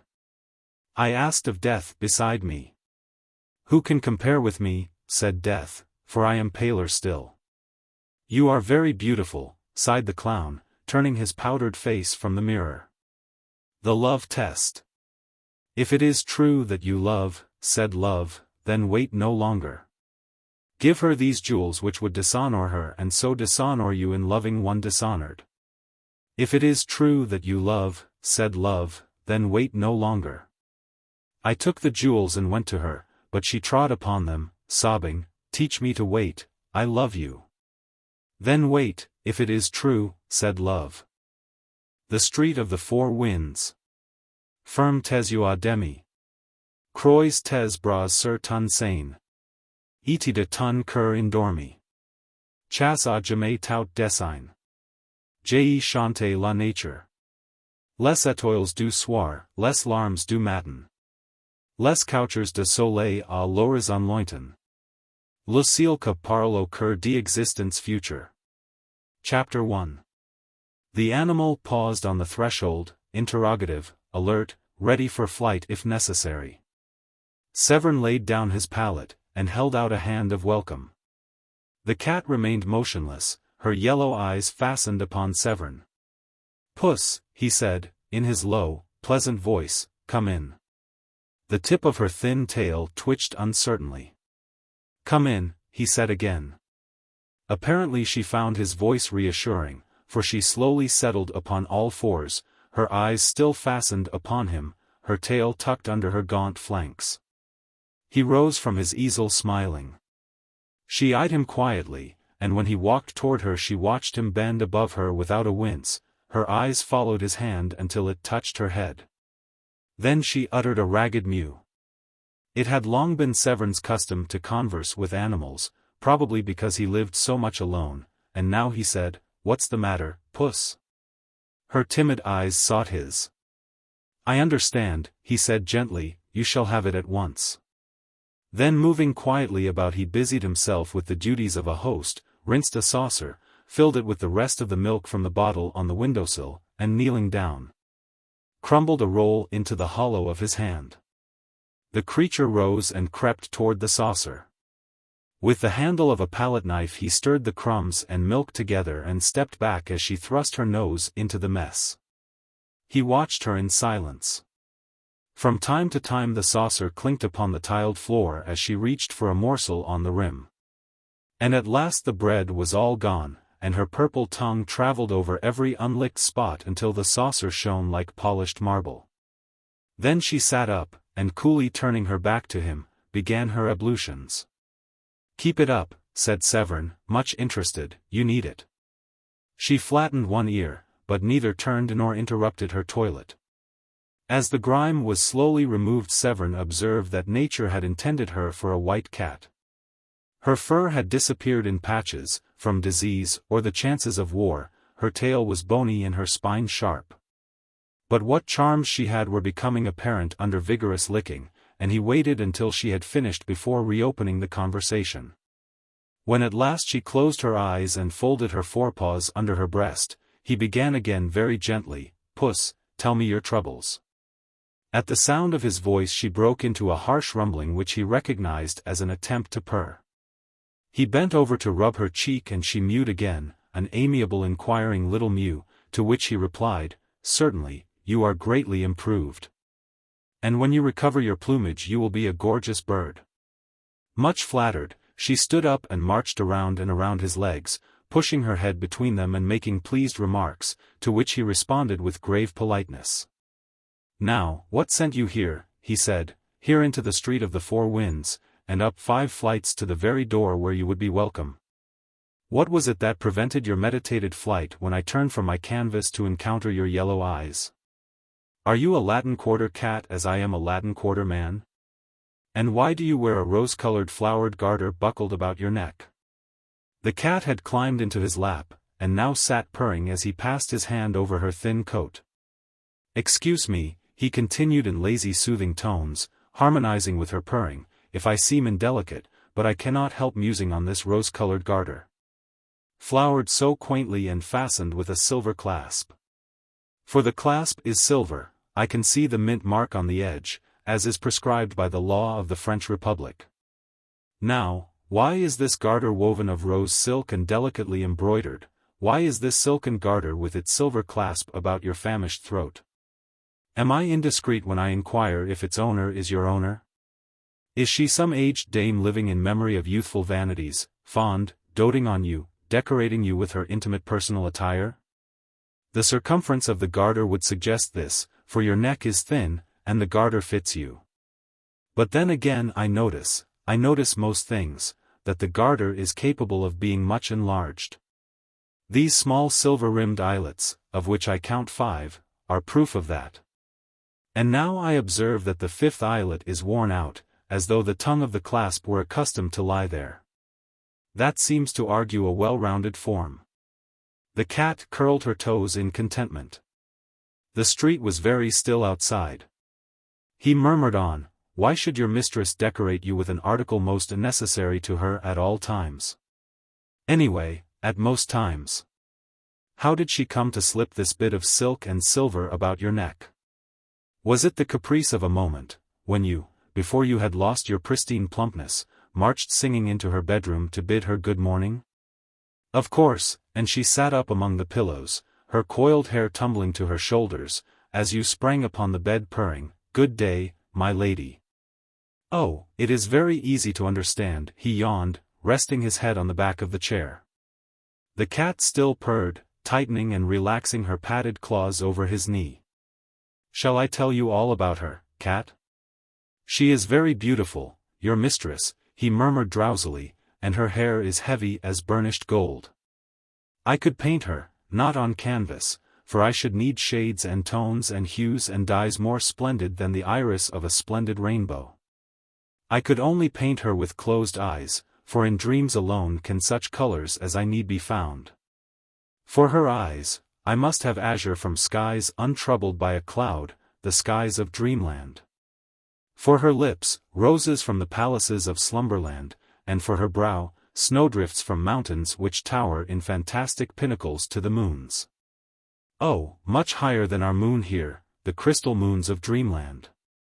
She is, very, beautiful, your mistress."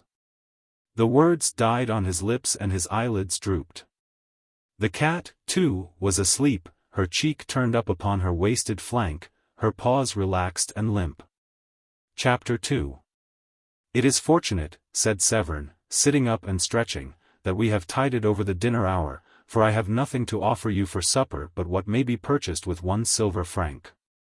The cat on his knee rose, arched her back, yawned, and looked up at him. "What shall it be? A roast chicken with salad? No? Possibly you prefer beef? Of course, and I shall try an egg and some white bread. Now for the wines. Milk for you? Good. I shall take a little water, fresh from the wood," with a motion toward the bucket in the sink. He put on his hat and left the room.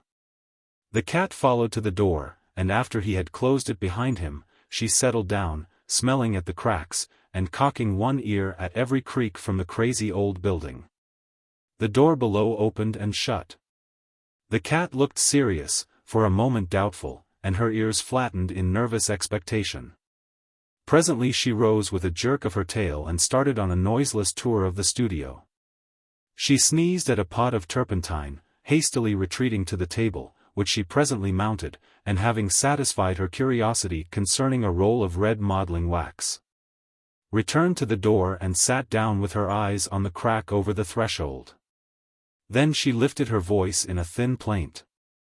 When Severin returned he looked grave, but the cat, joyous and demonstrative, marched around him, rubbing her gaunt body against his legs, driving her head enthusiastically into his hand, and purring until her voice mounted to a squeal. He placed a bit of meat, wrapped in brown paper, upon the table, and with a penknife cut it into shreds. The milk he took from a bottle which had served for medicine, and poured it into the saucer on the hearth. The cat crouched before it, purring and lapping at the same time. He cooked his egg and ate it with a slice of bread, watching her busy with the shredded meat, and when he had finished, and had filled and emptied a cup of water from the bucket in the sink, he sat down, taking her into his lap, where she at once curled up and began her toilet. He began to speak again, touching her caressingly at times by way of emphasis. "Cat, I have found out where your mistress lives. It is not very far away. It is here, under this same leaky roof, but in the north wing which I had supposed was uninhabited. My janitor tells me this. By chance, he is almost sober this evening. The butcher on the Rue de Seine, where I bought your meat, knows you, and old Caban the baker identified you with needless sarcasm.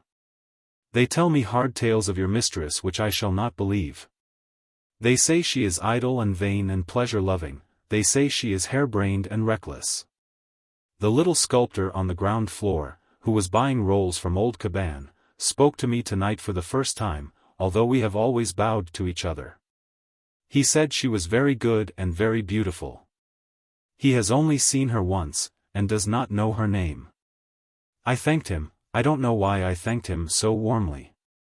Caban said, into this cursed street of the four winds blow all things evil. The sculptor looked confused, but when he went out with his rolls, he said to me, I am sure, monsieur, that she is as good as she is beautiful. The cat had finished her toilet and now, springing softly to the floor, went to the door and sniffed. He knelt beside her, and unclasping the garter held it for a moment in his hands. After a while he said, there is a name engraved upon the silver clasp beneath the buckle. It is a pretty name, Sylvia Elvin. Sylvia is a woman's name, Elvin is the name of a town. In Paris, in this quarter, above all, in this street of the four winds, names are worn and put away as the fashions change with the seasons. I know the little town of Elvin, for there I met fate face to face and fate was unkind. But do you know that in Elvin fate had another name, and that name was Sylvia? He replaced the garter and stood up looking down at the cat crouched before the closed door. The name of Elvin has a charm for me. It tells me of meadows and clear rivers. The name of Sylvia troubles me like perfume from dead flowers. The cat mewed. Yes, yes, he said soothingly, I will take you back. Your Sylvia is not my Sylvia. The world is wide and Elvin is not unknown. Yet in the darkness and filth of poorer Paris, in the sad shadows of this ancient house, these names are very pleasant to me. He lifted her in his arms and strode through the silent corridors to the stairs. Down 5 flights and into the moonlit court, past the little sculptor's den, and then again in at the gate of the north wing and up the worm-eaten stairs he passed, until he came to a closed door. When he had stood knocking for a long time, something moved behind the door, it opened and he went in. The room was dark. As he crossed the threshold, the cat sprang from his arms into the shadows. He listened but heard nothing. The silence was oppressive and he struck a match. At his elbow stood a table and on the table a candle in a gilded candlestick. This he lighted, then looked around. The chamber was vast, the hangings heavy with embroidery. Over the fireplace towered a carved mantel, grey with the ashes of dead fires. In a recess by the deep-set windows stood a bed, from which the bedclothes, soft and fine as lace, trailed to the polished floor. He lifted the candle above his head. A handkerchief lay at his feet. It was faintly perfumed. He turned toward the windows.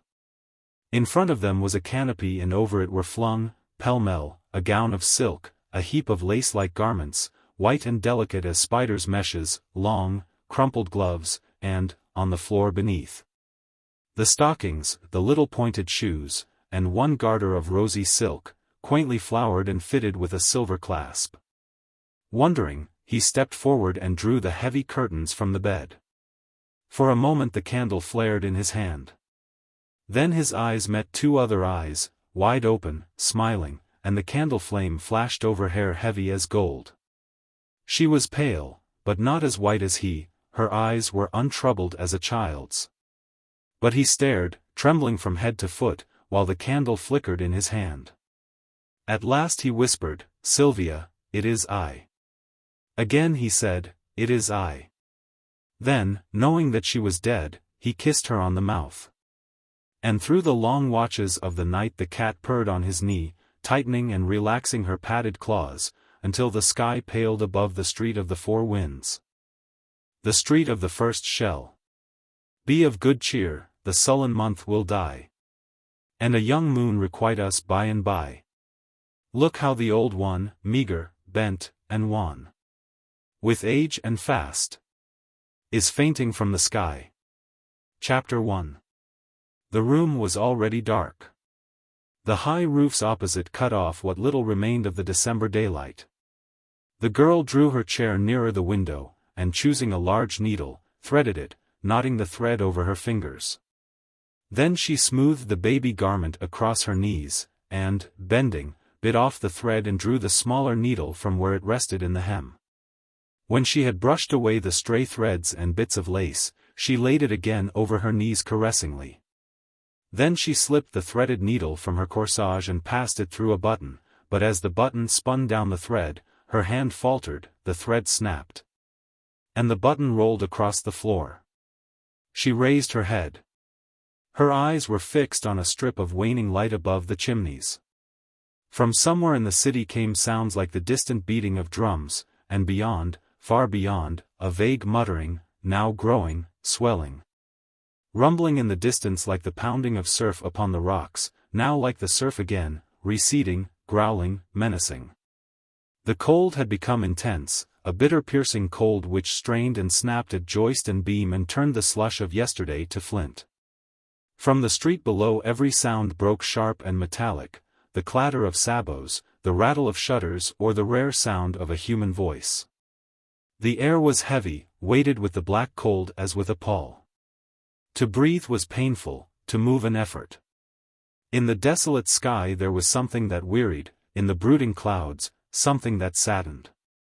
It penetrated the freezing city cut by the freezing river, the splendid city with its towers and domes, its quays and bridges and its thousand spires. It entered the squares, it seized the avenues and the palaces, stole across bridges and crept among the narrow streets of the Latin Quarter, grey under the grey of the December sky. Sadness, utter sadness. A fine icy sleet was falling, powdering the pavement with a tiny crystalline dust. It sifted against the window panes and drifted in heaps along the sill. The light at the window had nearly failed, and the girl bent low over her work. Presently she raised her head, brushing the curls from her eyes. "Jack? Dearest? Don't forget to clean your palette." He said, "All right," and picking up the palette, sat down upon the floor in front of the stove. His head and shoulders were in the shadow, but the firelight fell across his knees and glimmered red on the blade of the palette knife. Full in the firelight beside him stood a color box. On the lid was carved, J. Trent.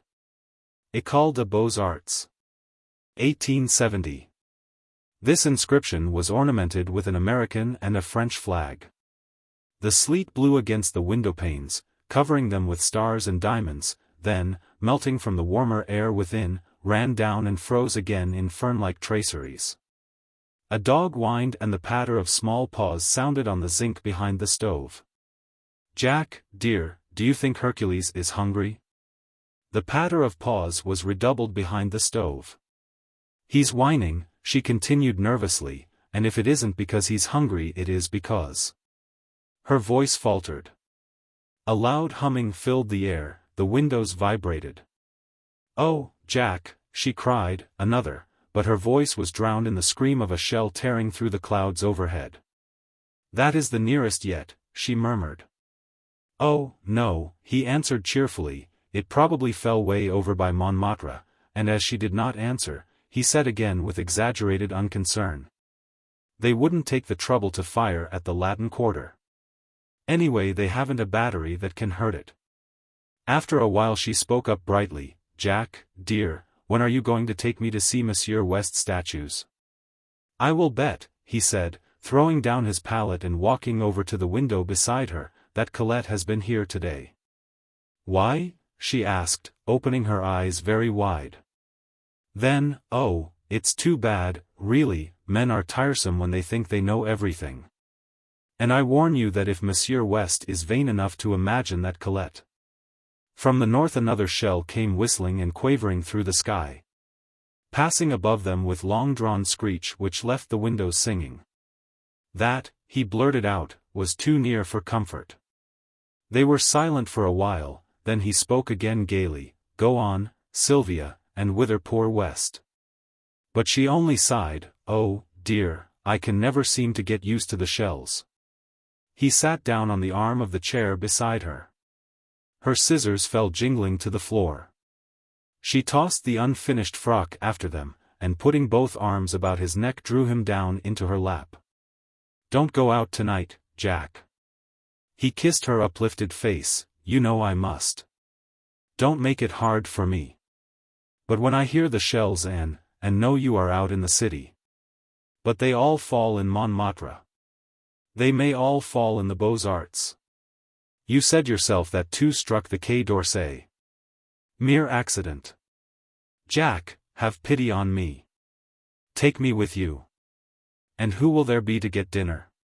She rose and flung herself on the bed. "Oh, I can't get used to it, and I know you must go, but I beg you not to be late to dinner. If you knew what I suffer. I cannot help it, and you must be patient with me, dear." He said, "It is as safe there as it is in our own house." She watched him fill for her the alcohol lamp, and when he had lighted it and had taken his hat to go, she jumped up and clung to him in silence. After a moment he said, "Now, Sylvia, remember my courage is sustained by yours. Come, I must go." She did not move, and he repeated, "I must go." Then she stepped back and he thought she was going to speak and waited, but she only looked at him, and, a little impatiently, he kissed her again, saying, "Don't worry, dearest." When he had reached the last flight of stairs on his way to the street, a woman hobbled out of the housekeeper's lodge waving a letter and calling, "Monsieur Jack. Monsieur Jack." This was left by Monsieur Falloby. He took the letter, and leaning on the threshold of the lodge, read it. "Dear Jack. I believe Braith is dead broke and I'm sure Falloby is. Braith swears he isn't, and Falloby swears he is, so you can draw your own conclusions. I've got a scheme for a dinner, and if it works, I will let you fellows in. Yours faithfully, West. P.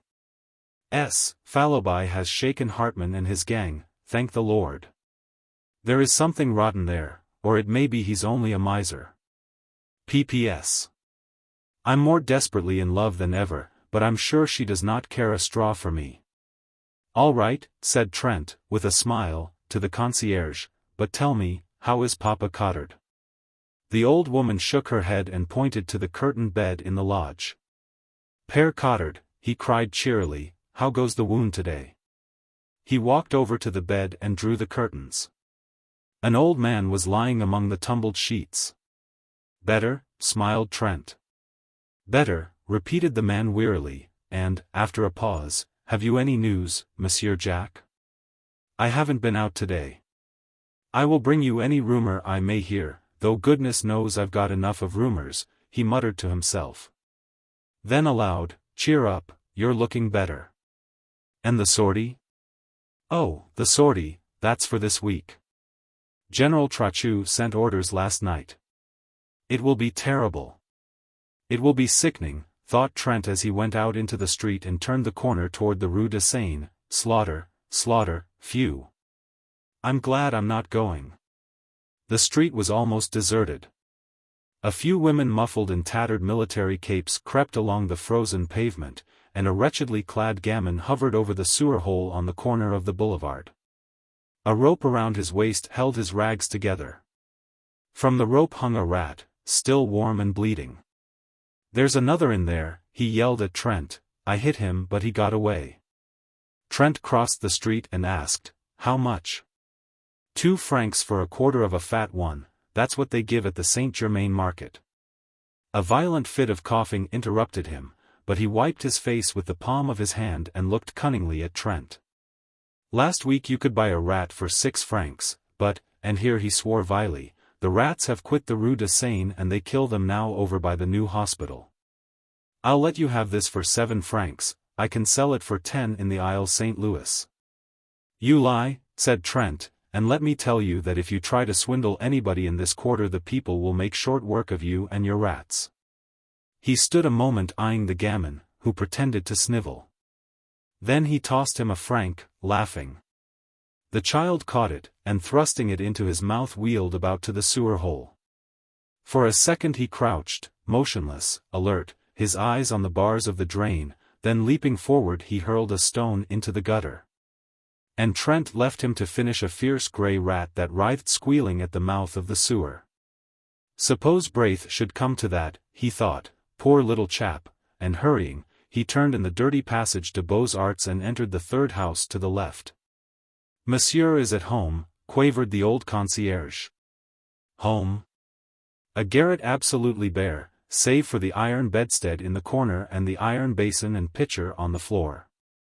West appeared at the door, winking with much mystery, and motioned Trent to enter.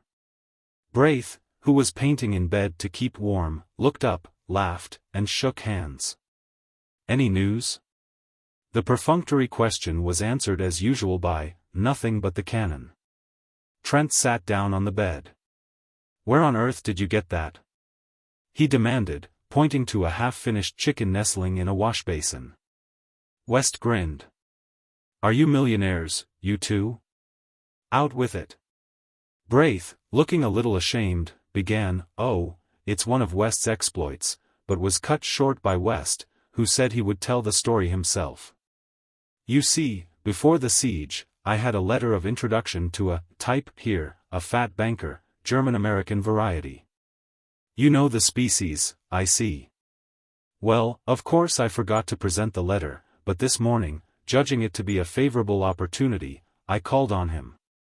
The villain lives in comfort, fires, my boy, fires in the anterooms. The Buttons finally condescends to carry my letter and card up, leaving me standing in the hallway, which I did not like. So I entered the first room I saw and nearly fainted at the sight of a banquet on a table by the fire. Down comes Buttons, very insolent. No, oh, no, his master, is not at home, and in fact is too busy to receive letters of introduction just now. The siege, and many business difficulties. I deliver a kick to Buttons, pick up this chicken from the table, toss my card on to the empty plate. And addressing Buttons as a species of Prussian pig, march out with the honors of war. Trent shook his head. I forgot to say that Hartmann often dines there, and I draw my own conclusions, continued West. Now about this chicken, half of it is for Braith and myself, and half for Colette, but of course you will help me eat my part because I'm not hungry. Neither am I, began Braith, but Trent, with a smile at the pinched faces before him, shook his head saying, what nonsense. You know I'm never hungry. West hesitated, reddened, and then slicing off Braith's portion, but not eating any himself, said good night, and hurried away to number 470 Rue Serpent, where lived a pretty girl named Colette. Orphan after Sedan, and heaven alone knew where she got the roses in her cheeks, for the siege came hard on the poor. "That chicken will delight her, but I really believe she's in love with West," said Trent. Then walking over to the bed, "See here, old man, no dodging, you know, how much have you left?" The other hesitated and flushed. "Come, old chap," insisted Trent. Braith drew a purse from beneath his bolster, and handed it to his friend with a simplicity that touched him. "7 sons," he counted. "You make me tired. Why on earth don't you come to me? I take it damned ill, Braith. How many times must I go over the same thing and explain to you that because I have money it is my duty to share it, and your duty and the duty of every American to share it with me? You can't get a cent, the city's blockaded, and the American minister has his hands full with all the German riffraff and deuce knows what. Why don't you act sensibly?" I will, Trent, but it's an obligation that perhaps I can never even in part repay. I'm poor Anne. "Of course you'll pay me. If I were a usurer I would take your talent for security. When you are rich and famous." "Don't, Trent." "All right, only no more monkey business." He slipped a dozen gold pieces into the purse, and tucking it again under the mattress smiled at Braith. "How old are you?" he demanded. 16. Trent laid his hand lightly on his friend's shoulder. "I'm 22, and I have the rights of a grandfather as far as you are concerned. You'll do as I say until you're 21. The siege will be over then, I hope," said Braith, trying to laugh, but the prayer in their hearts, "How long, O Lord, how long?" was answered by the swift scream of a shell soaring among the storm clouds of that December night. Chapter 2. West, standing in the doorway of a house in the Rue Serpentine, was speaking angrily. He said he didn't care whether Hartman liked it or not, he was telling him, not arguing with him. "You call yourself an American," he sneered. "Berlin and hell are full of that kind of American. You come loafing about Colette with your pockets stuffed with white bread and beef. And a bottle of wine at 30 francs and you can't really afford to give $1 to the American ambulance and public assistance, which Braith does, and he's half-starved." Hartman retreated to the curbstone, but West followed him, his face like a thundercloud. "Don't you dare to call yourself a countryman of mine," he growled. "No, nor an artist either. Artists don't worm themselves into the service of the public defense where they do nothing but feed like rats on the people's food. And I'll tell you now," he continued dropping his voice, for Hartman had started as though stung, "you might better keep away from that Alsatian brasserie and the smug-faced thieves who haunt it. You know what they do with suspects." "You lie, you hound," screamed Hartman, and flung the bottle in his hand straight at West's face. West had him by the throat in a second, and, forcing him against the dead wall, shook him wickedly. "Now you listen to me," he muttered, through his clenched teeth. "You are already a suspect and, I swear, I believe you are a paid spy. It isn't my business to detect such vermin, and I don't intend to denounce you, but understand this. Colette don't like you and I can't stand you, and if I catch you in this street again I'll make it somewhat unpleasant. Get out, you sleek Prussian." Hartman had managed to drag a knife from his pocket, but West tore it from him and hurled him into the gutter. A gamin who had seen this burst into a peal of laughter, which rattled harshly in the silent street. Then everywhere windows were raised and rows of haggard faces appeared demanding to know why people should laugh in the starving city. "Is it a victory?" murmured one. "Look at that," cried West as Hartman picked himself up from the pavement. "Look! You miser! Look at those faces!" But Hartman gave him a look which he never forgot, and walked away without a word.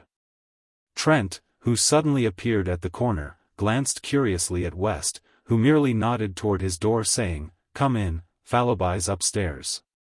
"What are you doing with that knife?" demanded Fallowby, as he and Trent entered the studio. West looked at his wounded hand, which still clutched the knife, but saying, "Cut myself by accident," tossed it into a corner and washed the blood from his fingers. Fallowby, fat and lazy, watched him without comment, but Trent, half divining how things had turned, walked over to Fallowby smiling. "I've a bone to pick with you," he said. "Where is it?" "I'm hungry," replied Fallowby with affected eagerness, but Trent, frowning, told him to listen. "How much did I advance you a week ago?" 380 francs, replied the other, with a squirm of contrition. "Where is it?" Fallowby began a series of intricate explanations, which were soon cut short by Trent. "I know.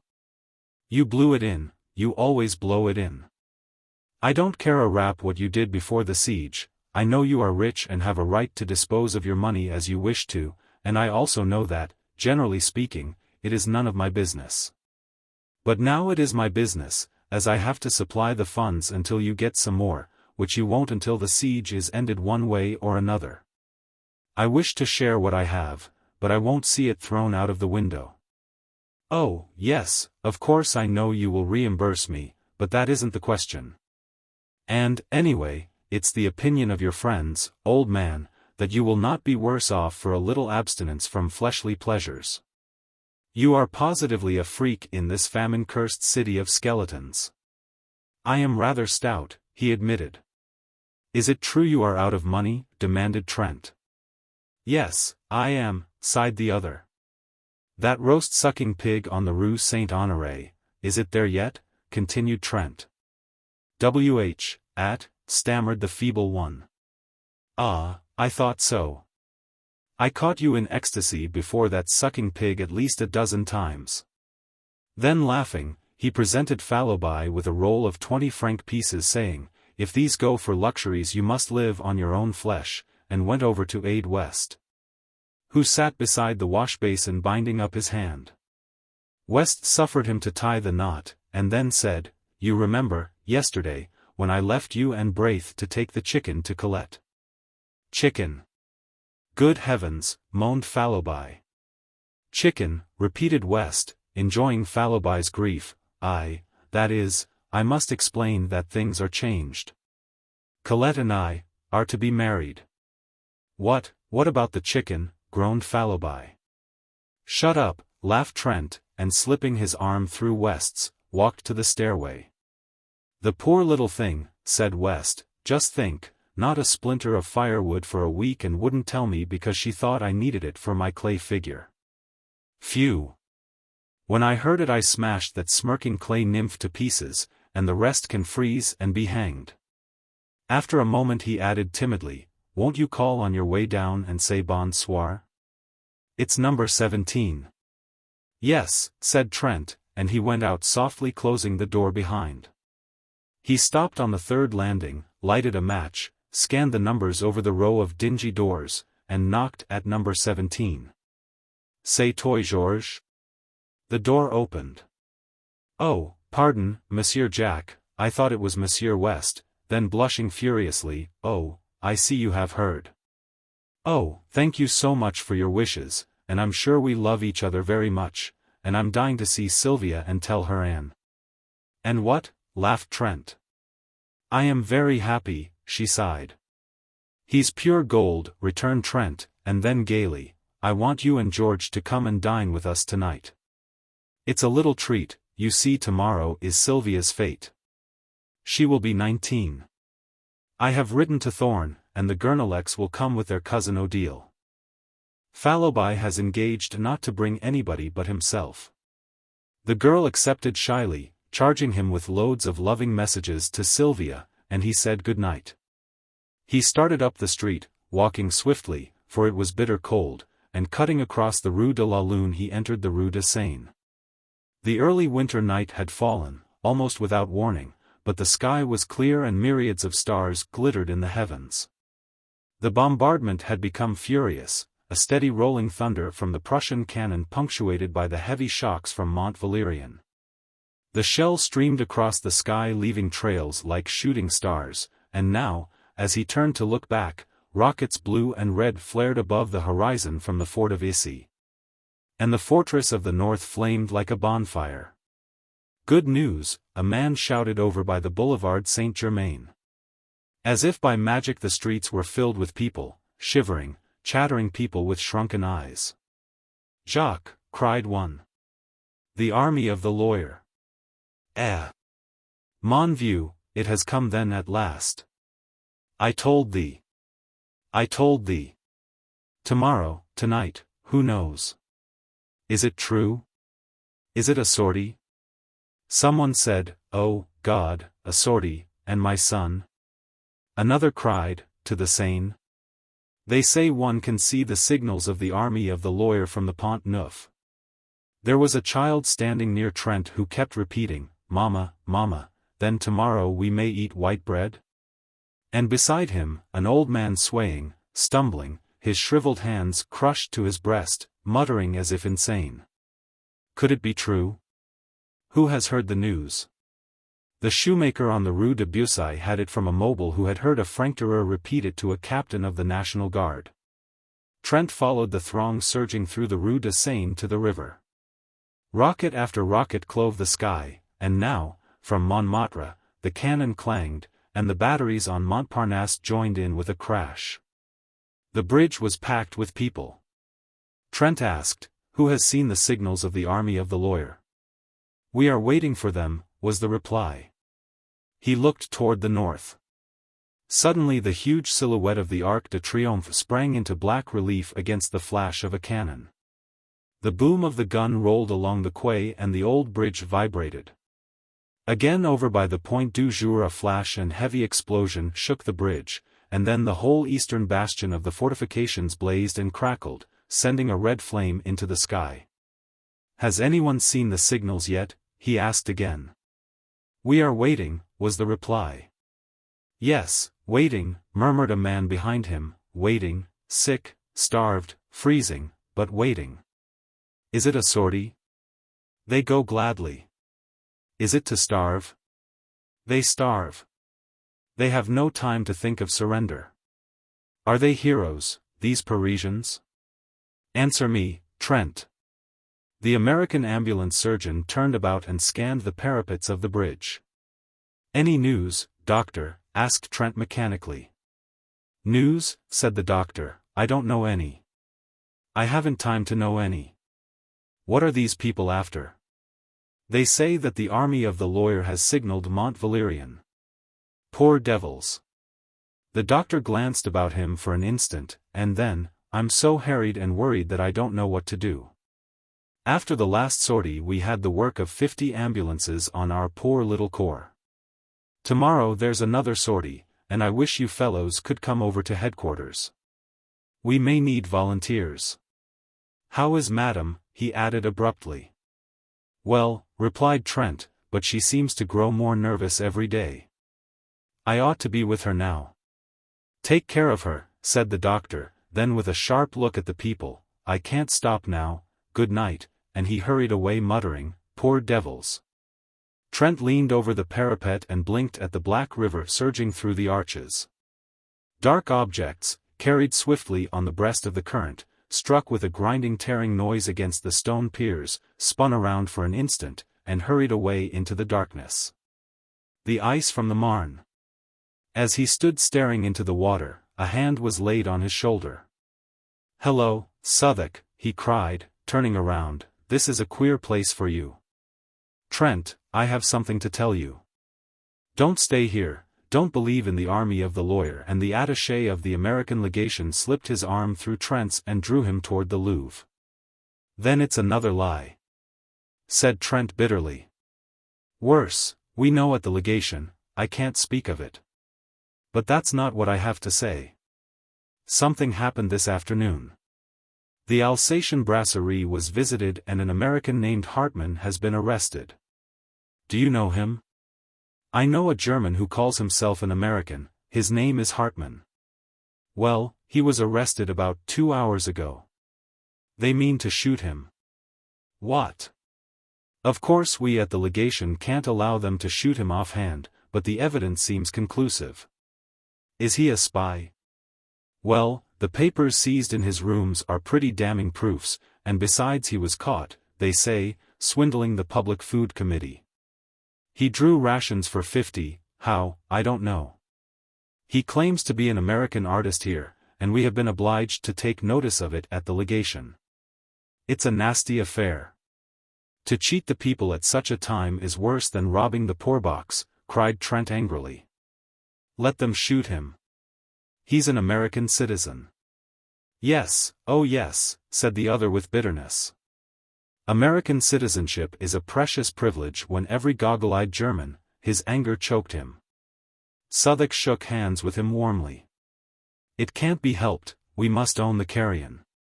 I am afraid you may be called upon to identify him as an American artist, he said with a ghost of a smile on his deep-lined face, and walked away through the Cours la Reine. Trent swore silently for a moment and then drew out his watch. 7 o'clock.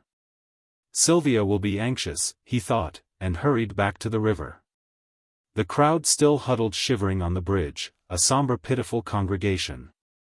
Peering out into the night for the signals of the army of the lawyer, and their hearts beat time to the pounding of the guns, their eyes lighted with each flash from the bastions.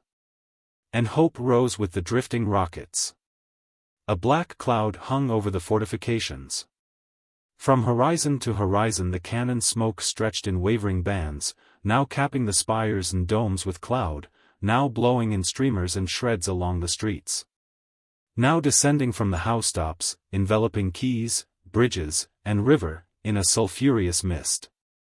And through the smoke pall the lightning of the cannon played, while from time to time a rift above showed a fathomless black vault set with stars. He turned again into the Rue de Seine, that sad abandoned street, with its rows of closed shutters and desolate ranks of unlighted lamps. He was a little nervous and wished once or twice for a revolver, but the slinking forms which passed him in the darkness were too weak with hunger to be dangerous, he thought. And he passed on unmolested to his doorway. But there somebody sprang at his throat. Over and over the icy pavement he rolled with his assailant, tearing at the noose about his neck, and then with a wrench sprang to his feet. Get up, he cried to the other. Slowly and with great deliberation, a small gamin picked himself out of the gutter and surveyed Trent with disgust. That's a nice clean trick, said Trent. A whelp of your age. You'll finish against a dead wall. Give me that cord. The urchin handed him the noose without a word. Trent struck a match and looked at his assailant. It was the rat killer of the day before. I thought so, he muttered. Tiens, c'est toi, said the gamin tranquilly. The impudence, the overpowering audacity of the ragamuffin took Trent's breath away. Do you know, you young strangler, he gasped, that they shoot thieves of your age? The child turned a passionless face to Trent. Shoot, then. That was too much, and he turned on his heel and entered his hotel. Groping up the unlighted stairway, he at last reached his own landing and felt about in the darkness for the door. From his studio came the sound of voices, West's hearty laugh and Fallowby's chuckle, and at last he found the knob and, pushing back the door, stood a moment confused by the light. Hello, Jack. Cried West, you're a pleasant creature, inviting people to dine and letting them wait. Here's Fallowby weeping with hunger. Shut up, observed the latter, perhaps he's been out to buy a turkey. He's been out garroting, look at his noose, laughed Gurnelec. So now we know where you get your cash, added West, vive le coup du Père François. Trent shook hands with everybody and laughed at Sylvia's pale face. I didn't mean to be late. I stopped on the bridge a moment to watch the bombardment. Were you anxious, Sylvia? She smiled and murmured, oh, no, but her hand dropped into his and tightened convulsively. To the table! Shouted Fallowby, and uttered a joyous whoop. Take it easy, observed Thorne, with a remnant of manners, you are not the host, you know. Marie Gurnelec, who had been chattering with Colette, jumped up and took Thorne's arm and Monsieur Gurnelec drew Odille's arm through his. Trent, bowing gravely, offered his own arm to Colette, West took in Sylvia, and Fallowby hovered anxiously in the rear. You march around the table 3 times singing the Marseillaise, explained Sylvia, and Monsieur Fallowby pounds on the table and beats time. Fallowby suggested that they could sing after dinner, but his protest was drowned in the ringing chorus. Aux armes. Formez vos battalions. Around the room they marched singing. Marchons. Marchons. With all their might, while Fallowby with very bad grace, hammered on the table, consoling himself a little with the hope that the exercise would increase his appetite. Hercules, the black and tan, fled under the bed, from which retreat he yapped and whined until dragged out by Gurnelec and placed in Odile's lap. "And now," said Trent gravely, when everybody was seated, "listen," and he read the menu. Beef soup à la Siege de Paris. Fish. Sardines à la Père Lachaise. White wine. Rôti, red wine. Fresh beef à la sortie. Vegetables. Canned beans à la Chassepot. Canned peas gravelotte. Potatoes irlandaises. Miscellaneous. Cold corned beef à la Hyades. Stewed prunes à la Garibaldi. Dessert.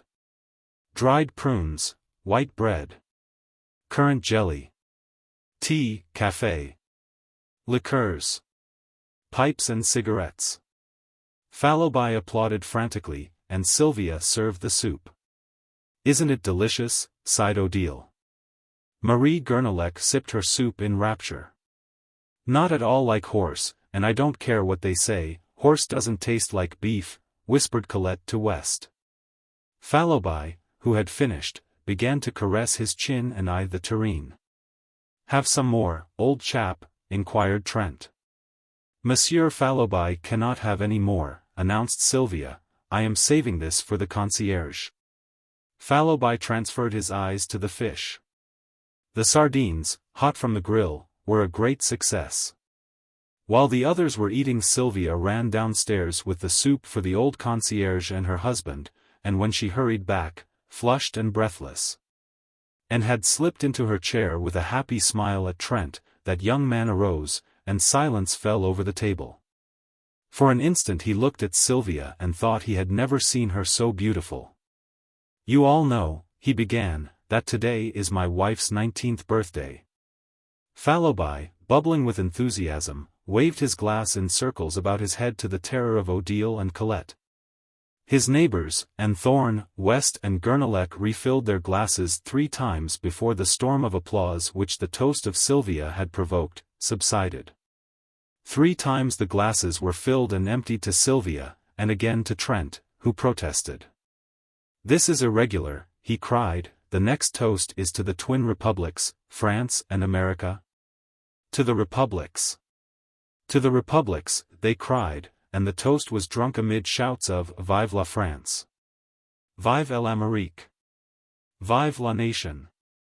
Then Trent, with a smile at West, offered the toast, to a happy pair, and everybody understood, and Sylvia leaned over and kissed Colette, while Trent bowed to West. The beef was eaten in comparative calm, but when it was finished and a portion of it set aside for the old people below, Trent cried, "Drink to Paris! May she rise from her ruins and crush the invader," and the cheers rang out, drowning for a moment the monotonous thunder of the Prussian guns. Pipes and cigarettes were lighted, and Trent listened an instant to the animated chatter around him, broken by ripples of laughter from the girls or the mellow chuckle of Fallowby. Then he turned to West. "There is going to be a sortie tonight," he said. "I saw the American ambulance surgeon just before I came in and he asked me to speak to you fellows. Any aid we can give him will not come amiss." Then dropping his voice and speaking in English, "As for me, I shall go out with the ambulance tomorrow morning. There is of course no danger, but it's just as well to keep it from Sylvia." West nodded. Thorne and Gurnelec, who had heard, broke in and offered assistance, and Fallowby volunteered with a groan. "All right," said Trent rapidly, "no more now, but meet me at ambulance headquarters tomorrow morning at 8. Sylvia and Colette, who were becoming uneasy at the conversation in English, now demanded to know what they were talking about. "What does a sculptor usually talk about?" cried West, with a laugh. Odile glanced reproachfully at Thorn, her fiancé. You are not French, you know, and it is none of your business, this war, said Odile with much dignity. Thorn looked meek, but West assumed an air of outraged virtue. It seems, he said to Fallowby, that a fellow cannot discuss the beauties of Greek sculpture in his mother tongue, without being openly suspected. Colette placed her hand over his mouth and turning to Sylvia, murmured, They are horridly untruthful, these men. I believe the word for ambulance is the same in both languages, said Marie Gurnelec saucily. Sylvia, don't trust Monsieur Trent. Jack, whispered Sylvia, promise me. A knock at the studio door interrupted her. Come in, cried Fallowby, but Trent sprang up, and opening the door, looked out. Then with a hasty excuse to the rest, he stepped into the hallway and closed the door. When he returned he was grumbling. What is it, Jack? Cried West. What is it? Repeated Trent savagely. I'll tell you what it is. I have received a dispatch from the American minister to go at once and identify and claim, as a fellow countryman and a brother artist, a rascally thief and a German spy. Don't go, suggested Fallowby. If I don't they'll shoot him at once. Let them, growled Thorn. Do you fellows know who it is? Hartman, shouted West, inspired. Sylvia sprang up deathly white, but Odile slipped her arm around her and supported her to a chair, saying calmly, Sylvia has fainted, it's the hot room, bring some water. Trent brought it at once. Sylvia opened her eyes, and after a moment rose, and supported by Marie Gurnelec and Trent, passed into the bedroom. It was the signal for breaking up, and everybody came and shook hands with Trent, saying they hoped Sylvia would sleep it off and that it would be nothing. When Marie Gurnelec took leave of him, she avoided his eyes, but he spoke to her cordially and thanked her for her aid. Anything I can do, Jack? Inquired West, lingering, and then hurried downstairs to catch up with the rest. Trent leaned over the banisters, listening to their footsteps and chatter, and then the lower door banged and the house was silent. He lingered, staring down into the blackness, biting his lips. Then with an impatient movement, I am crazy, he muttered, and lighting a candle, went into the bedroom. Sylvia was lying on the bed. He bent over her, smoothing the curly hair on her forehead. Are you better, dear Sylvia? She did not answer, but raised her eyes to his. For an instant he met her gaze, but what he read there sent a chill to his heart and he sat down covering his face with his hands. At last she spoke in a voice, changed and strained, a voice which he had never heard, and he dropped his hands and listened, bolt upright in his chair. Jack, it has come at last. I have feared it and trembled, ah. How often have I lain awake at night with this on my heart and prayed that I might die before you should ever know of it. For I love you, Jack, and if you go away I cannot live. I have deceived you.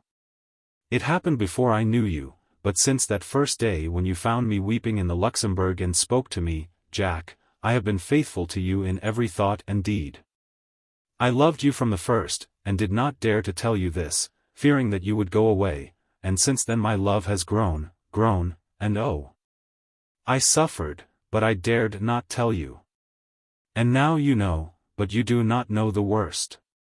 For him, now, what do I care? He was cruel, oh, so cruel. She hid her face in her arms. Must I go on? Must I tell you, can you not imagine, oh.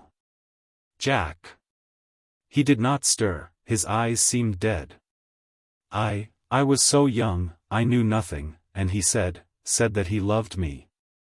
Trent rose and struck the candle with his clenched fist, and the room was dark. The bells of St. Sulpice told the hour, and she started up, speaking with feverish haste, I must finish. When you told me you loved me, you asked me nothing. But then, even then, it was too late, and that other life which binds me to him, must stand forever between you and me. For there is another whom he has claimed, and is good to. He must not die, they cannot shoot him, for that other's sake. Trent sat motionless, but his thoughts ran on in an interminable whirl. Sylvia, little Sylvia, who shared with him his student life, who bore with him the dreary desolation of the siege without complaint, this slender blue-eyed girl whom he was so quietly fond of. Whom he teased or caressed as the whim suited, who sometimes made him the least bit impatient with her passionate devotion to him. Could this be the same Sylvia who lay weeping there in the darkness? Then he clenched his teeth. Let him die. Let him die. But then, for Sylvia's sake, and, for that other's sake, yes, he would go, he must go, his duty was plain before him. But Sylvia, he could not be what he had been to her, and yet a vague terror seized him, now all was said. Trembling, he struck a light. She lay there, her curly hair tumbled about her face, her small white hands pressed to her breast. He could not leave her, and he could not stay. He never knew before that he loved her. She had been a mere comrade, this girl wife of his. Ah! He loved her now with all his heart and soul, and he knew it, only when it was too late. Too late? Why? Then he thought of that other one, binding her, linking her forever to the creature, who stood in danger of his life. With an oath he sprang to the door, but the door would not open, or was it that he pressed it back, locked it, and flung himself on his knees beside the bed? Knowing that he dared not for his life's sake leave what was his all in life. Chapter 3. It was 4 a.m. when he came out of the prison of the condemned with the secretary of the American legation. A knot of people had gathered around the American minister's carriage, which stood in front of the prison, the horses stamping and pawing in the icy street, the coachman huddled on the box. Wrapped in furs. Southwark helped the secretary into the carriage, and shook hands with Trent, thanking him for coming. How the scoundrel did stare, he said. Your evidence was worse than a kick, but it saved his skin for the moment at least, and prevented complications. The secretary sighed. We have done our part. Now let them prove him a spy and we wash our hands of him. Jump in, Captain. Come along, Trent. I have a word to say to Captain Southwark. I won't detain him, said Trent hastily, and dropping his voice, Southwark, help me now. You know the story from the blackguard. You know the child is at his rooms. Get it and take it to my own apartment, and if he is shot, I will provide a home for it. I understand, said the captain gravely. Will you do this at once? At once, he replied. Their hands met in a warm clasp, and then Captain Southwark climbed into the carriage, motioning Trent to follow. But he shook his head saying, "Goodbye," and the carriage rolled away. He watched the carriage to the end of the street, then started toward his own quarter, but after a step or two hesitated, stopped, and finally turned away in the opposite direction. Something, perhaps it was the sight of the prisoner he had so recently confronted, nauseated him. He felt the need of solitude and quiet to collect his thoughts. The events of the evening had shaken him terribly, but he would walk it off, forget, bury everything, and then go back to Sylvia. He started on swiftly, and for a time the bitter thoughts seemed to fade, but when he paused at last, breathless, under the Arc de Triomphe, the bitterness and the wretchedness of the whole thing, yes, of his whole misspent life came back with a pang. Then the face of the prisoner, stamped with the horrible grimace of fear, grew in the shadows before his eyes. Sick at heart he wandered up and down under the great arc, striving to occupy his mind. Peering up at the sculptured cornices to read the names of the heroes and battles which he knew were engraved there, but always the ashen face of Hartmann followed him, grinning with terror. Or was it terror, was it not triumph? At the thought he leaped like a man who feels a knife at his throat, but after a savage tramp around the square, came back again and sat down to battle with his misery. The air was cold, but his cheeks were burning with angry shame. Shame? Why? Was it because he had married a girl whom chance had made a mother? Did he love her? Was this miserable bohemian existence, then, his end and aim in life? He turned his eyes upon the secrets of his heart, and read an evil story, the story of the past, and he covered his face for shame, while, keeping time to the dull pain throbbing in his head. His heart beat out the story for the future. Shame and disgrace. Roused at last from a lethargy which had begun to numb the bitterness of his thoughts, he raised his head and looked about. A sudden fog had settled in the streets. The arches of the arc were choked with it. He would go home. A great horror of being alone seized him. But he was not alone. The fog was peopled with phantoms. All around him in the mist they moved, drifting through the arches in lengthening lines, and vanished, while from the fog others rose up, swept past and were engulfed. He was not alone, for even at his side they crowded, touched him, swarmed before him, beside him, behind him, pressed him back, seized, and bore him with them through the mist.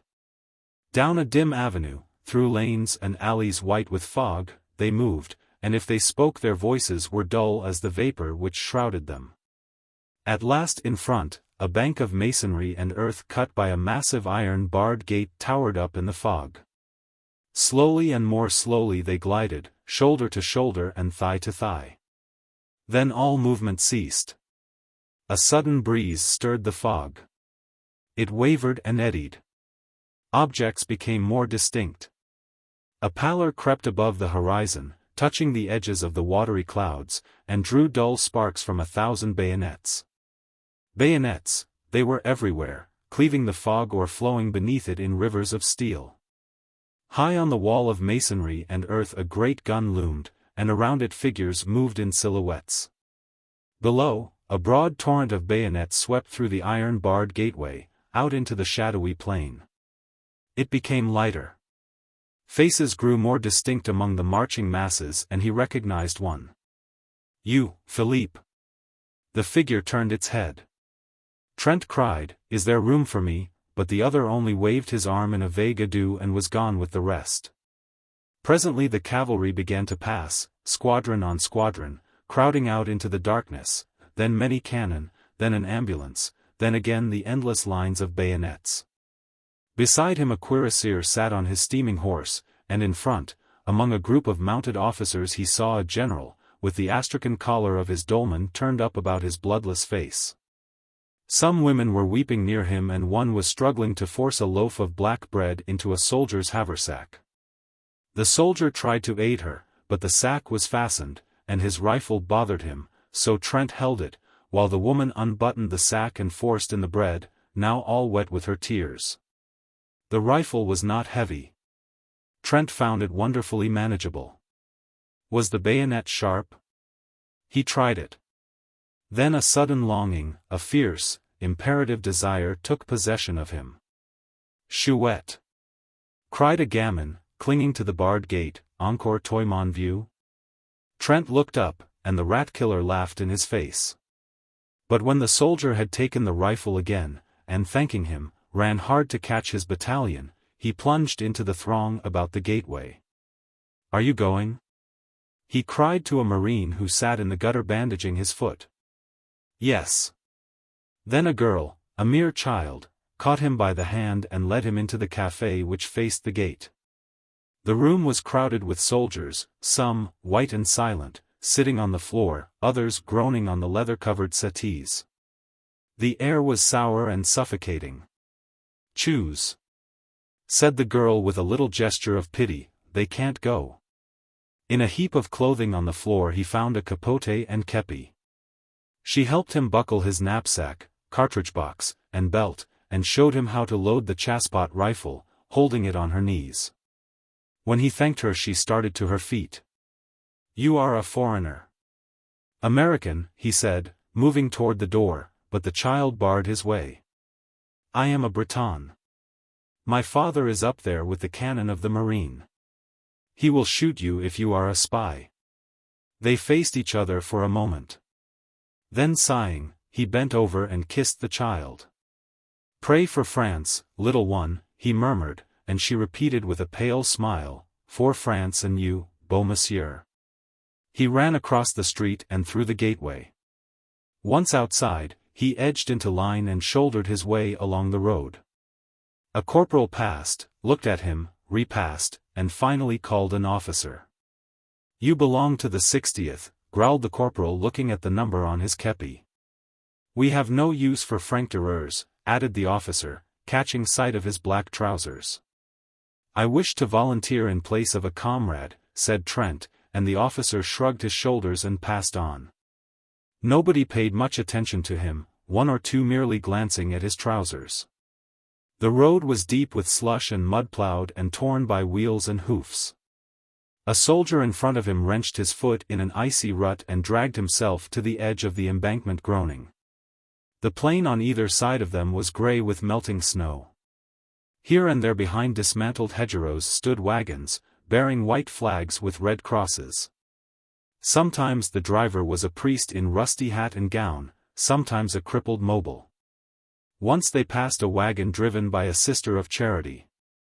Silent empty houses with great rents in their walls, and every window blank, huddled along the road. Further on, within the zone of danger, nothing of human habitation remained except here and there a pile of frozen bricks or a blackened cellar choked with snow. For some time Trent had been annoyed by the man behind him, who kept treading on his heels. Convinced at last that it was intentional, he turned to remonstrate and found himself face to face with a fellow student from the Beaux-Arts. Trent stared.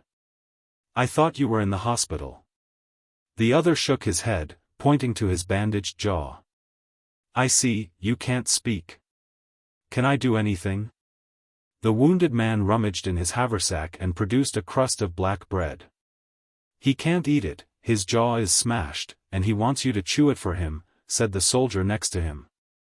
Trent took the crust, and grinding it in his teeth morsel by morsel, passed it back to the starving man. From time to time mounted orderlies sped to the front, covering them with slush. It was a chilly, silent march through sodden meadows wreathed in fog. Along the railroad embankment across the ditch, another column moved parallel to their own. Trent watched it, a somber mass, now distinct, now vague, now blotted out in a puff of fog. Once for half an hour he lost it, but when again it came into view, he noticed a thin line detach itself from the flank, and, bellying in the middle, swing rapidly to the west. At the same moment a prolonged crackling broke out in the fog in front. Other lines began to slough off from the column, swinging east and west, and the crackling became continuous. A battery passed at full gallop, and he drew back with his comrades to give it way. It went into action a little to the right of his battalion, and as the shot from the first rifled piece boomed through the mist, the cannon from the fortifications opened with a mighty roar. An officer galloped by shouting something which Trent did not catch, but he saw the ranks in front suddenly part company with his own, and disappear in the twilight. More officers rode up and stood beside him peering into the fog. Away in front the crackling had become one prolonged crash. It was dreary waiting. Trent chewed some bread for the man behind, who tried to swallow it, and after a while shook his head, motioning Trent to eat the rest himself. A corporal offered him a little brandy and he drank it, but when he turned around to return the flask, the corporal was lying on the ground. Alarmed, he looked at the soldier next to him, who shrugged his shoulders and opened his mouth to speak, but something struck him and he rolled over and over into the ditch below. At that moment the horse of one of the officers gave a bound and backed into the battalion, lashing out with his heels. One man was ridden down. Another was kicked in the chest and hurled through the ranks. The officer sank his spurs into the horse and forced him to the front again, where he stood trembling. The cannonade seemed to draw nearer. A staff officer, riding slowly up and down the battalion, suddenly collapsed in his saddle and clung to his horse's mane. One of his boots dangled, crimsoned and dripping, from the stirrup.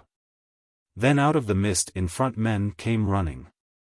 The roads, the fields, the ditches were full of them, and many of them fell. For an instant he imagined he saw horsemen riding about like ghosts in the vapors beyond, and a man behind him cursed horribly, declaring he too had seen them, and that they were Ulan. But the battalion stood inactive, and the mist fell again over the meadows. The colonel sat heavily upon his horse, his bullet-shaped head buried in the astrakhan collar of his dolman, his fat legs sticking straight out in the stirrups. The buglers clustered about him with bugles poised, and behind him a staff officer in a pale blue jacket smoked a cigarette and chatted with a captain of hussars. From the road in front came the sound of furious galloping, and an orderly reined up beside the colonel, who motioned him to the rear without turning his head. Then on the left a confused murmur arose which ended in a shout. A hussar passed like the wind, followed by another, and then squadron after squadron whirled by them into the sheeted mists. At that instant the colonel reared in his saddle, the bugles clanged, and the whole battalion scrambled down the embankment, over the ditch and started across the soggy meadow. Almost at once Trent lost his cap. Something snatched it from his head, he thought it was a tree branch. A good many of his comrades rolled over in the slush and ice, and he imagined that they had slipped. One pitched right across his path and he stopped to help him up, but the man screamed when he touched him and an officer shouted, "Forward! Forward!" so he ran on again. It was a long jog through the mist, and he was often obliged to shift his rifle. When at last they lay panting behind the railroad embankment, he looked about him. He had felt the need of action, of a desperate physical struggle, of killing and crushing. He had been seized with a desire to fling himself among masses and tear right and left. He longed to fire, to use the thin sharp bayonet on his chasspot. He had not expected this. He wished to become exhausted, to struggle and cut until incapable of lifting his arm. Then he had intended to go home. He heard a man say that half the battalion had gone down in the charge, and he saw another examining a corpse under the embankment. The body, still warm, was clothed in a strange uniform, but even when he noticed the spiked helmet lying a few inches further away, he did not realize what had happened. The colonel sat on his horse a few feet to the left, his eyes sparkling under the crimson kepi. Trent heard him reply to an officer, "I can hold it, but another charge, and I won't have enough men left to sound a bugle." Were the Prussians here? Trent asked of a soldier who sat wiping the blood trickling from his hair. Yes. The hussars cleaned them out. We caught their cross-fire. We are supporting a battery on the embankment, said another. Then the battalion crawled over the embankment and moved along the lines of twisted rails. Trent rolled up his trousers and tucked them into his woolen socks, but they halted again, and some of the men sat down on the dismantled railroad track. Trent looked for his wounded comrade from the Beaux-Arts. He was standing in his place, very pale. The cannonade had become terrific. For a moment the mist lifted. He caught a glimpse of the 1st Battalion motionless on the railroad track in front, of regiments on either flank, and then, as the fog settled again, the drums beat and the music of the bugles began away on the extreme left. A restless movement passed among the troops, the colonel threw up his arm, the drums rolled, and the battalion moved off through the fog. They were near the front now, for the battalion was firing as it advanced. Ambulances galloped along the base of the embankment to the rear, and the hussars passed and repassed like phantoms. They were in the front at last, for all about them was movement and turmoil, while from the fog, close at hand, came cries and groans and crashing volleys.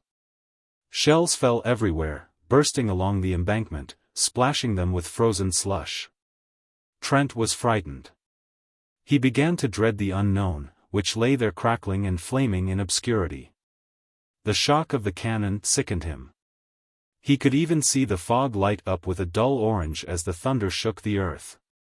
It was near, he felt certain, for the colonel shouted, "Forward!"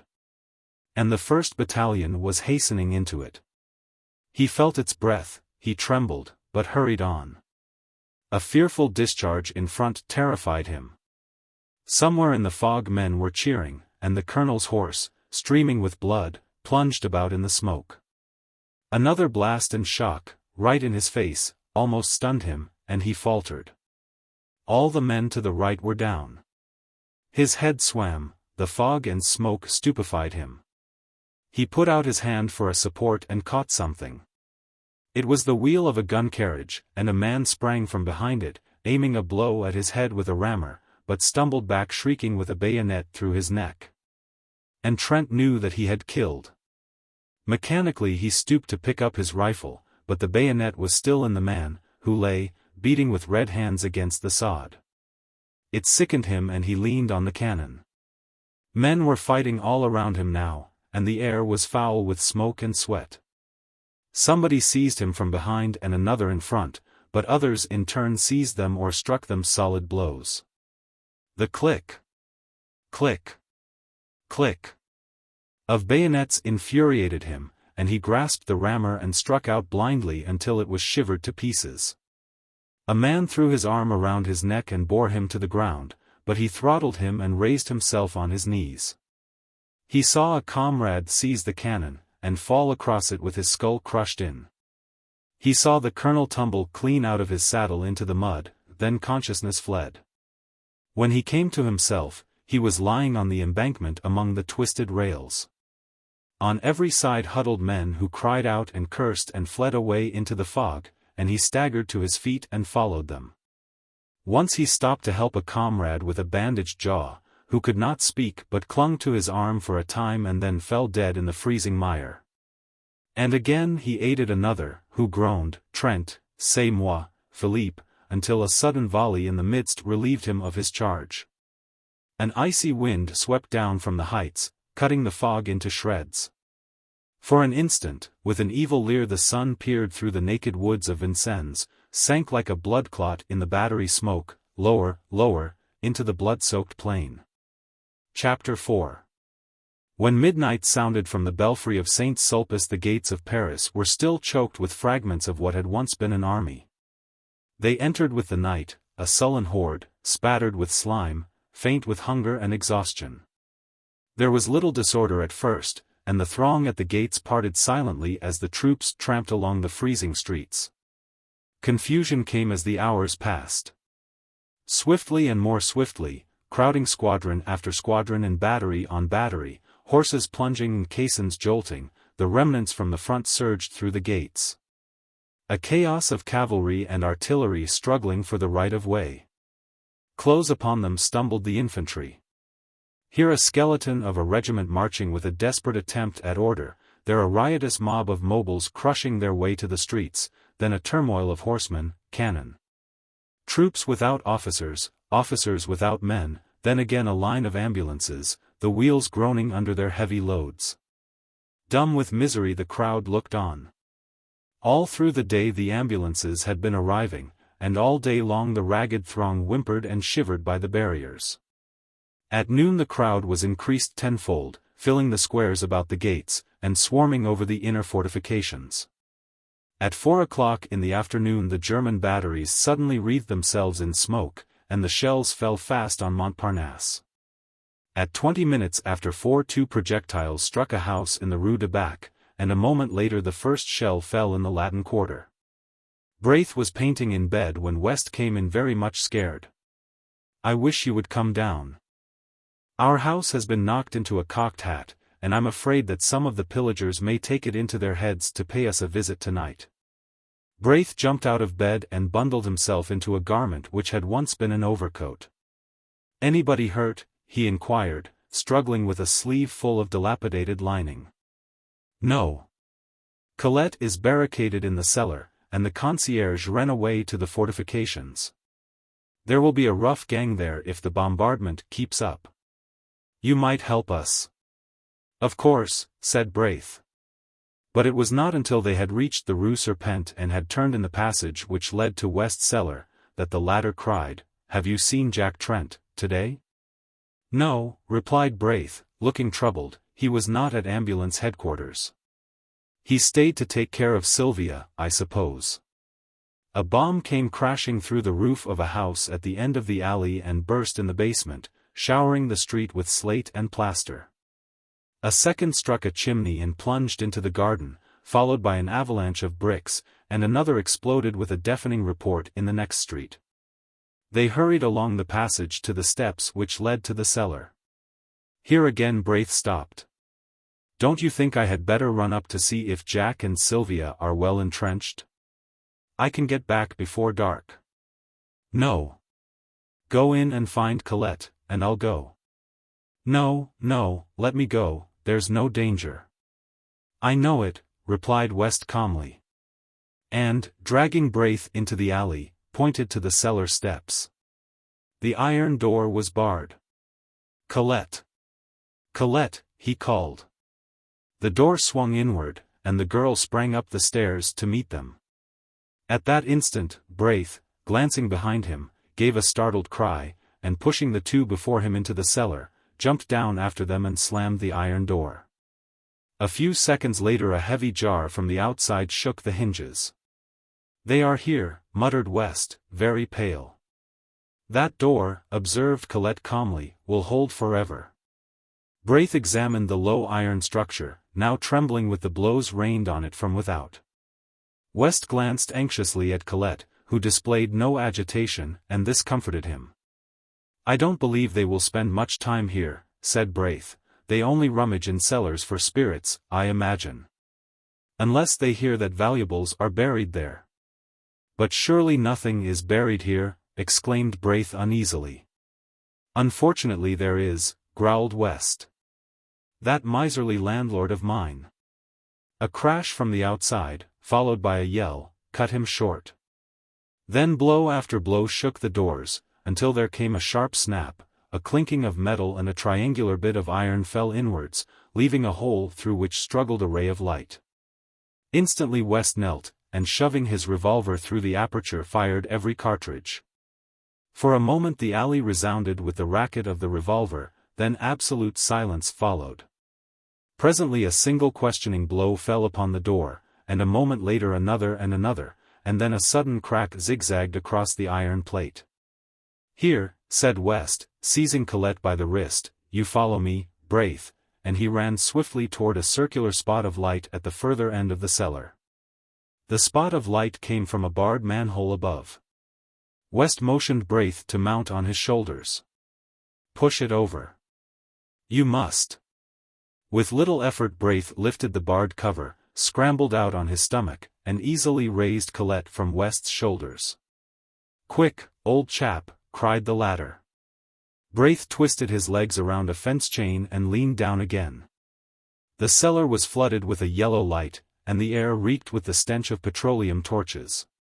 The iron door still held, but a whole plate of metal was gone, and now as they looked a figure came creeping through, holding a torch. Quick, whispered Braith. Jump. And West hung dangling until Colette grasped him by the collar, and he was dragged out. Then her nerves gave way and she wept hysterically, but West threw his arm around her and led her across the gardens into the next street, where Braith, after replacing the manhole cover and piling some stone slabs from the wall over it, rejoined them. It was almost dark. They hurried through the street, now only lighted by burning buildings, or the swift glare of the shells. They gave wide berth to the fires, but at a distance saw the flitting forms of pillagers among the debris. Sometimes they passed a female fury crazed with drink shrieking anathemas upon the world, or some slouching lout whose blackened face and hands betrayed his share in the work of destruction. At last they reached the Seine and passed the bridge, and then Braith said, I must go back. I am not sure of Jack and Sylvia. As he spoke, he made way for a crowd which came trampling across the bridge, and along the river wall by the d'Orsay barracks. In the midst of it West caught the measured tread of a platoon. A lantern passed, a file of bayonets, then another lantern which glimmered on a deathly face behind, and Colette gasped, Hartman, and he was gone. They peered fearfully across the embankment, holding their breath.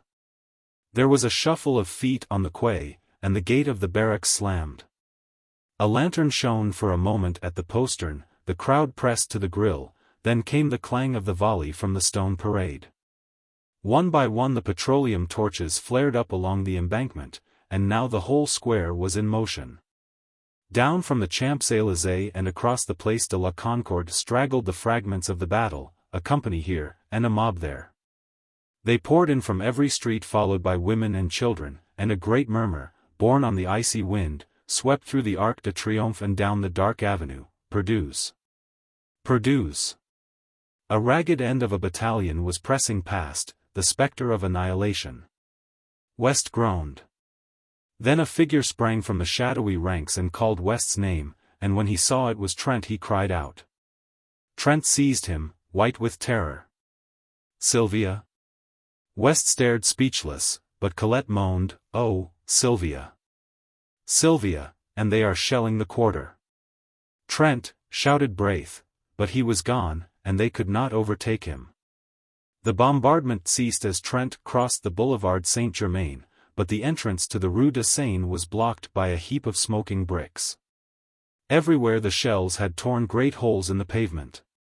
The café was a wreck of splinters and glass, the bookstore tottered, ripped from roof to basement, and the little bakery, long since closed, bulged outward above a mass of slate and tin.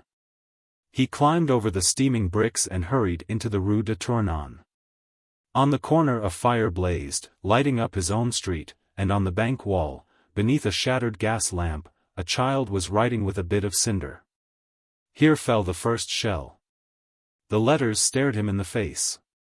The rat-killer finished and stepped back to view his work, but catching sight of Trent's bayonet, screamed and fled, and as Trent staggered across the shattered street. From holes and crannies in the ruins fierce women fled from their work of pillage, cursing him. At first he could not find his house, for the tears blinded him, but he felt along the wall and reached the door. A lantern burned in the concierge's lodge and the old man lay dead beside it. Faint with fright he leaned a moment on his rifle, then, snatching the lantern, sprang up the stairs. He tried to call, but his tongue hardly moved. On the second floor he saw plaster on the stairway, and on the third the floor was torn and the concierge lay in a pool of blood across the landing. The next floor was his, theirs. The door hung from its hinges, the walls gaped. He crept in and sank down by the bed, and their two arms were flung around his neck, and a tear-stained face sought his own. "Sylvia. Oh Jack. Jack. Jack." From the tumbled pillow beside them a child wailed. "They brought it, it is mine," she sobbed. "Ours," he whispered, with his arms around them both. Then from the stairs below came Braith's anxious voice. "Trent. Is all well? The street of Our Lady of the Fields. Et tout les jours passes dans la tristesse. Nous sont comme des jours heureux." Chapter 1. The street is not fashionable, neither is it shabby. It is a pariah among streets, a street without a quarter. It is generally understood to lie outside the pale of the aristocratic Avenue de l'Observatoire. The students of the Montparnasse quarter consider it swell and will have none of it. The Latin quarter, from the Luxembourg, its northern frontier, sneers at its respectability and regards with disfavor the correctly costumed students who haunt it. Few strangers go into it. At times, however, the Latin Quarter students use it as a thoroughfare between the Rue de Rennes and the Bullier. But except for that and the weekly afternoon visits of parents and guardians to the convent near the Rue Vavin, the street of Our Lady of the Fields is as quiet as a Passy boulevard. Perhaps the most respectable portion lies between the Rue de la Grande Chaumière and the Rue Vavin, at least this was the conclusion arrived at by the Reverend Joel Byram, as he rambled through it with Hastings in charge. To Hastings the street looked pleasant in the bright June weather, and he had begun to hope for its selection when the Reverend Byram shied violently at the cross on the convent opposite. "Jesuits," he muttered. "Well," said Hastings wearily, "I imagine we won't find anything better. You say yourself that vice is triumphant in Paris, and it seems to me that in every street we find Jesuits or something worse." After a moment he repeated, "or something worse, which of course I would not notice except for your kindness in warning me." Dr. Byram sucked in his lips and looked about him. He was impressed by the evident respectability of the surroundings. Then frowning at the convent he took Hastings' arm and shuffled across the street to an iron gateway which bore the number 201 bis painted in white on a blue ground.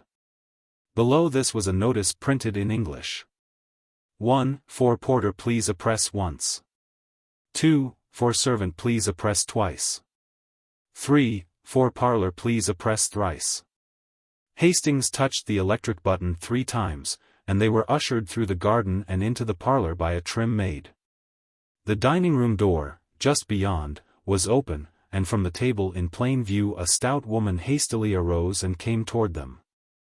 Hastings caught a glimpse of a young man with a big head and several snuffy old gentlemen at breakfast, before the door closed and the stout woman waddled into the room, bringing with her an aroma of coffee and a black poodle.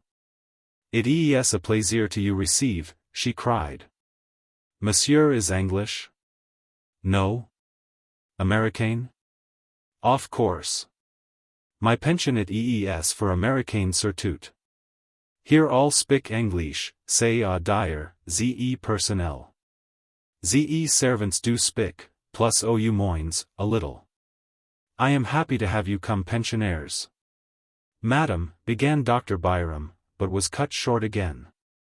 "Ah, yes, I know, ah. Mon Dieu. You do not speak French but you have come to learn.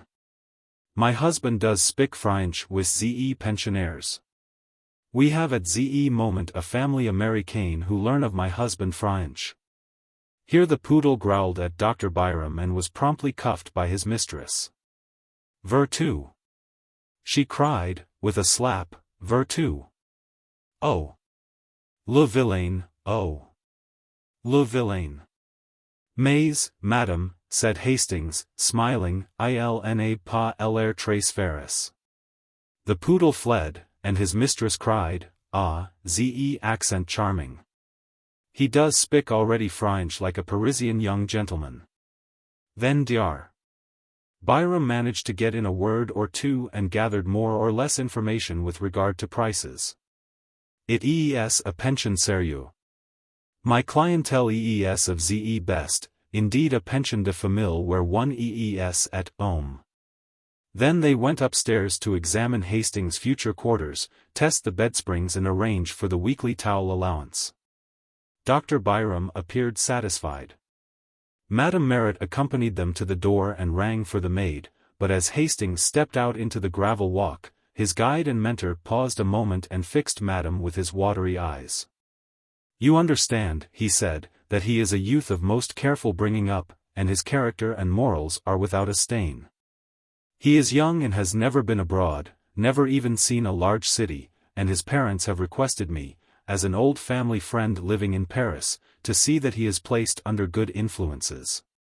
He is to study art, but on no account would his parents wish him to live in the Latin Quarter if they knew of the immorality which is rife there."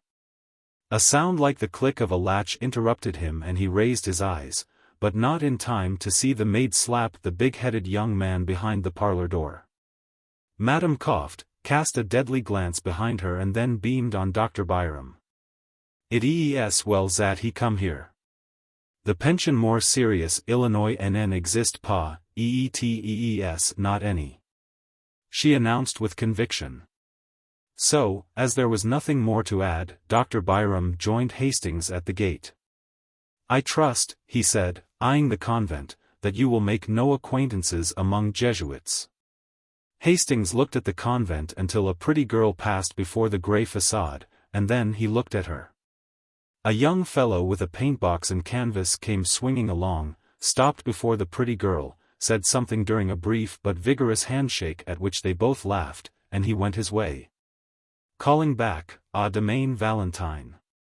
As in the same breath she cried, "Ah demain." Valentine, thought Hastings, what a quaint name. And he started to follow the Reverend Joel Byram, who was shuffling towards the nearest tramway station. Chapter 2. "And you are pleased with Paris, Monsieur Estang?" demanded Madame Merritt the next morning as Hastings came into the breakfast room of the pension, rosy from his plunge in the limited bath above. "I am sure I shall like it," he replied, wondering at his own depression of spirits. The maid brought him coffee and rolls. He returned the vacant glance of the big-headed young man and acknowledged diffidently the salutes of the snuffy old gentleman. He did not try to finish his coffee, and sat crumbling a roll, unconscious of the sympathetic glances of Madame Merritt, who had tact enough not to bother him. Presently a maid entered with a tray on which were balanced 2 bowls of chocolate, and the snuffy old gentleman leered at her ankles. The maid deposited the chocolate at a table near the window and smiled at Hastings. Then a thin young lady, followed by her counterpart in all except years, marched into the room and took the table near the window. They were evidently American, but Hastings, if he expected any sign of recognition, was disappointed. To be ignored by compatriots intensified his depression. He fumbled with his knife and looked at his plate. The thin young lady was talkative enough.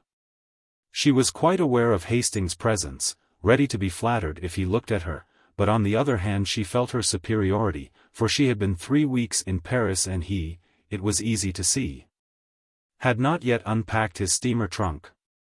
Her conversation was complacent. She argued with her mother upon the relative merits of the Louvre and the Bon Marché, but her mother's part of the discussion was mostly confined to the observation, "Why, Susie." The snuffy old gentleman had left the room in a body, outwardly polite and inwardly raging. They could not endure the Americans, who filled the room with their chatter. The big-headed young man looked after them with a knowing cough, murmuring, "Gay old birds." "They look like bad old men, Mr. Bladen," said the girl. To this Mr. Bladen smiled and said, "They've had their day," in a tone which implied that he was now having his. "And that's why they all have baggy eyes," cried the girl. "I think it's a shame for young gentlemen." "Why, Susie," said the mother, and the conversation lagged. After a while Mr. Bladen threw down the Petit Journal, which he daily studied at the expense of the house, and turning to Hastings, started to make himself agreeable. He began by saying, "I see you are American." To this brilliant and original opening, Hastings, deadly homesick, replied gratefully. And the conversation was judiciously nourished by observations from Miss Susie Byng distinctly addressed to Mr. Bladen.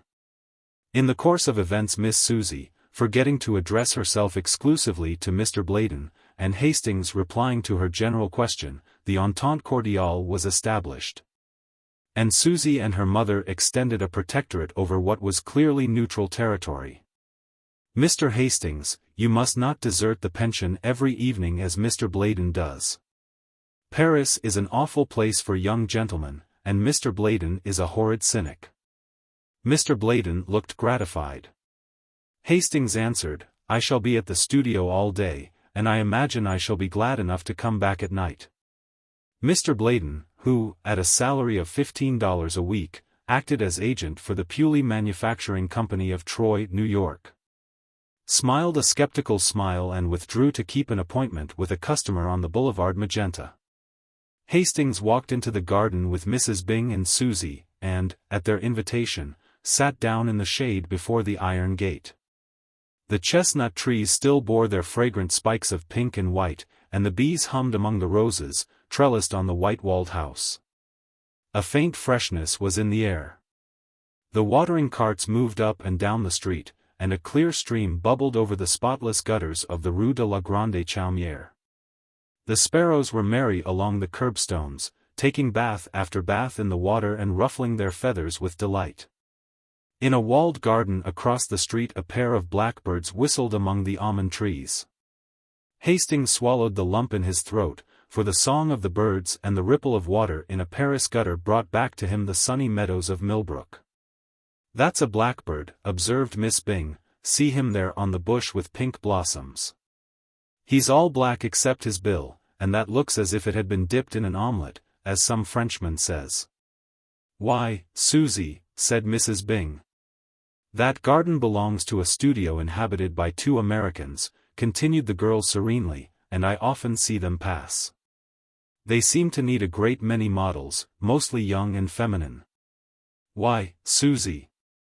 Perhaps they prefer painting that kind, but I don't see why they should invite 5, with 3 more young gentlemen, and all get into 2 cabs and drive away singing. This street," she continued, "is dull. There is nothing to see except the garden and a glimpse of the Boulevard Montparnasse through the Rue de la Grande Chaumière. No one ever passes except a policeman. There is a convent on the corner." "I thought it was a Jesuit college," began Hastings, but was at once overwhelmed with a Baedeker description of the place, ending with, On one side stand the palatial hotels of Jean-Paul Laurens and Guillaume Bouguereau, and opposite, in the little passage Stanislas, Carolus Duran paints the masterpieces which charm the world. The blackbird burst into a ripple of golden throaty notes. And from some distant green spot in the city an unknown wild bird answered with a frenzy of liquid trills until the sparrows paused in their ablutions to look up with restless chirps. Then a butterfly came and sat on a cluster of heliotrope and waved his crimson-banded wings in the hot sunshine. Hastings knew him for a friend, and before his eyes there came a vision of tall mulleins and scented milkweed alive with painted wings. A vision of a white house and woodbine-covered piazza, a glimpse of a man reading and a woman leaning over the pansy bed, and his heart was full. He was startled a moment later by Miss Byng. "I believe you are homesick." Hastings blushed. Miss Byng looked at him with a sympathetic sigh and continued, "Whenever I felt homesick at first I used to go with Mama and walk in the Luxembourg Gardens. I don't know why it is, but those old-fashioned gardens seem to bring me nearer home than anything in this artificial city." "But they are full of marble statues," said Mrs. Byng mildly. "I don't see the resemblance myself." "Where is the Luxembourg?" inquired Hastings after a silence. "Come with me to the gate," said Miss Byng. He rose and followed her, and she pointed out the Rue Vavin at the foot of the street. "You pass by the convent to the right," she smiled, and Hastings went. Chapter 3. The Luxembourg was a blaze of flowers. He walked slowly through the long avenues of trees, past mossy marbles and old-time columns, and threading the grove by the bronze lion, came upon the tree-crowned terrace above the fountain. Below lay the basin shining in the sunlight. Flowering almonds encircled the terrace, and, in a greater spiral, groves of chestnuts wound in and out and down among the moist thickets by the western palace wing. At one end of the avenue of trees the observatory rose, its white domes piled up like an eastern mosque. At the other end stood the heavy palace, with every windowpane ablaze in the fierce sun of June. Around the fountain, children and white-capped nurses armed with bamboo poles were pushing toy boats, whose sails hung limp in the sunshine. A dark policeman, wearing red epaulets and a dress sword, watched them for a while and then went away to remonstrate with a young man who had unchained his dog. The dog was pleasantly occupied in rubbing grass and dirt into his back while his legs waved into the air. The policeman pointed at the dog. He was speechless with indignation. "Well, Captain," smiled the young fellow. "Well, Monsieur Student," growled the policeman. "What do you come and complain to me for?" "If you don't chain him I'll take him," shouted the policeman. "What's that to me, mon capitaine?" "Wah, isn't that bulldog yours?" "If it was, don't you suppose I'd chain him?" The officer glared for a moment in silence, then deciding that as he was a student he was wicked, grabbed at the dog, who promptly dodged. Around and around the flower beds they raced, and when the officer came too near for comfort, the bulldog cut across a flower bed, which perhaps was not playing fair. The young man was amused, and the dog also seemed to enjoy the exercise. The policeman noticed this and decided to strike at the fountainhead of the evil. He stormed up to the student and said, "As the owner of this public nuisance I arrest you." "But," objected the other, "I disclaim the dog." That was a poser. It was useless to attempt to catch the dog until 3 gardeners lent a hand, but then the dog simply ran away and disappeared in the Rue de Medici. The policeman shambled off to find consolation among the white-capped nurses, and the student, looking at his watch, stood up yawning. Then catching sight of Hastings, he smiled and bowed. Hastings walked over to the marble, laughing. "Why, Clifford," he said, "I didn't recognize you." "It's my mustache," sighed the other. "I sacrificed it to humor a whim of a friend. What do you think of my dog?" "Then he is yours?" cried Hastings. "Of course. It's a pleasant change for him, this playing tag with policemen, but he is known now and I'll have to stop it. He's gone home. He always does when the gardeners take a hand. It's a pity, he's fond of rolling on lawns. Then they chatted for a moment of Hastings' prospects, and Clifford politely offered to stand his sponsor at the studio. You see, old Tabby, I mean Dr. Byram, told me about you before I met you, explained Clifford, and Elliot and I will be glad to do anything we can. Then looking at his watch again, he muttered, I have just 10 minutes to catch the Versailles train. Au revoir, and started to go, but catching sight of a girl advancing by the fountain, took off his hat with a confused smile. Why are you not at Versailles? She said, with an almost imperceptible acknowledgement of Hastings' presence. I'm going, murmured Clifford. For a moment they faced each other, and then Clifford, very red, stammered, with your permission I have the honor of presenting to you my friend, Monsieur Hastings. Hastings bowed low. She smiled very sweetly, but there was something of malice in the quiet inclination of her small Parisienne head. I could have wished, she said, that Monsieur Clifford might spare me more time when he brings with him so charming an American. Must I go, Valentine? Began Clifford. Certainly, she replied. Clifford took his leave with very bad grace, wincing, when she added, and give my dearest love to Cecile. As he disappeared in the Rue des Asses, the girl turned as if to go, but then suddenly remembering Hastings, looked at him and shook her head. Monsieur Clifford is so perfectly harebrained, she smiled, it is embarrassing sometimes. You have heard, of course, all about his success at the Salon? He looked puzzled and she noticed it. You have been to the Salon, of course? Why, no, he answered, I only arrived in Paris 3 days ago. She seemed to pay little heed to his explanation, but continued, nobody imagined he had the energy to do anything good.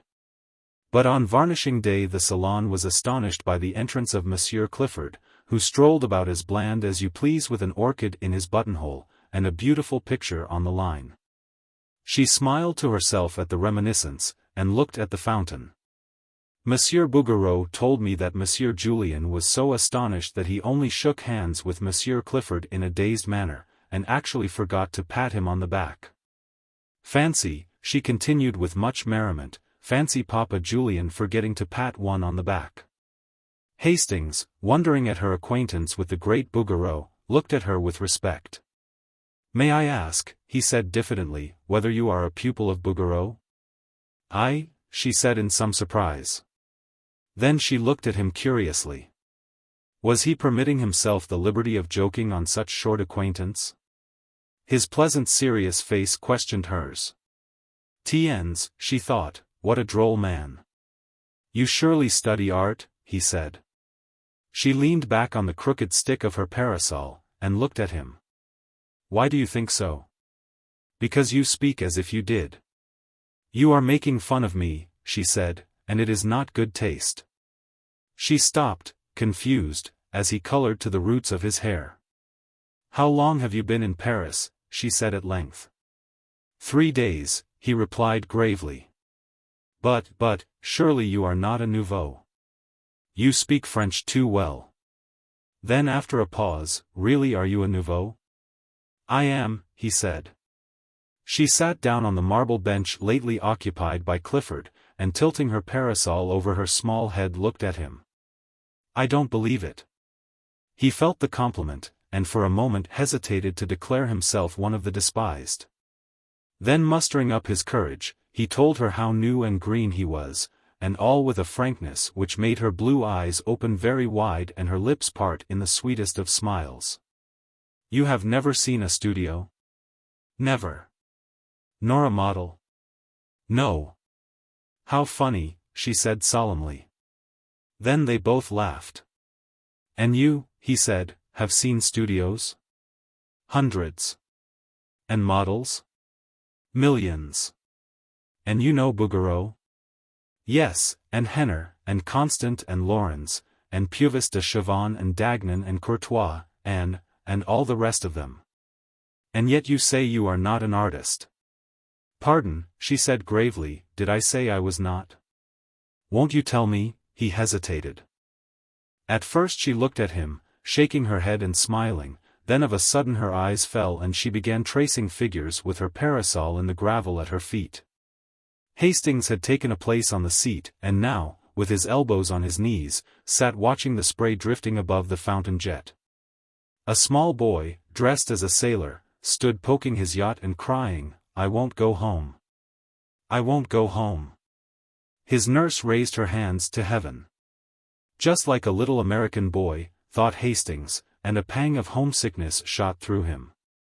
Presently the nurse captured the boat, and the small boy stood at bay. "Monsieur René, when you decide to come here you may have your boat." The boy backed away scowling. "Give me my boat, I say," he cried, "and don't call me René, for my name's Randall and you know it." "Hello," said Hastings, "Randall, that's English." "I am American," announced the boy in perfectly good English, turning to look at Hastings. "And she's such a fool she calls me René because Mama calls me Ranny." Here he dodged the exasperated nurse and took up his station behind Hastings, who laughed. And catching him around the waist lifted him into his lap. "One of my countrymen," he said to the girl beside him. He smiled while he spoke, but there was a queer feeling in his throat. "Don't you see the stars and stripes on my yacht?" demanded Randall. Sure enough, the American colors hung limply under the nurse's arm. "Oh," cried the girl, "he is charming," and impulsively stooped to kiss him, but the infant Randall wriggled out of Hastings' arms, and his nurse pounced upon him with an angry glance at the girl. She reddened and then bit her lips as the nurse, with eyes still fixed on her, dragged the child away and ostentatiously wiped his lips with her handkerchief.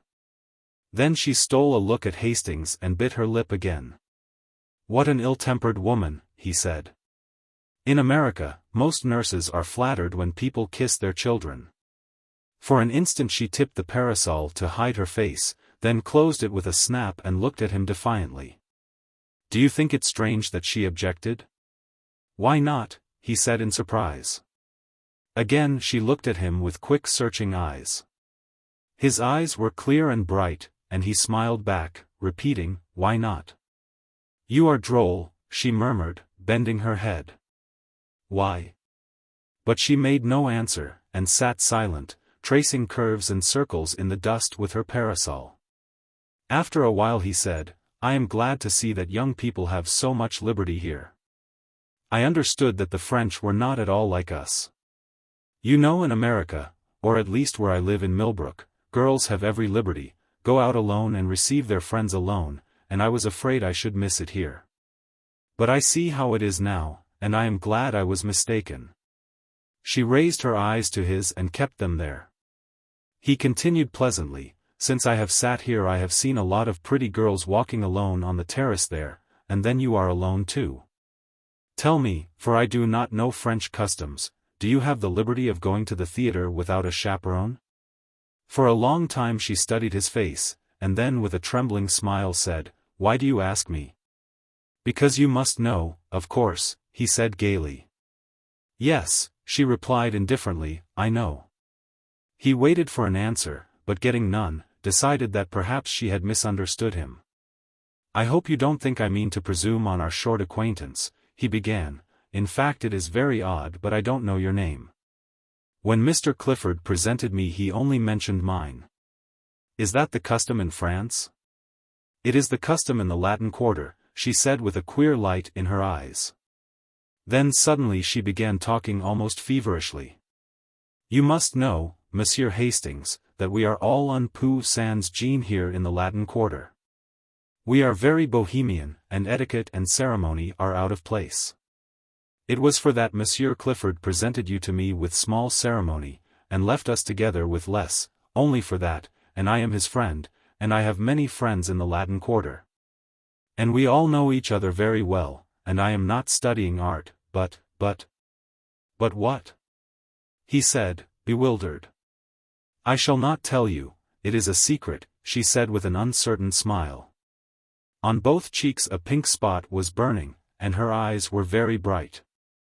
Then in a moment her face fell. "Do you know Monsieur Clifford very intimately?" "Not very." After a while she turned to him, grave and a little pale. "My name is Valentine, Valentine Tizot. Might I ask a service of you on such very short acquaintance? Oh, he cried, I should be honored. It is only this, she said gently, it is not much.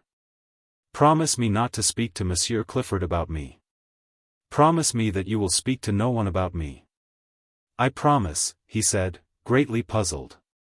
She laughed nervously. I wish to remain a mystery. It is a caprice. But, he began, I had hoped that you might give Monsieur Clifford permission to present me at your house. My house, she repeated. I mean, where you live, in fact, to present me to your family. The change in the girl's face shocked him. I beg your pardon, he cried, I have hurt you. And as quick as a flash she understood him because she was a woman. My parents are dead, she said. Presently he began again, very gently. Would it displease you if I beg you to receive me? It is the custom? I cannot, she answered. Then glancing up at him, I am sorry, I should like to, but believe me. I cannot. He bowed seriously and looked vaguely uneasy. It isn't because I don't wish to. I like you, you are very kind to me. Kind, he cried, surprised and puzzled. I like you, she said slowly, and we will see each other sometimes if you will. At friends' houses. No, not at friends' houses. Where? Here, she said with defiant eyes. Why, he cried, in Paris you are much more liberal in your views than we are. She looked at him curiously. Yes, we are very bohemian. I think it is charming, he declared. You see, we shall be in the best of society, she ventured timidly, with a pretty gesture toward the statues of the dead queens, ranged in stately ranks above the terrace. He looked at her, delighted, and she brightened at the success of her innocent little pleasantry. Indeed, she smiled, I shall be well chaperoned, because you see we are under the protection of the gods themselves. Look, there are Apollo, and Juno, and Venus, on their pedestals, counting them on her small gloved fingers, and Ceres, Hercules. But I can't make out. Hastings turned to look up at the winged god under whose shadow they were seated. Why, it's love, he said. Chapter 4. There is a nouveau here, drawled Laffat, leaning around his easel and addressing his friend Bowles.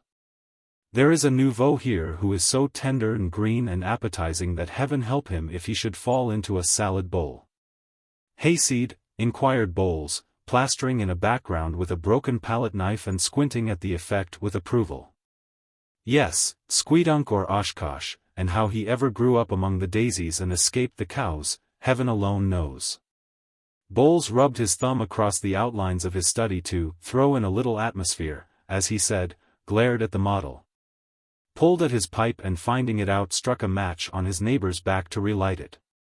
His name, continued Laffat, hurling a bit of bread at the hat rack, his name is Hastings. He is a berry. He knows no more about the world, and here Mr. Laffat's face spoke volumes for his own knowledge of that planet, than a maiden cat on its first moonlight stroll. Bowles, now having succeeded in lighting his pipe, repeated the thumb touch on the other edge of the study and said, Ah. Yes, continued his friend, and would you imagine it, he seems to think that everything here goes on as it does in his damned little backwoods ranch at home. Talks about the pretty girls who walk alone in the street, says how sensible it is, and how French parents are misrepresented in America. Says that for his part he finds French girls, and he confessed to only knowing one, as jolly as American girls. I tried to set him right, tried to give him a pointer as to what sort of ladies walk about alone or with students, and he was either too stupid or too innocent to catch on. Then I gave it to him straight, and he said I was a vile-minded fool and marched off. Did you assist him with your shoe? Inquired Bowles, languidly interested. Well, no. He called you a vile-minded fool. He was correct, said Clifford from his easel in front. What do you mean? Demanded Laffat, turning red. That, replied Clifford. Who spoke to you? "Is this your business?" sneered Bowles, but nearly lost his balance as Clifford swung about and eyed him. "Yes," he said slowly, "it's my business." No one spoke for some time. Then Clifford sang out, "I say, Hastings." And when Hastings left his easel and came around, he nodded toward the astonished Laffat.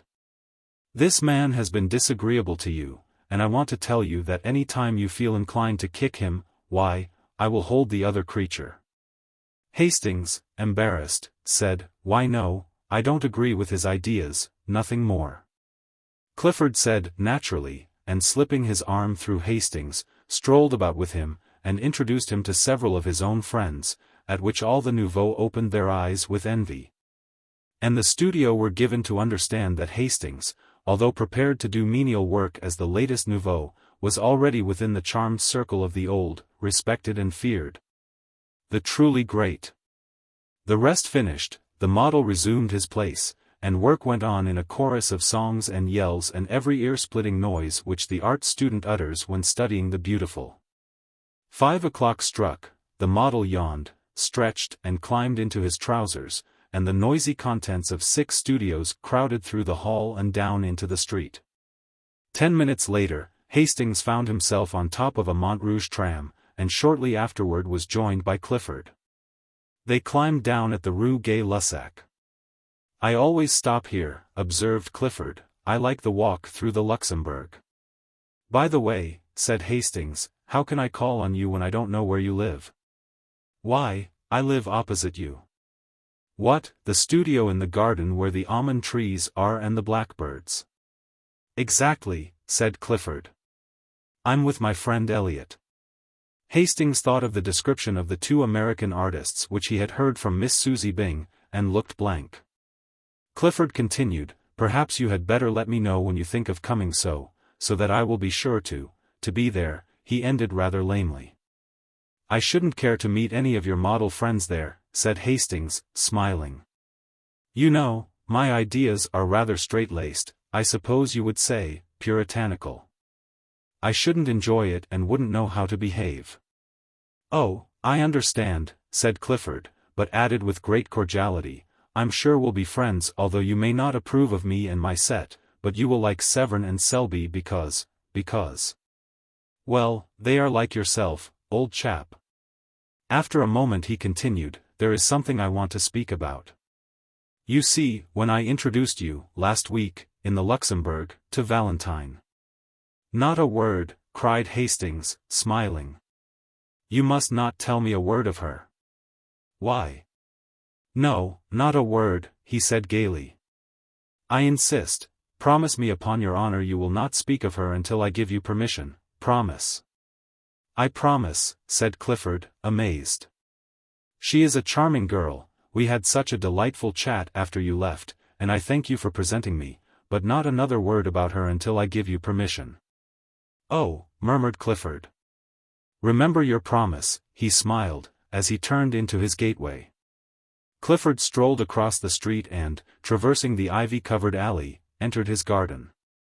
He felt for his studio key, muttering, I wonder, but of course he doesn't." He entered the hallway, and fitting the key into the door, stood staring at the 2 cards tacked over the panels. Foxhall Clifford. Richard Osborne Elliot. Why the devil doesn't he want me to speak of her? He opened the door, and, discouraging the caresses of 2 brindle bulldogs, sank down on the sofa. Elliot sat smoking and sketching with a piece of charcoal by the window. "Hello," he said without looking around. Clifford gazed absently at the back of his head, murmuring, I'm afraid that man is too innocent." "I say, Elliot," he said, at last, "Hastings, you know the chap that old Tabby Byram came around here to tell us about, the day you had to hide Colette in the armoire?" "Yes, what's up?" "Oh, nothing. He's a brick." "Yes," said Elliot, without enthusiasm. "Don't you think so?" demanded Clifford. "Why yes, but he is going to have a tough time when some of his illusions are dispelled." "More shame to those who dispel them." "Yes, wait until he comes to pay his call on us, unexpectedly, of course." Clifford looked virtuous and lighted a cigar. "I was just going to say," he observed, "that I have asked him not to come without letting us know, so I can postpone any orgy you may have intended." "Ah!" cried Elliot indignantly, "I suppose you put it to him in that way." "Not exactly," grinned Clifford. Then more seriously, "I don't want anything to occur here to bother him. He's a brick, and it's a pity we can't be more like him." "I am," observed Elliot complacently, "only living with you." "Listen," cried the other. "I have managed to put my foot in it in great style. Do you know what I've done? Well, the first time I met him in the street, or rather, it was in the Luxembourg, I introduced him to Valentine. Did he object?" "Believe me," said Clifford, solemnly, "this rustic Hastings has no more idea that Valentine is Valentine. Then he has that he himself is a beautiful example of moral decency in a quarter where morals are as rare as elephants. I heard enough in a conversation between that blackguard Laffitte and the little immoral eruption, Bowles, to open my eyes. I tell you Hastings is a trump. He's a healthy, clean-minded young fellow, bred in a small country village, brought up with the idea that saloons are way stations to hell, and as for women—" "Well?" demanded Elliot. "Well," said Clifford, "his idea of the dangerous woman is probably a painted Jezebel." "Probably," replied the other. "He's a trump," said Clifford, "and if he swears the world is as good and pure as his own heart, I'll swear he's right." Elliot rubbed his charcoal on his file to get a point and turned to his sketch saying, "He will never hear any pessimism from Richard Osborne E. He's a lesson to me," said Clifford. Then he unfolded a small perfumed note, written on rose-colored paper, which had been lying on the table before him. He read it, smiled, whistled a bar or two from Miss Heliot, and sat down to answer it on his best cream-laid notepaper. When it was written and sealed, he picked up his stick and marched up and down the studio 2 or 3 times, whistling. "Going out?" inquired the other, without turning. "Yes," he said, but lingered a moment over Elliot's shoulder, watching him pick out the lights in his sketch with a bit of bread. "Tomorrow is Sunday," he observed after a moment's silence. "Well?" inquired Elliot. "Have you seen Colette?" "No, I will tonight. She and Roden and Jacqueline are coming to Balance. I suppose you and Cecile will be there?" "Well, no," replied Clifford. "Cecile dines at home tonight, and I had an idea of going to Mignon's." Elliot looked at him with disapproval. "You can make all the arrangements for La Roche without me," he continued, avoiding Elliot's eyes. "What are you up to now?" "Nothing," protested Clifford. "Don't tell me," replied his chum, with scorn, "fellows don't rush off to Mignon's when the set dine at Balance. Who is it now? But no, I won't ask that, what's the use?" Then he lifted up his voice in complaint and beat upon the table with his pipe. "What's the use of ever trying to keep track of you? What will Cecile say? Oh, yes, what will she say? It's a pity you can't be constant 2 months, yes, by Jove. And the quarter is indulgent, but you abuse its good nature and mine too." Presently he arose, and jamming his hat on his head, marched to the door. "Heaven alone knows why anyone puts up with your antics, but they all do, and so do I. If I were Cecile or any of the other pretty fools after whom you have toddled and will, in all human probabilities, continue to toddle, I say, if I were Cecile I'd spank you. Now I'm going to Balance, and as usual I shall make excuses for you and arrange the affair, and I don't care a continental where you are going, but, by the skull of the studio skeleton, if you don't turn up tomorrow with your sketching kit under one arm and Cecile under the other, if you don't turn up in good shape, I'm done with you, and the rest can think what they please. Good night." Clifford said good night with as pleasant a smile as he could muster, and then sat down with his eyes on the door. He took out his watch and gave Elliot 10 minutes to vanish, then rang the concierge's call, murmuring, oh dear, why the devil do I do it?" "Alfred," he said, as that gimlet-eyed person answered the call, "make yourself clean and proper, Alfred, and replace your sabots with a pair of shoes. Then put on your best hat and take this letter to the big white house in the Rue de Dragon. There is no answer, mon petit Alfred. The concierge departed with a snort in which unwillingness for the errand and affection for M. Clifford were blended. Then with great care the young fellow arrayed himself in all the beauties of his and Elliot's wardrobe. He took his time about it, and occasionally interrupted his toilet to play his banjo or make pleasing diversion for the bulldogs by gambling about on all fours. I've got 2 hours before me, he thought, and borrowed a pair of Elliot's silken footgear, with which he and the dogs played ball until he decided to put them on. Then he lighted a cigarette and inspected his dress coat. When he had emptied it of 4 handkerchiefs, a fan, and a pair of crumpled gloves as long as his arm, he decided it was not suited to add éclat to his charms and cast about in his mind for a substitute. Elliot was too thin, and, anyway, his coats were now under lock and key. Roden probably was as badly off as himself. Hastings. Hastings was the man. But when he threw on a smoking jacket and sauntered over to Hastings' house, he was informed that he had been gone over an hour. Now, where in the name of all that's reasonable could he have gone? Muttered Clifford, looking down the street. The maid didn't know, so he bestowed upon her a fascinating smile and lounged back to the studio. Hastings was not far away. The Luxembourg is within 5 minutes' walk of the Rue Notre Dame des Champs, and there he sat under the shadow of a winged god, and there he had sat for an hour, poking holes in the dust and watching the steps which lead from the northern terrace to the fountain. The sun hung, a purple globe, above the misty hills of Meudon. Long streamers of clouds touched with rose swept low on the western sky, and the dome of the distant Invalides burned like an opal through the haze. Behind the palace the smoke from a high chimney mounted straight into the air, purple until it crossed the sun, where it changed to a bar of smoldering fire. High above the darkening foliage of the chestnuts the twin towers of St. Sulpice rose, an ever-deepening silhouette. A sleepy blackbird was carolling in some near thicket, and pigeons passed and repassed with the whisper of soft winds in their wings. The light on the palace windows had died away, and the dome of the Pantheon swam aglow above the northern terrace, a fiery Valhalla in the sky. While below in grim array, along the terrace ranged, the marble ranks of queens looked out into the west. From the end of the long walk by the northern facade of the palace came the noise of omnibuses and the cries of the street. Hastings looked at the palace clock. 6, and as his own watch agreed with it, he fell to poking holes in the gravel again. A constant stream of people passed between the Odeon and the fountain. Priests in black, with silver-buckled shoes, line soldiers, slouchy and rakish. Neat girls without hats bearing milliners' boxes, students with black portfolios and high hats, students with berets and big canes, nervous, quick-stepping officers.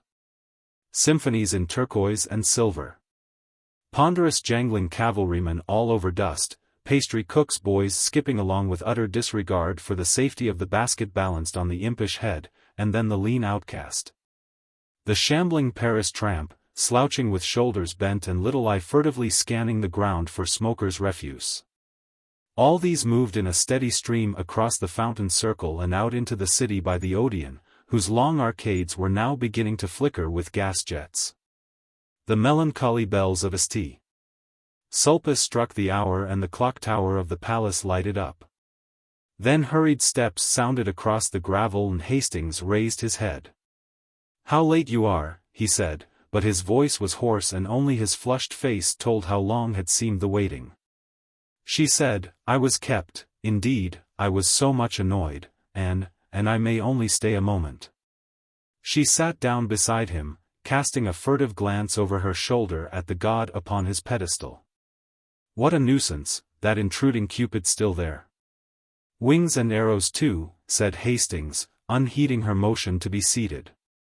"Wings," she murmured, "oh, yes, to fly away with when he's tired of his play."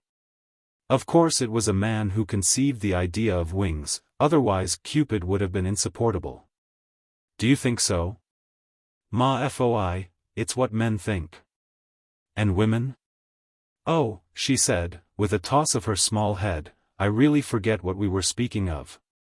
"We were speaking of love," said Hastings. "I was not," said the girl. Then looking up at the marble god, "I don't care for this one at all. I don't believe he knows how to shoot his arrows. No, indeed, he is a coward, he creeps up like an assassin in the twilight." "I don't approve of cowardice," she announced, and turned her back on the statue. "I think," said Hastings quietly, "that he does shoot fairly, yes, and even gives one warning." "Is it your experience, Monsieur Hastings?" He looked straight into her eyes and said, "He is warning me." "Heed the warning then," she cried, with a nervous laugh. As she spoke she stripped off her gloves, and then carefully proceeded to draw them on again. When this was accomplished she glanced at the palace clock, saying, "Oh dear, how late it is," furled her umbrella, then unfurled it, and finally looked at him. "No," he said, "I shall not heed his warning." "Oh dear," she sighed again, still talking about that tiresome statue. Then stealing a glance at his face, I suppose you are in love." "I don't know," he muttered, "I suppose I am." She raised her head with a quick gesture. "You seem delighted at the idea," she said, but bit her lip and trembled as his eyes met hers. Then sudden fear came over her and she sprang up, staring into the gathering shadows. "Are you cold?" he said. But she only answered, oh dear, it is late, so late. I must go, good night." She gave him her gloved hand a moment and then withdrew it with a start. "What is it?" he insisted. "Are you frightened?" She looked at him strangely. No, not frightened, you are very good to me." "By Jove," he burst out, "what do you mean by saying I'm good to you? That's at least the third time, and I don't understand." The sound of a drum from the guardhouse at the palace cut him short. "Listen," she whispered, "they are going to close. It's late, oh, so late." The rolling of the drum came nearer and nearer, and then the silhouette of the drummer cut the sky above the eastern terrace. The fading light lingered a moment on his belt and bayonet, then he passed into the shadows, drumming the echoes awake. The roll became fainter along the eastern terrace, then grew and rattled with increasing sharpness when he passed the avenue by the Bronze Lion and turned down the western terrace walk. Louder and louder the drum sounded, and the echoes struck back the notes from the grey palace wall. And now the drummer loomed up before them, his red trousers a dull spot in the gathering gloom, the brass of his drum and bayonet touched with a pale spark, his epaulets tossing on his shoulders. He passed leaving the crash of the drum in their ears, and far into the alley of trees they saw his little tin cup shining on his haversack. Then the sentinels began the monotonous cry, "On firm! On firm!" and the bugle blew from the barracks in the Rue de Tournon. "On firm! On firm!" "Good night," she whispered, "I must return alone tonight." He watched her until she reached the northern terrace, and then sat down on the marble seat until a hand on his shoulder and a glimmer of bayonets warned him away. She passed on through the grove, and turning into the Rue de Medici, traversed it to the boulevard. At the corner she bought a bunch of violets and walked on along the boulevard to the Rue des Écoles. A cab was drawn up before Balance, and a pretty girl aided by Elliot jumped out. "Valentine!" cried the girl, "come with us." "I can't," she said, stopping a moment, "I have a rendezvous at Mignon's." "Not Victor?" cried the girl, laughing, but she passed with a little shiver, nodding good night, then turning into the Boulevard St. Germain, she walked a tittle faster to escape a gay party sitting before the Café Cluny who called to her to join them. At the door of the restaurant Mignon stood a coal-black negro in buttons. He took off his peaked cap as she mounted the carpeted stairs. "Send Eugene to me," she said at the office, and passing through the hallway to the right of the dining room stopped before a row of paneled doors. A waiter passed and she repeated her demand for Eugene, who presently appeared, noiselessly skipping, and bowed murmuring, "Madam." "Who is here?" "No one in the cabinets, madam." In the half Madame Madeleine and Monsieur Gay, Monsieur de Clamart, Monsieur Clisson, Madame Marie and their set. Then he looked around and bowing again murmured, Monsieur awaits Madame since half an hour, and he knocked at one of the panelled doors bearing the number 6. Clifford opened the door and the girl entered. The garçon bowed her in, and whispering, Will Monsieur have the goodness to ring, vanished. He helped her off with her jacket and took her hat and umbrella. When she was seated at the little table with Clifford opposite, she smiled and leaned forward on both elbows looking him in the face. What are you doing here? She demanded. Waiting, he replied, in accents of adoration. For an instant she turned and examined herself in the glass. The wide blue eyes, the curling hair, the straight nose and short curled lip flashed in the mirror an instant only, and then its depths reflected her pretty neck and back. Thus do I turn my back on vanity, she said, and then leaning forward again, What are you doing here? Waiting for you, repeated Clifford, slightly troubled. And Cecile? Now don't, Valentine. Do you know, she said calmly, I dislike your conduct? He was a little disconcerted, and rang for Eugene to cover his confusion. The soup was bisque, and the wine pommery, and the courses followed each other with the usual regularity until Eugene brought coffee, and there was nothing left on the table but a small silver lamp. Valentine, said Clifford, after having obtained permission to smoke, is it the vaudeville or the Eldorado, or both, or the Nouveau Cirque, or? It is here, said Valentine. Well, he said, greatly flattered, I'm afraid I couldn't amuse you. Oh, yes, you are funnier than the Eldorado. Now see here, don't guy me, Valentine. You always do, and, you know what they say, a good laugh kills. What? Love and all that. She laughed until her eyes were moist with tears. Tiens, she cried, he is dead, then.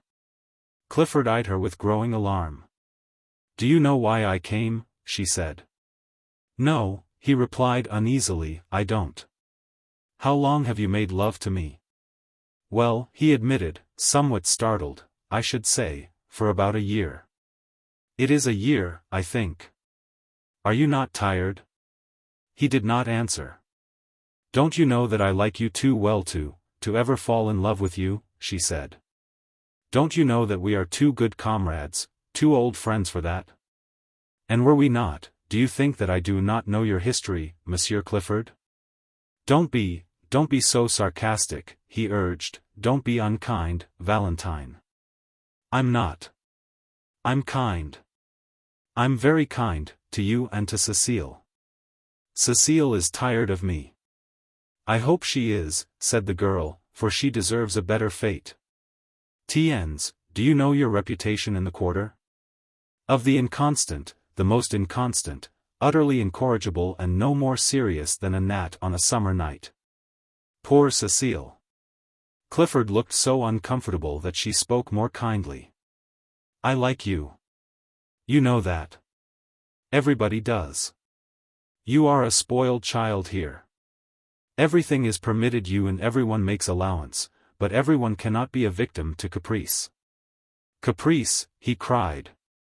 By Jove, if the girls of the Latin Quarter are not capricious. Never mind about that. You must not sit in judgment, you of all men. Why are you here tonight? Oh, she cried, I will tell you why. Monsieur receives a little note, he sends a little answer, he dresses in his conquering raiment. I don't, said Clifford, very red. You do, and it becomes you, she retorted with a faint smile. Then again, very quietly, I am in your power, but I know I am in the power of a friend. I have come to acknowledge it to you here, and it is because of that I am here to beg of you a favor. Clifford opened his eyes, but said nothing.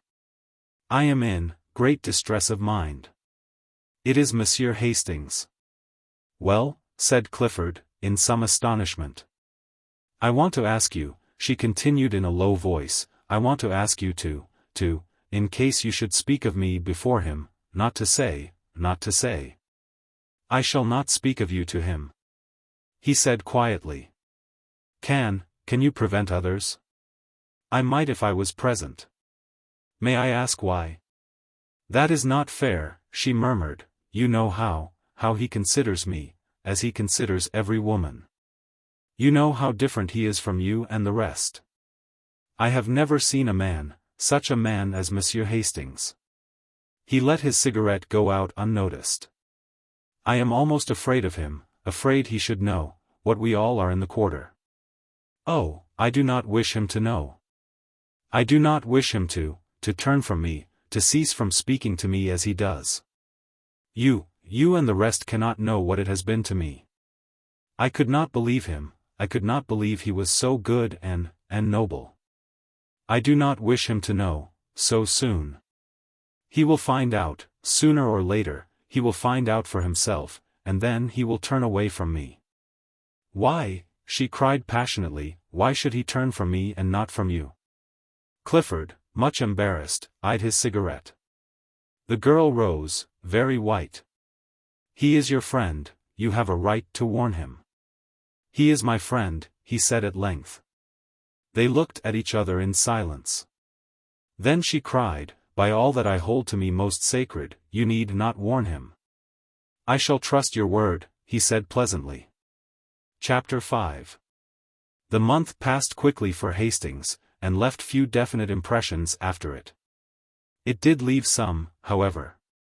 One was a painful impression of meeting Mr. Bladen on the Boulevard de Capucines in company with a very pronounced young person whose laugh dismayed him. And when at last he escaped from the café where Mr. Bladen had hauled him to join them in a bock, he felt as if the whole boulevard was looking at him, and judging him by his company. Later, an instinctive conviction regarding the young person with Mr. Bladen sent the hot blood into his cheek. And he returned to the pension in such a miserable state of mind that Miss Byng was alarmed and advised him to conquer his homesickness at once. Another impression was equally vivid. One Saturday morning, feeling lonely, his wanderings about the city brought him to the Gare Saint-Lazare. It was early for breakfast, but he entered the Hotel Terminus and took a table near the window. As he wheeled about to give his order, a man passing rapidly along the aisle collided with his head, and looking up to receive the expected apology. He was met instead by a slap on the shoulder and a hearty, "What the deuce are you doing here, old chap?" It was Roden, who seized him and told him to come along. So, mildly protesting, he was ushered into a private dining room where Clifford, rather red, jumped up from the table and welcomed him with a startled air which was softened by the unaffected glee of Roden and the extreme courtesy of Eliot. The latter presented him to three bewitching girls who welcomed him so charmingly and seconded Roden in his demand that Hastings should make one of the party, that he consented at once. While Eliot briefly outlined the projected excursion to La Roche, Hastings delightedly ate his omelette, and returned the smiles of encouragement from Cecile and Colette and Jacqueline. Meantime Clifford in a bland whisper was telling Roden what an ass he was. Poor Roden looked miserable until Eliot, divining how affairs were turning, frowned on Clifford and found a moment to let Roden know that they were all going to make the best of it. "You shut up," he observed to Clifford, "it's fate, and that settles it." "It's Roden, and that settles it," murmured Clifford, concealing a grin. For after all he was not Hastings' wet nurse. So it came about that the train which left the Gare Saint-Lazare at 9:15 a.m. stopped a moment in its career towards Havern, deposited at the red-roofed station of La Roche a merry party, armed with sunshades, trout rods, and one cane, carried by the non-combatant, Hastings. Then, when they had established their camp in a grove of sycamores which bordered the little river Ept, Clifford, the acknowledged master of all that pertained to sportsmanship, took command. "You, Roden," he said, "divide your flies with Eliot and keep an eye on him, or else he'll be trying to put on a float and sinker. Prevent him by force from grubbing about for worms." Eliot protested, but was forced to smile in the general laugh. "You make me ill," he asserted. "Do you think this is my first trout?" "I shall be delighted to see your first trout," said Clifford, and dodging a fly hook, hurled with intent to hit, proceeded to sort and equip three slender rods destined to bring joy and fish to Cecile, Colette, and Jacqueline. With perfect gravity he ornamented each line with 4 split shot, a small hook, and a brilliant quill float. "I shall never touch the worms," announced Cecile with a shudder. Jacqueline and Colette hastened to sustain her, and Hastings pleasantly offered to act in the capacity of general baiter and taker-off of fish. But Cecile, doubtless fascinated by the gaudy flies in Clifford's book, decided to accept lessons from him in the true art, and presently disappeared up the Ept with Clifford in tow. Eliot looked doubtfully at Colette. "I prefer gudgeons," said that damsel with decision, "and you and Monsieur Rodin may go away when you please, may they not, Jacqueline?" "Certainly," responded Jacqueline. Eliot, undecided, examined his rod and reel. "You've got your reel on wrong side up," observed Rodin. Eliot wavered, and stole a glance at Colette. I have almost decided not to flip the flies about just now," he began. "There's the pole that Cecile left." "Don't call it a pole," corrected Rodin. "Rod, then," continued Eliot, and started off in the wake of the 2 girls, but was promptly collared by Rodin. "No, you don't. Fancy a man fishing with a float and sinker when he has a fly rod in his hand. You come along." Where the placid little Ept flows down between its thickets to the Seine, a grassy bank shadows the haunt of the gudgeon. And on this bank sat Colette and Jacqueline and chattered and laughed and watched the swerving of the scarlet quills, while Hastings, his hat over his eyes, his head on a bank of moss, listened to their soft voices and gallantly unhooked the small and indignant gudgeon when a flash of a rod and a half-suppressed scream announced a catch. The sunlight filtered through the leafy thickets awaking to song the forest birds. Magpies in spotless black and white flirted past, alighting nearby with a hop and bound and twitch of the tail. Blue and white jays with rosy breasts shrieked through the trees, and a low-sailing hawk wheeled among the fields of ripening wheat, putting to flight flocks of twittering hedge birds. Across the Seine a gull dropped on the water like a plume. The air was pure and still. Scarcely a leaf moved. Sounds from a distant farm came faintly, the shrill cockcrow and dull baying. Now and then a steam tug with big raking smoke pipe, bearing the name Geep 27, plowed up the river dragging its interminable train of barges. Or a sailboat dropped down with the current toward sleepy Rouen. A faint fresh odor of earth and water hung in the air, and through the sunlight, orange-tipped butterflies danced above the marsh grass, soft velvety butterflies flapped through the mossy woods. Hastings was thinking of Valentine. It was 2 o'clock when Eliot strolled back, and frankly admitting that he had eluded Rodin, sat down beside Colette and prepared to doze with satisfaction. "Where are your trout?" said Colette severely. "They still live," murmured Eliot, and went fast asleep. Rodin returned shortly after, and casting a scornful glance at the slumbering one, displayed 3 crimson-flecked trout. "And that," smiled Hastings lazily, "that is the holy end to which the faithful plod, the slaughter of these small fish with a bit of silk and feather." Rodin disdained to answer him. Colette caught another gudgeon and awoke Eliot, who protested and gazed about for the lunch baskets, as Clifford and Cecile came up demanding instant refreshment.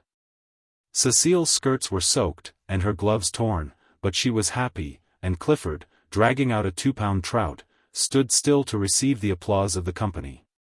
"Where the deuce did you get that?" demanded Eliot.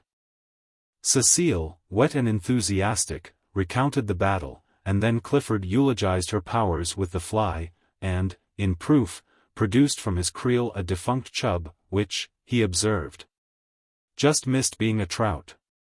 They were all very happy at luncheon, and Hastings was voted charming. He enjoyed it immensely, only it seemed to him at moments that flirtation went further in France than in Millbrook, Connecticut. And he thought that Cecile might be a little less enthusiastic about Clifford, that perhaps it would be quite as well if Jacqueline sat further away from Rodin, and that possibly Colette could have, for a moment at least, taken her eyes from Eliot's face. Still he enjoyed it, except when his thoughts drifted to Valentine, and then he felt that he was very far away from her. La Roche is at least an hour and a half from Paris. It is also true that he felt a happiness, a quick heartbeat when, at 8 o'clock that night, the train which bore them from La Roche rolled into the Gare St. Lazare, and he was once more in the city of Valentine. "Good night," they said, pressing around him. "You must come with us next time." He promised, and watched them, 2 by 2, drift into the darkening city, and stood so long that, when again he raised his eyes, the vast boulevard was twinkling with gas jets through which the electric lights stared like moons. Chapter 6. It was with another quick heartbeat that he awoke next morning, for his first thought was of Valentine. The sun already gilded the towers of Notre Dame, the clatter of workmen's sabots awoke sharp echoes in the street below. And across the way a blackbird in a pink almond tree was going into an ecstasy of trills. He determined to awake Clifford for a brisk walk in the country, hoping later to beguile that gentleman into the American church for his soul's sake. He found Alfred the gimlet-eyed washing the asphalt walk which led to the studio. "Monsieur Elliot," he replied to the perfunctory inquiry, "je ne sais pas." "And Monsieur Clifford," began Hastings, somewhat astonished. "Monsieur Clifford," said the concierge with fine irony, "will be pleased to see you," as he retired early. "In fact, he has just come in." Hastings hesitated while the concierge pronounced a fine eulogy on people who never stayed out all night and then came battering at the lodge gate during hours which even a gendarme held sacred to sleep. He also discoursed eloquently upon the beauties of temperance, and took an ostentatious draught from the fountain in the court. "I do not think I will come in," said Hastings. "Pardon, monsieur," growled the concierge, "perhaps it would be well to see Monsieur Clifford. He possibly needs aid. He drives forth with hairbrushes and boots. It is a mercy if he has not set fire to something with his candle." Hastings hesitated for an instant, but swallowing his dislike of such a mission, walked slowly through the ivy-covered alley and across the inner garden to the studio. He knocked. Perfect silence. Then he knocked again, and this time something struck the door from within with a crash. "That," said the concierge, "was a boot." He fitted his duplicate key into the lock and ushered Hastings in. Clifford, in disordered evening dress, sat on the rug in the middle of the room. He held in his hand a shoe, and did not appear astonished to see Hastings. "Good morning, do you use Pear's soap?"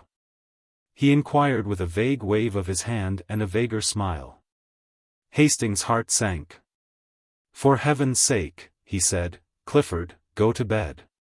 Not while that Alfred pokes his shaggy head in here and I have a shoe left."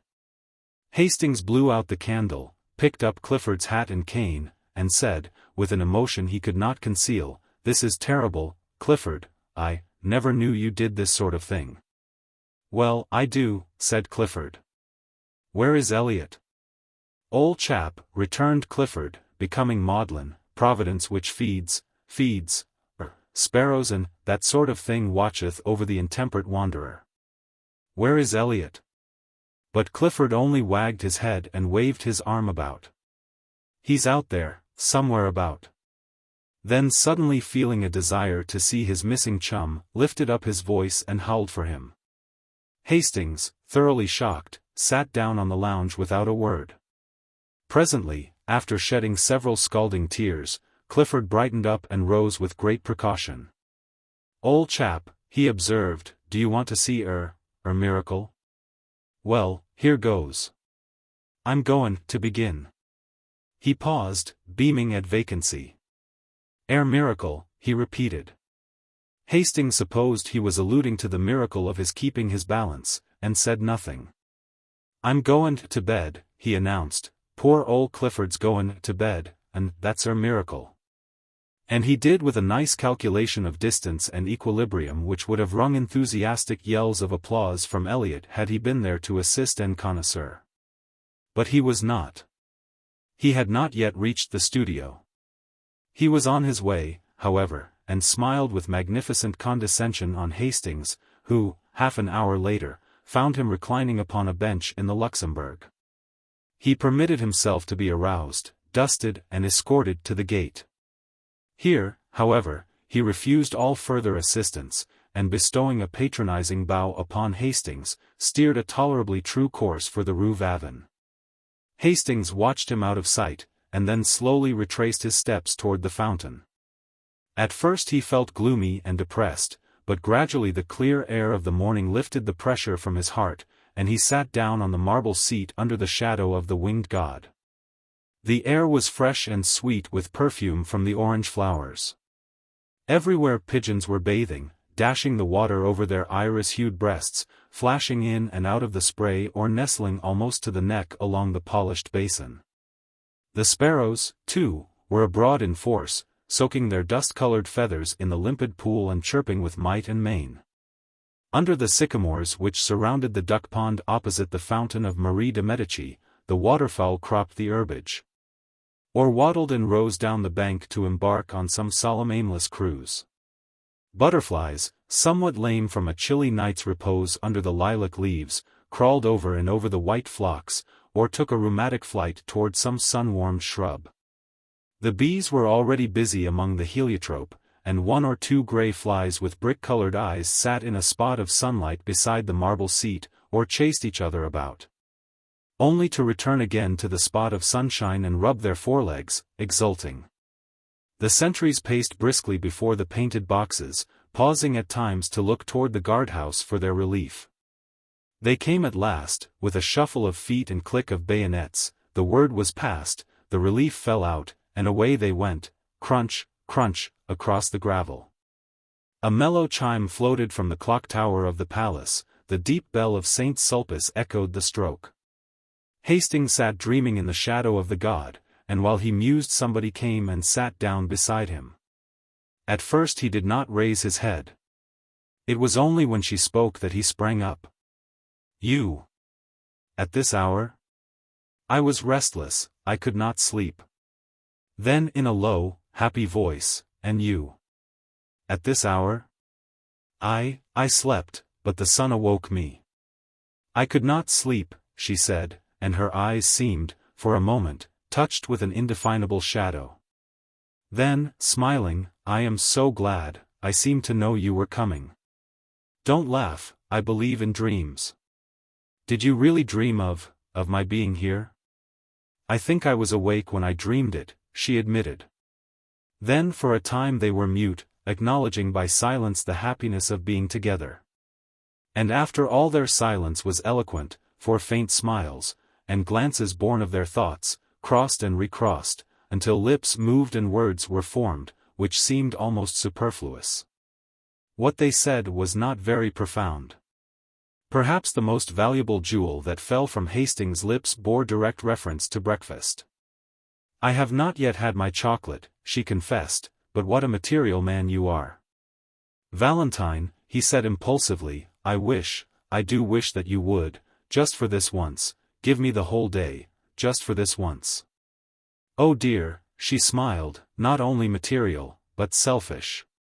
"Not selfish, hungry," he said, looking at her. "A cannibal too, oh dear."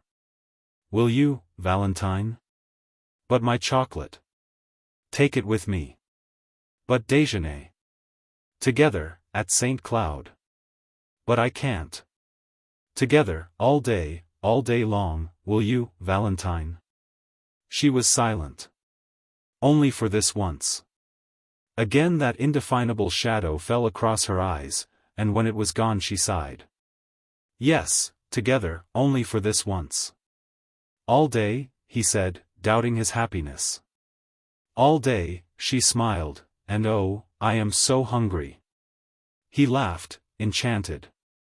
"What a material young lady it is. On the Boulevard Saint-Michel there is a cremerie painted white and blue outside, and neat and clean as a whistle inside. The auburn-haired young woman who speaks French like a native, and rejoices in the name of Murphy, smiled at them as they entered, and tossing a fresh napkin over the zinc tête-à-tête table, whisked before them 2 cups of chocolate and a basket full of crisp, fresh croissants. The primrose-colored pats of butter, each stamped with a shamrock in relief, seemed saturated with the fragrance of Normandy pastures. "How delicious!" they said in the same breath, and then laughed at the coincidence. With but a single thought, he began. "How absurd," she cried with cheeks all rosy. "I'm thinking I'd like a croissant." "So am I," he replied triumphant, "that proves it." Then they had a quarrel. She accusing him of behavior unworthy of a child in arms, and he denying it, and bringing counter-charges, until Mademoiselle Murphy laughed in sympathy. And the last croissant was eaten under a flag of truce. Then they rose, and she took his arm with a bright nod to Mile Murphy, who cried them a merry, "Bonjour, madame." "Bonjour, monsieur," and watched them hail a passing cab and drive away. "Dieu! Tu il est beau," she sighed, adding after a moment, "Do they be married? I dunno, ma foiilsont bien l'air." The cab swung around the Rue de Medici, turned into the Rue de Vaugirard, followed it to where it crosses the Rue de Rennes, and taking that noisy thoroughfare, drew up before the Gare Montparnasse. They were just in time for a train and scampered up the stairway and out to the cars as the last note from the starting gong rang through the arched station. The guard slammed the door of their compartment, a whistle sounded, answered by a screech from the locomotive, and the long train glided from the station, faster, faster, and sped out into the morning sunshine. The summer wind blew in their faces from the open window, and sent the soft hair dancing on the girl's forehead. "We have the compartment to ourselves," said Hastings. She leaned against the cushioned window seat, her eyes bright and wide open, her lips parted. The wind lifted her hat, and fluttered the ribbons under her chin. With a quick movement she untied them, and, drawing a long hatpin from her hat, laid it down on the seat beside her. The train was flying. The color surged in her cheeks, and, with each quick-drawn breath, her breath rose and fell under the cluster of lilies at her throat. Trees, houses, ponds, danced past, cut by a mist of telegraph poles. "Faster! Faster!" she cried. His eyes never left her, but hers, wide open, and blue as the summer sky, seemed fixed on something far ahead, something which came no nearer, but fled before them as they fled. Was it the horizon, cut now by the grim fortress on the hill, now by the cross of a country chapel? Was it the summer moon, ghost-like, slipping through the vaguer blue above? "Faster! Faster!" she cried. Her parted lips burned scarlet. The car shook and shivered, and the fields streamed by like an emerald torrent. He caught the excitement, and his face glowed. "Oh," she cried, and with an unconscious movement caught his hand, drawing him to the window beside her. "Look! Lean out with me." He only saw her lips move. Her voice was drowned in the roar of a trestle, but his hand closed in hers and he clung to the sill. The wind whistled in their ears. "Not so far out, Valentine, take care," he gasped. Below, through the ties of the trestle, a broad river flashed into view and out again, as the train thundered along a tunnel, and away once more through the freshest of green fields. The wind roared about them. The girl was leaning far out from the window, and he caught her by the waist, crying, "Not too far," but she only murmured, "Faster! Faster! Away out of the city, out of the land, faster, faster! Away out of the world!" "What are you saying all to yourself?" he said, but his voice was broken, and the wind whirled it back into his throat. She heard him, and, turning from the window, looked down at his arm about her. Then she raised her eyes to his. The car shook and the windows rattled. They were dashing through a forest now, and the sun swept the dewy branches with running flashes of fire. He looked into her troubled eyes.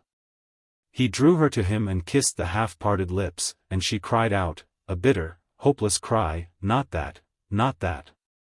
But he held her close and strong, whispering words of honest love and passion, and when she sobbed, not that, I have promised.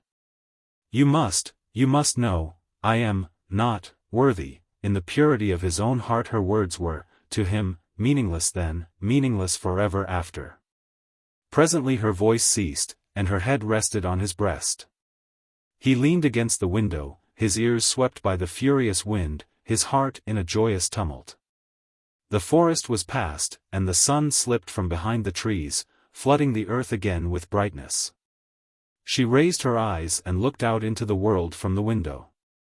Then she began to speak, but her voice was faint, and he bent his head close to hers and listened. "I cannot turn from you, I am too weak. You were long ago my master, master of my heart and soul. I have broken my word to one who trusted me, but I have told you all, what matters the rest?" He smiled at her innocence and she worshipped his. She spoke again, "Take me or cast me away. What matters it? Now with a word you can kill me, and it might be easier to die than to look upon happiness as great as mine." He took her in his arms. "Hush, what are you saying? Look out at the sunlight, the meadows and the streams. We shall be very happy in so bright a world." She turned to the sunlight. From the window, the world below seemed very fair to her. Trembling with happiness, she sighed, "Is this the world? Then I have never known it." "Nor have I, God forgive me," he murmured. Perhaps it was our gentle lady of the fields who forgave them both. Rue Barrée. For let philosopher and doctor preach of what they will and what they will not, each is but one link in an eternal chain that none can slip nor break nor overreach. Crimson nor yellow roses nor the savor of the mounting sea are worth the perfume I adore that clings to thee. The languid-headed lilies tire, the changeless waters weary me. I ache with passionate desire of thine and thee. There are but these things in the world: thy mouth of fire, thy breasts, thy hands, thy hair upcurled, and my desire. Chapter 1. One morning at Julian's, a student said to Selby, that is Foxhall Clifford, pointing with his brushes at a young man who sat before an easel, doing nothing. Selby, shy and nervous, walked over and began, "My name is Selby, I have just arrived in Paris, and bring a letter of introduction." His voice was lost in the crash of a falling easel, the owner of which promptly assaulted his neighbor, and for a time the noise of battle rolled through the studios of M.M. Boulanger and Lefebvre, presently subsiding into a scuffle on the stairs outside. Selby, apprehensive as to his own reception in the studio, looked at Clifford, who sat serenely watching the fight. "It's a little noisy here," said Clifford, "but you will like the fellows when you know them." His unaffected manner delighted Selby. Then with a simplicity that won his heart, he presented him to half a dozen students of as many nationalities. Some were cordial, all were polite. Even the majestic creature who held the position of massier, unbent enough to say, "My friend," when a man speaks French as well as you do, and is also a friend of Monsieur Clifford. "He will have no trouble in this studio. You expect, of course, to fill the stove until the next new man comes?" "Of course." "And you don't mind chaff?" "No," replied Selby, who hated it. Clifford, much amused, put on his hat, saying, "You must expect lots of it at first." Selby placed his own hat on his head and followed him to the door. As they passed the model stand there was a furious cry of "Chapeau! Chapeau!" and a student sprang from his easel menacing Selby, who reddened but looked at Clifford. "Take off your hat for them," said the latter, laughing. A little embarrassed, he turned and saluted the studio. "Aidez-moi," cried the model. "You are charming," replied Selby, astonished at his own audacity, but the studio rose as one man, shouting, "He has done well. He's all right." While the model, laughing, kissed her hand to him and cried, "Ah de mon beau jeune homme." All that week Selby worked at the studio unmolested. The French students christened him l'enfant prodigue, which was freely translated, the prodigious infant, the Kid Selby, and Kidby. But the disease soon ran its course from Kidby to Kidney, and then naturally to Tidbits, where it was arrested by Clifford's authority and ultimately relapsed to Kid. Wednesday came, and with it M. Boulanger. For 3 hours the students writhed under his biting sarcasms, among the others Clifford, who was informed that he knew even less about a work of art than he did about the art of work. Selby was more fortunate. The professor examined his drawing in silence, looked at him sharply, and passed on with a noncommittal gesture. He presently departed arm in arm with Bouguereau, to the relief of Clifford, who was then at liberty to jam his hat on his head and depart. The next day he did not appear, and Selby, who had counted on seeing him at the studio, a thing which he learned later it was vanity to count on, wandered back to the Latin Quarter alone. Paris was still strange and new to him. He was vaguely troubled by its splendor. No tender memories stirred his American bosom at the Place du Châtelet, nor even by Notre Dame. The Palais de Justice with its clock and turrets and stalking sentinels in blue and vermilion, the Place St. Michel with its jumble of omnibuses and ugly water-spitting griffins, the hill of the Boulevard St. Michel, the tooting trams, the policemen dawdling 2 by 2, and the table-lined terraces of the Café Vaisette were nothing to him, as yet, nor did he even know. When he stepped from the stones of the Place St. Michel to the asphalt of the boulevard, that he had crossed the frontier and entered the student zone, the famous Latin Quarter. A cabman hailed him as bourgeois, and urged the superiority of driving over walking. A gamin, with an appearance of great concern, requested the latest telegraphic news from London, and then, standing on his head, invited Selby to feats of strength. A pretty girl gave him a glance from a pair of violet eyes. He did not see her, but she, catching her own reflection in a window, wondered at the color burning in her cheeks. Turning to resume her course, she met Foxhall Clifford, and hurried on. Clifford, open-mouthed, followed her with his eyes, then he looked after Selby, who had turned into the Boulevard St. Germain toward the Rue de Seine. Then he examined himself in the shop window. The result seemed to be unsatisfactory. "I'm not a beauty," he mused, "but neither am I a hobgoblin. What does she mean by blushing at Selby? I never before saw her look at a fellow in my life, neither has anyone in the quarter. Anyway, I can swear she never looks at me, and goodness knows I have done all that respectful adoration can do." He sighed, and murmuring a prophecy concerning the salvation of his immortal soul swung into that graceful lounge which at all times characterized Clifford.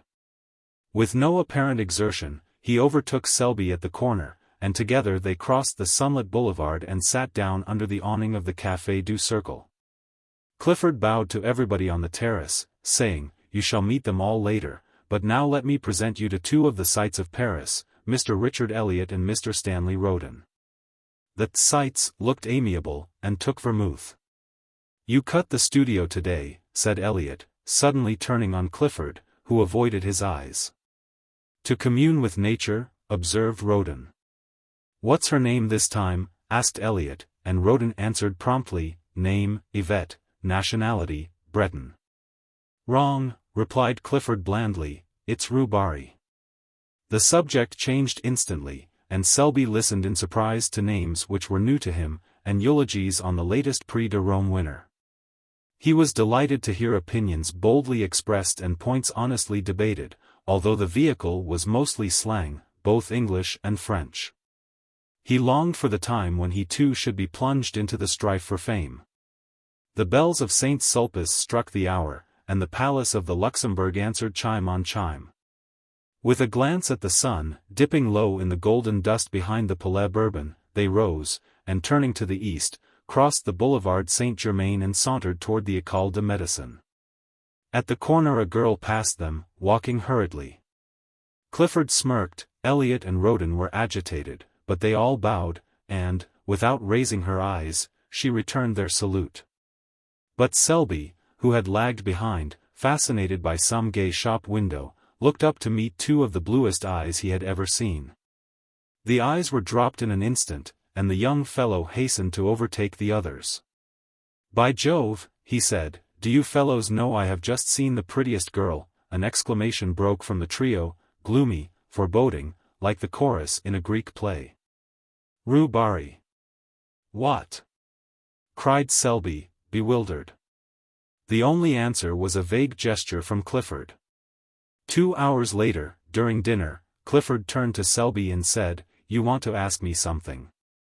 I can tell by the way you fidget about." "Yes, I do," he said, innocently enough, "it's about that girl." "Who is she?" In Roden's smile there was pity, in Eliot's bitterness. "Her name," said Clifford solemnly, "is unknown to anyone, at least," he added with much conscientiousness, "as far as I can learn. Every fellow in the quarter bows to her and she returns the salute gravely, but no man has ever been known to obtain more than that. Her profession, judging from her music roll, is that of a pianist.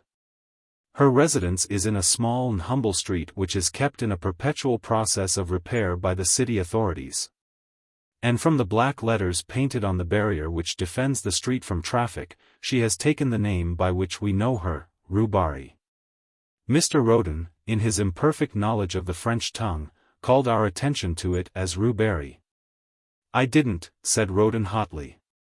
"And Rue Barrée, or Rue Barrée, is today an object of adoration to every rapin in the quarter." "We are not rapins," corrected Eliot. "I am not," returned Clifford, "and I beg to call to your attention, Selby, that these two gentlemen have at various and apparently unfortunate moments offered to lay down life and limb at the feet of Rue Barrée. The lady possesses a chilling smile which she uses on such occasions and," here he became gloomily impressive, "I have been forced to believe that neither the scholarly grace of my friend Eliot nor the buxom beauty of my friend Roden have touched that heart of ice." Eliot and Roden, boiling with indignation, cried out, "And you?" "I," said Clifford blandly, "do fear to tread where you rush in." Chapter 2. 24 hours later Selby had completely forgotten Rue Barrée. During the week he worked with might and main at the studio. And Saturday night found him so tired that he went to bed before dinner and had a nightmare about a river of yellow ochre in which he was drowning.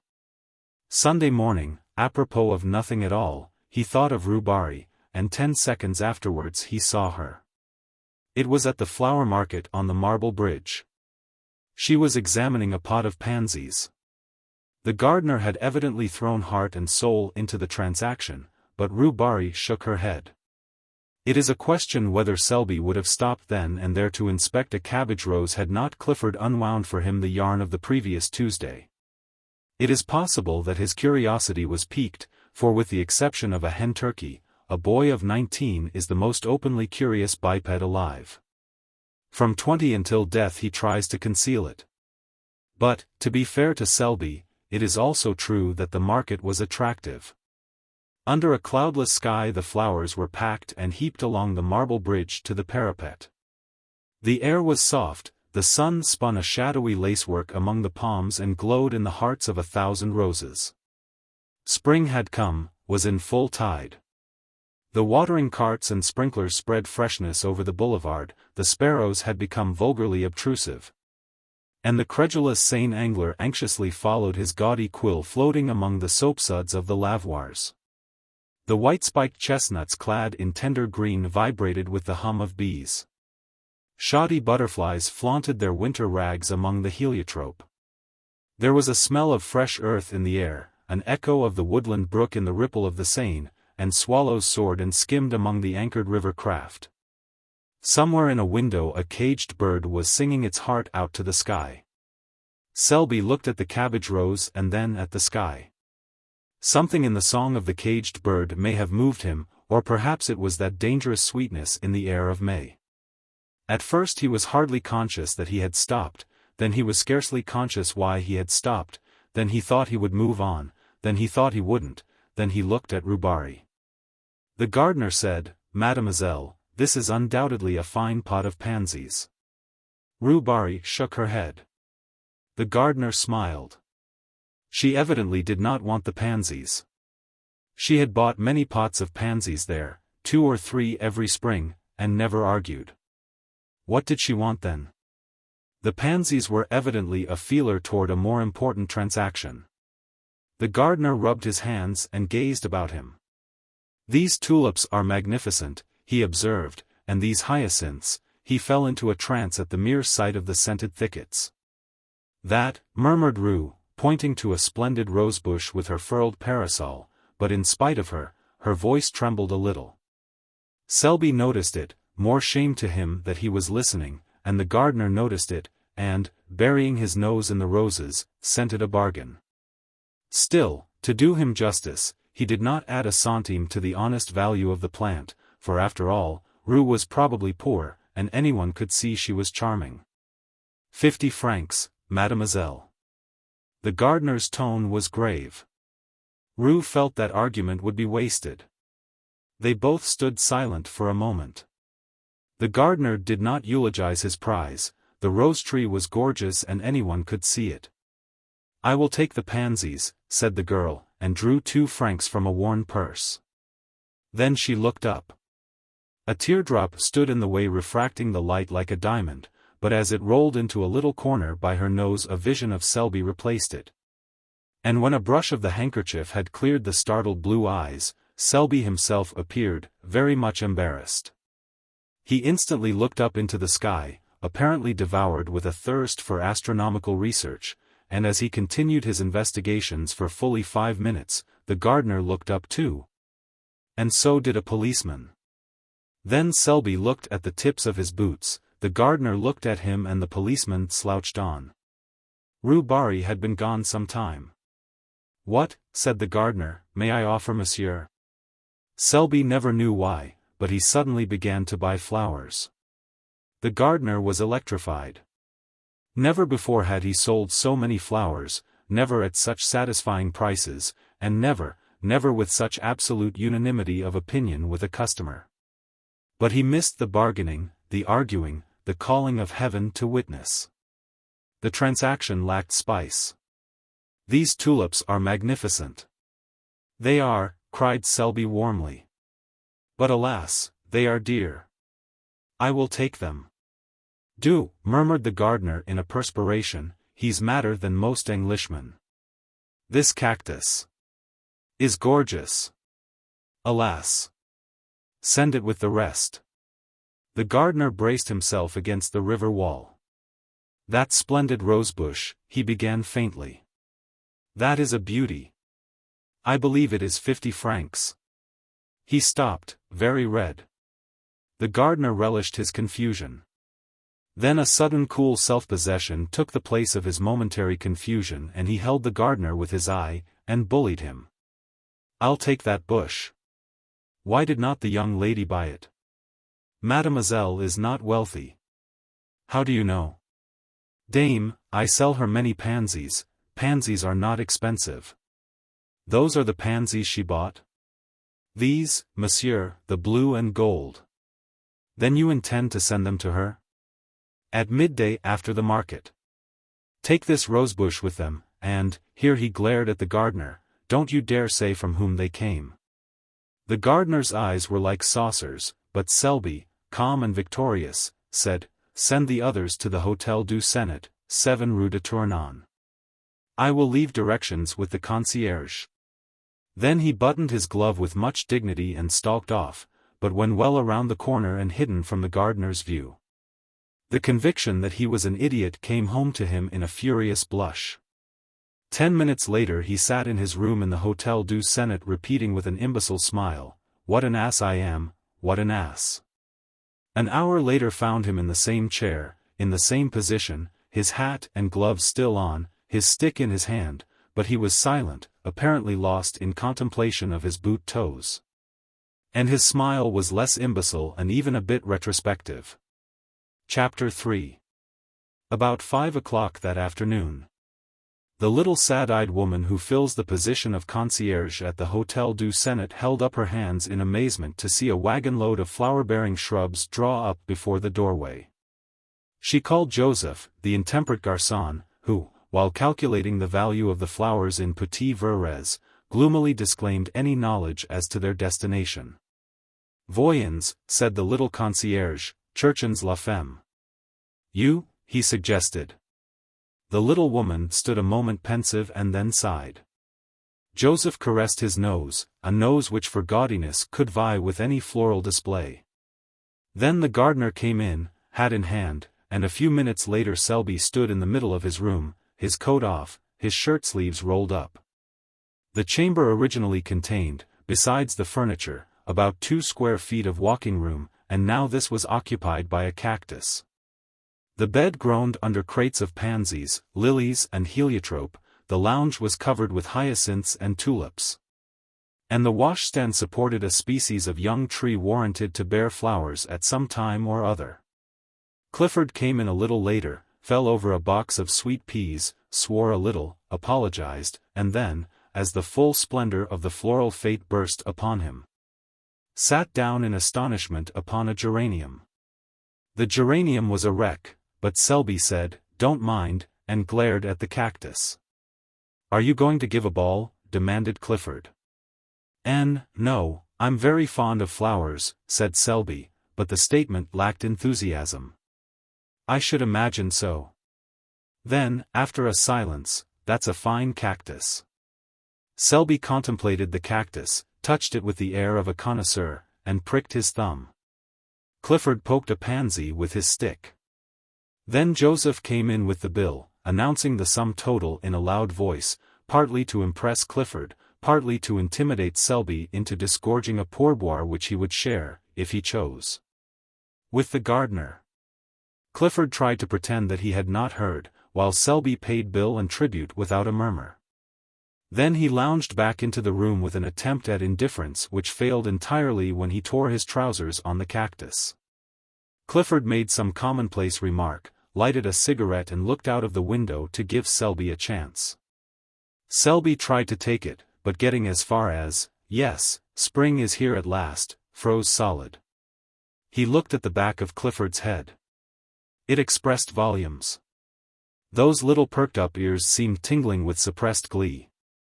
He made a desperate effort to master the situation, and jumped up to reach for some Russian cigarettes as an incentive to conversation, but was foiled by the cactus, to whom again he fell a prey. The last straw was added. Damn the cactus. This observation was wrung from Selby against his will, against his own instinct of self-preservation, but the thorns on the cactus were long and sharp. And at their repeated prick his pent-up wrath escaped. It was too late now, it was done, and Clifford had wheeled around.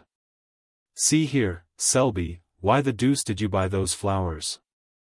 "I'm fond of them," said Selby. "What are you going to do with them?" "You can't sleep here."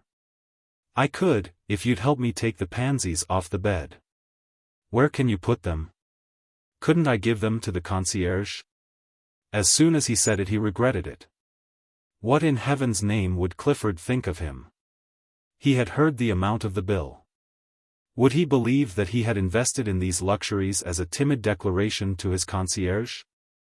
And would the Latin Quarter comment upon it in their own brutal fashion?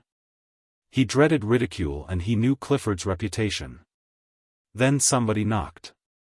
Selby looked at Clifford with a hunted expression which touched that young man's heart. It was a confession and at the same time a supplication. Clifford jumped up, threaded his way through the floral labyrinth, and putting an eye to the crack of the door, said, "Who the devil is it?"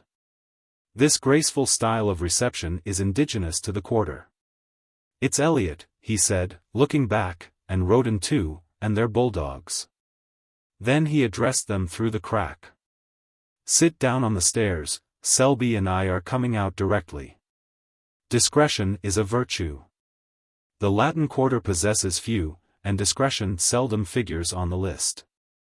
They sat down and began to whistle. Presently Roden called out, "I smell flowers." They feast within. "You ought to know Selby better than that," growled Clifford behind the door, while the other hurriedly exchanged his torn trousers for others. "We know Selby," said Elliot with emphasis. "Yes," said Roden, "he gives receptions with floral decorations and invites Clifford, while we sit on the stairs." "Yes, while the youth and beauty of the quarter revel," suggested Roden. Then, with sudden misgiving, "Is Odette there?" "See here," demanded Elliot, "is Colette there?" Then he raised his voice in a plaintive howl, "Are you there, Colette, while I'm kicking my heels on these tiles?" "Clifford is capable of anything," said Roden. His nature is soured since Rue Barrée sat on him. Elliot raised his voice. I say, you fellows, we saw some flowers carried into Rue Barrée's house at noon. Posies and roses, specified Roden. Probably for her, added Elliot, caressing his bulldog. Clifford turned with sudden suspicion upon Selby. The latter hummed a tune, selected a pair of gloves and, choosing a dozen cigarettes, placed them in a case. Then walking over to the cactus, he deliberately detached a blossom, drew it through his buttonhole, and picking up hat and stick, smiled upon Clifford, at which the latter was mightily troubled. Chapter 4. Monday morning at Julian's, students fought for places. Students with prior claims drove away others who had been anxiously squatting on coveted tabourets since the door was opened in hopes of appropriating them at roll call. Students squabbled over palettes, brushes, portfolios, or rent the air with demands for Cicerone and bread.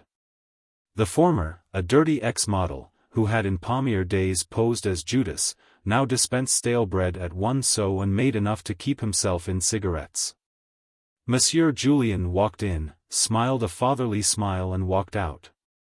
His disappearance was followed by the apparition of the clerk, a foxy creature who flitted through the battling hordes in search of prey. 3 men who had not paid dues were caught and summoned. A 4th was scented, followed, outflanked, his retreat towards the door cut off, and finally captured behind the stove. About that time, the revolution assuming an acute form, howls rose for Jules. Jules came, umpired 2 fights with a sad resignation in his big brown eyes, shook hands with everybody and melted away in the throng, leaving an atmosphere of peace and goodwill. The lions sat down with the lambs, the massiers marked the best places for themselves and friends, and, mounting the model stands, opened the roll calls. The word was passed, they begin with C this week. They did. Clisson. Clisson jumped like a flash and marked his name on the floor in chalk before a front seat. Karen. Karen galloped away to secure his place. Bang! Went an easel. Nom de Dieu, in French, where in H.L. are you goin', in English? Crash. A paintbox fell with brushes and all on board. Dieu de, spat. A blow, a short rush, a clinch and scuffle, and the voice of the massier, stern and reproachful. Cochon. Then the roll call was resumed. Clifford. The massier paused and looked up, one finger between the leaves of the ledger. Clifford. Clifford was not there. He was about 3 miles away in a direct line and every instant increased the distance. Not that he was walking fast, on the contrary, he was strolling with that leisurely gait peculiar to himself. Elliot was beside him and 2 bulldogs covered the rear. Elliot was reading the Gil Blas, from which he seemed to extract amusement, but deeming boisterous mirth unsuitable to Clifford's state of mind, subdued his amusement to a series of discreet smiles. The latter, moodily aware of this, said nothing, but leading the way into the Luxembourg Gardens installed himself upon a bench by the northern terrace and surveyed the landscape with disfavor. Elliot, according to the Luxembourg regulations, tied the 2 dogs and then, with an interrogative glance toward his friend, resumed the Gil Blas and the discreet smiles. The day was perfect. The sun hung over Notre Dame, setting the city in a glitter. The tender foliage of the chestnuts cast a shadow over the terrace and flecked the paths and walks with tracery so blue that Clifford might here have found encouragement for his violent impressions. Had he but looked. But as usual in this period of his career, his thoughts were anywhere except in his profession. Around about, the sparrows quarreled and chattered their courtship songs, the big rosy pigeons sailed from tree to tree. The flies whirled in the sunbeams and the flowers exhaled 1,000 perfumes which stirred Clifford with languorous wistfulness. Under this influence he spoke. "Elliot, you are a true friend." "You make me ill," replied the latter, folding his paper. "It's just as I thought, you are tagging after some new petticoat again. And," he continued wrathfully, "if this is what you've kept me away from Julian's for, if it's to fill me up with the perfections of some little idiot." "Not idiot," remonstrated Clifford gently. "See here," cried Elliot, "have you the nerve to try to tell me that you are in love again?" "Again?" "Yes, again and again and again and, by George, have you?" "This," observed Clifford sadly, "is serious." For a moment Elliot would have laid hands on him, then he laughed from sheer helplessness. "Oh, go on, go on. Let's see, there's Clemence and Marie Telec and Cosette and Fifine, Colette, Marie Verdier. All of whom are charming, most charming, but I never was serious." "So help me, Moses," said Elliot, solemnly, "each and every one of those named have separately and in turn torn your heart with anguish and have also made me lose my place at Julian's in this same manner. Each and every one, separately and in turn. Do you deny it? What you say may be founded on facts, in a way, but give me the credit of being faithful to one at a time. Until the next came along. But this is really very different. Elliot, believe me, I am all broken up." Then there being nothing else to do, Elliot gnashed his teeth and listened. It's Rue Barrée." "Well," observed Elliot, with scorn, "if you are moping and moaning over that girl, the girl who has given you and myself every reason to wish that the ground would open and engulf us, well. Go on." "I'm going on, I don't care, timidity has fled." "Yes, your native timidity." "I'm desperate, Elliot." "Am I in love?" Never did I feel so miserable. I can't sleep. Honestly, I'm incapable of eating properly. Same symptoms noticed in the case of Colette. Listen, will you? Hold on a moment, I know the rest by heart. Now let me ask you something. Is it your belief that Rue Barrée is a pure girl? Yes, said Clifford, turning red. Do you love her, not as you dangle and tiptoe after every pretty inanity, I mean, do you honestly love her? Yes, said the other doggedly, I would. Hold on a moment, would you marry her? Clifford turned scarlet. Yes, he muttered. Pleasant news for your family, growled Elliot in suppressed fury. Dear father, I have just married a charming grisette whom I'm sure you'll welcome with open arms, in company with her mother, a most estimable and cleanly washed lady. Good heavens! This seems to have gone a little further than the rest. Thank your stars, young man, that my head is level enough for us both. Still, in this case, I have no fear. Rue Barrée sat on your aspirations in a manner unmistakably final. Rue Barrée, began Clifford, drawing himself up, but he suddenly ceased, for there where the dappled sunlight glowed in spots of gold, along the sun-flecked path, tripped Rue Barrée. Her gown was spotless, and her big straw hat, tipped a little from the white forehead, threw a shadow across her eyes. Elliot stood up and bowed. Clifford removed his head covering with an air so plaintive, so appealing, so utterly humble that Rue Barrée smiled. The smile was delicious, and when Clifford, incapable of sustaining himself on his legs from sheer astonishment, toppled slightly, she smiled again in spite of herself. A few moments later she took a chair on the terrace and drawing a book from her music roll, turned the pages, found the place, and then placing it open downwards in her lap, sighed a little. Smiled a little, and looked out over the city. She had entirely forgotten Foxhall Clifford. After a while she took up her book again, but instead of reading began to adjust a rose in her corsage. The rose was big and red. It glowed like fire there over her heart, and like fire it warmed her heart, now fluttering under the silken petals. Rue Barrée sighed again. She was very happy. The sky was so blue, the air so soft and perfumed, the sunshine so caressing, and her heart sang within her, sang to the rose in her breast. This is what it sang, out of the throng of passers-by, out of the world of yesterday, out of the millions passing, one has turned aside to me. So her heart sang under his rose on her breast. Then two big mouse-colored pigeons came whistling by and alighted on the terrace, where they bowed and strutted and bobbed and turned until Rue Barrée laughed in delight. and looking up beheld Clifford before her. His hat was in his hand and his face was wreathed in a series of appealing smiles which would have touched the heart of a Bengal tiger. For an instant Rue Barrée frowned, then she looked curiously at Clifford, then when she saw the resemblance between his bows and the bobbing pigeons, in spite of herself, her lips parted in the most bewitching laugh. Was this Rue Barrée? So changed that she did not know herself, but oh! That song in her heart which drowned all else, which trembled on her lips, struggling for utterance, which rippled forth in a laugh at nothing, at a strutting pigeon, and Mr. Clifford.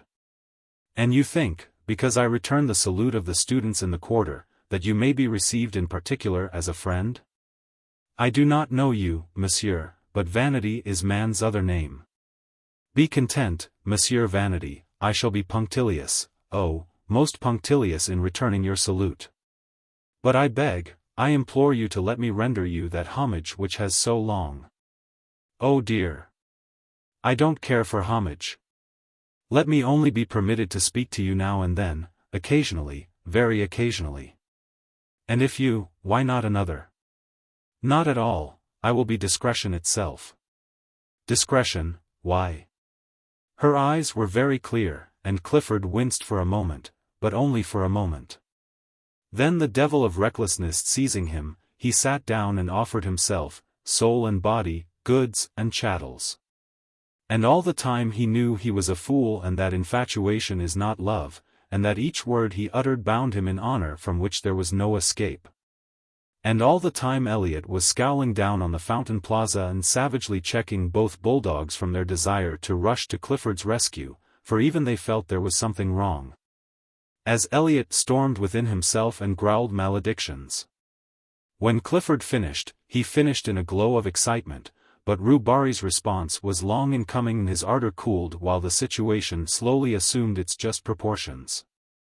Then regret began to creep in, but he put that aside and broke out again in protestations. At the first word Rue Barrée checked him. I thank you, she said, speaking very gravely. No man has ever before offered me marriage. She turned and looked out over the city. After a while she spoke again. You offer me a great deal. I am alone, I have nothing, I am nothing. She turned again and looked at Paris, brilliant, fair, in the sunshine of a perfect day. He followed her eyes. Oh, she murmured, it is hard to work always alone with never a friend you can have in honor, and the love that is offered means the streets, the boulevard, when passion is dead. I know it, we others who have nothing, have no one, and who give ourselves, unquestioning, when we love, yes, unquestioning, heart and soul, knowing the end. She touched the rose at her breast.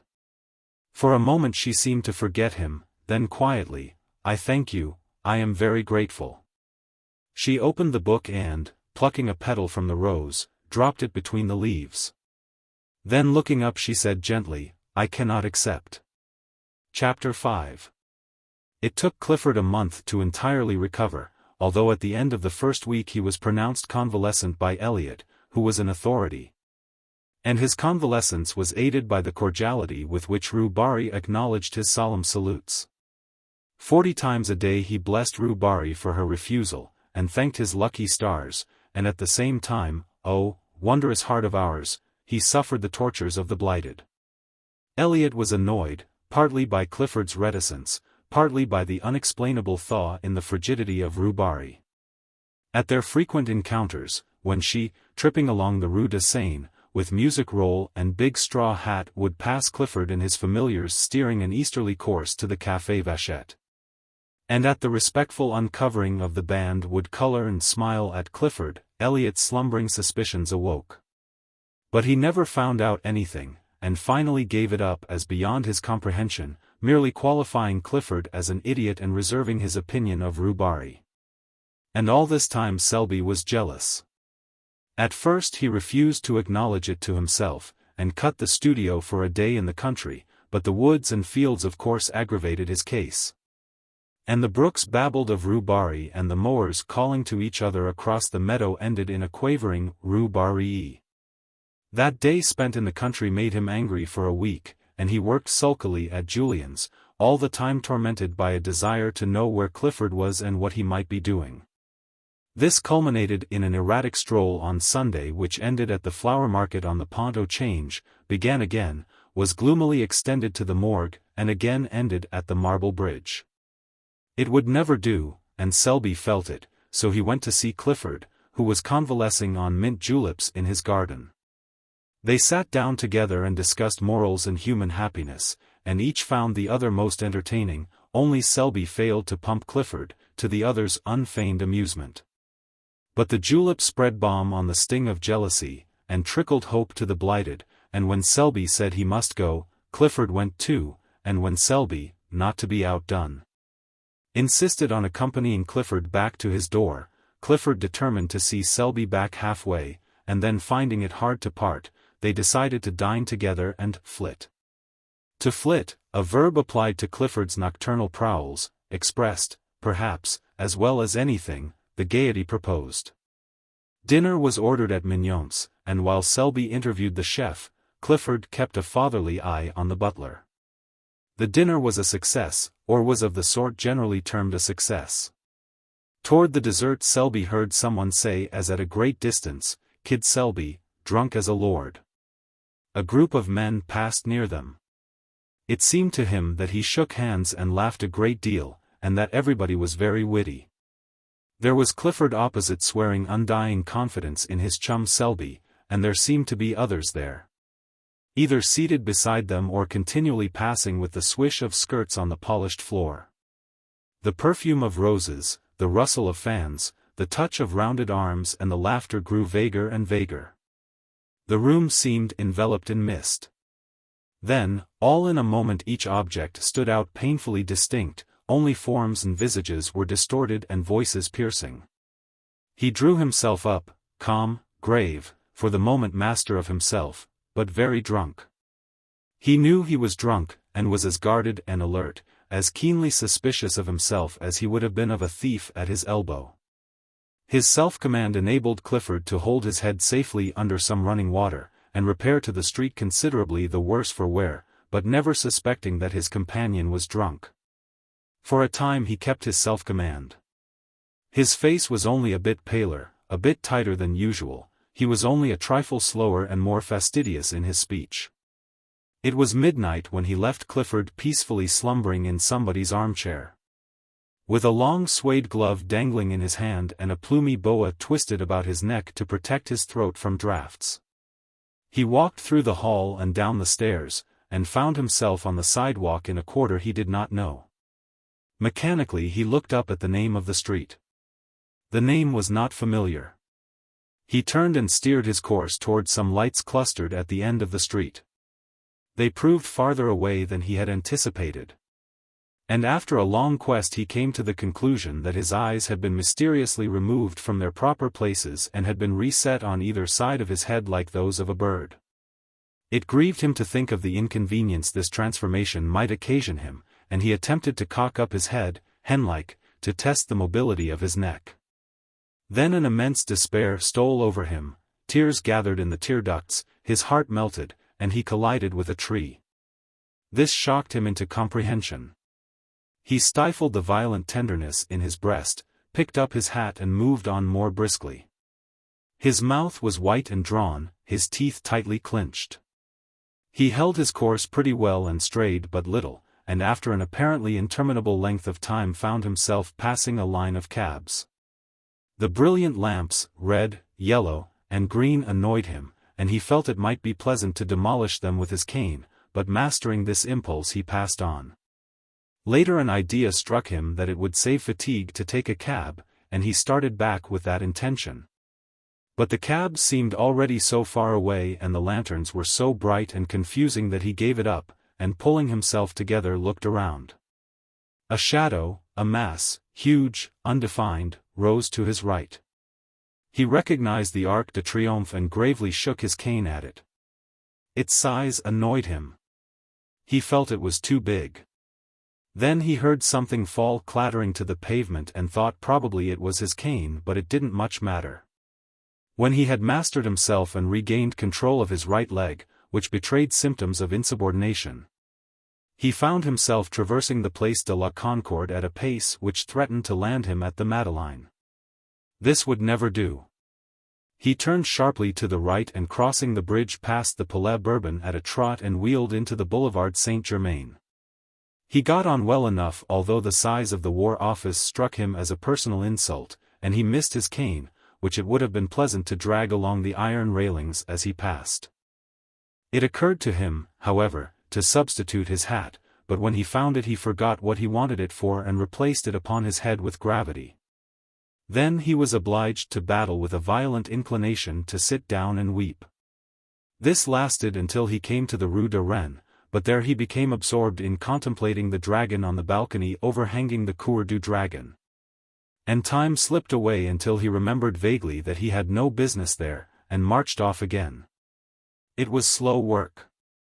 The inclination to sit down and weep had given place to a desire for solitary and deep reflection. Here his right leg forgot its obedience and attacking the left, outflanked it and brought him up against a wooden board which seemed to bar his path. He tried to walk around it, but found the street closed. He tried to push it over, and found he couldn't. Then he noticed a red lantern standing on a pile of paving stones inside the barrier. This was pleasant. How was he to get home if the boulevard was blocked? But he was not on the boulevard.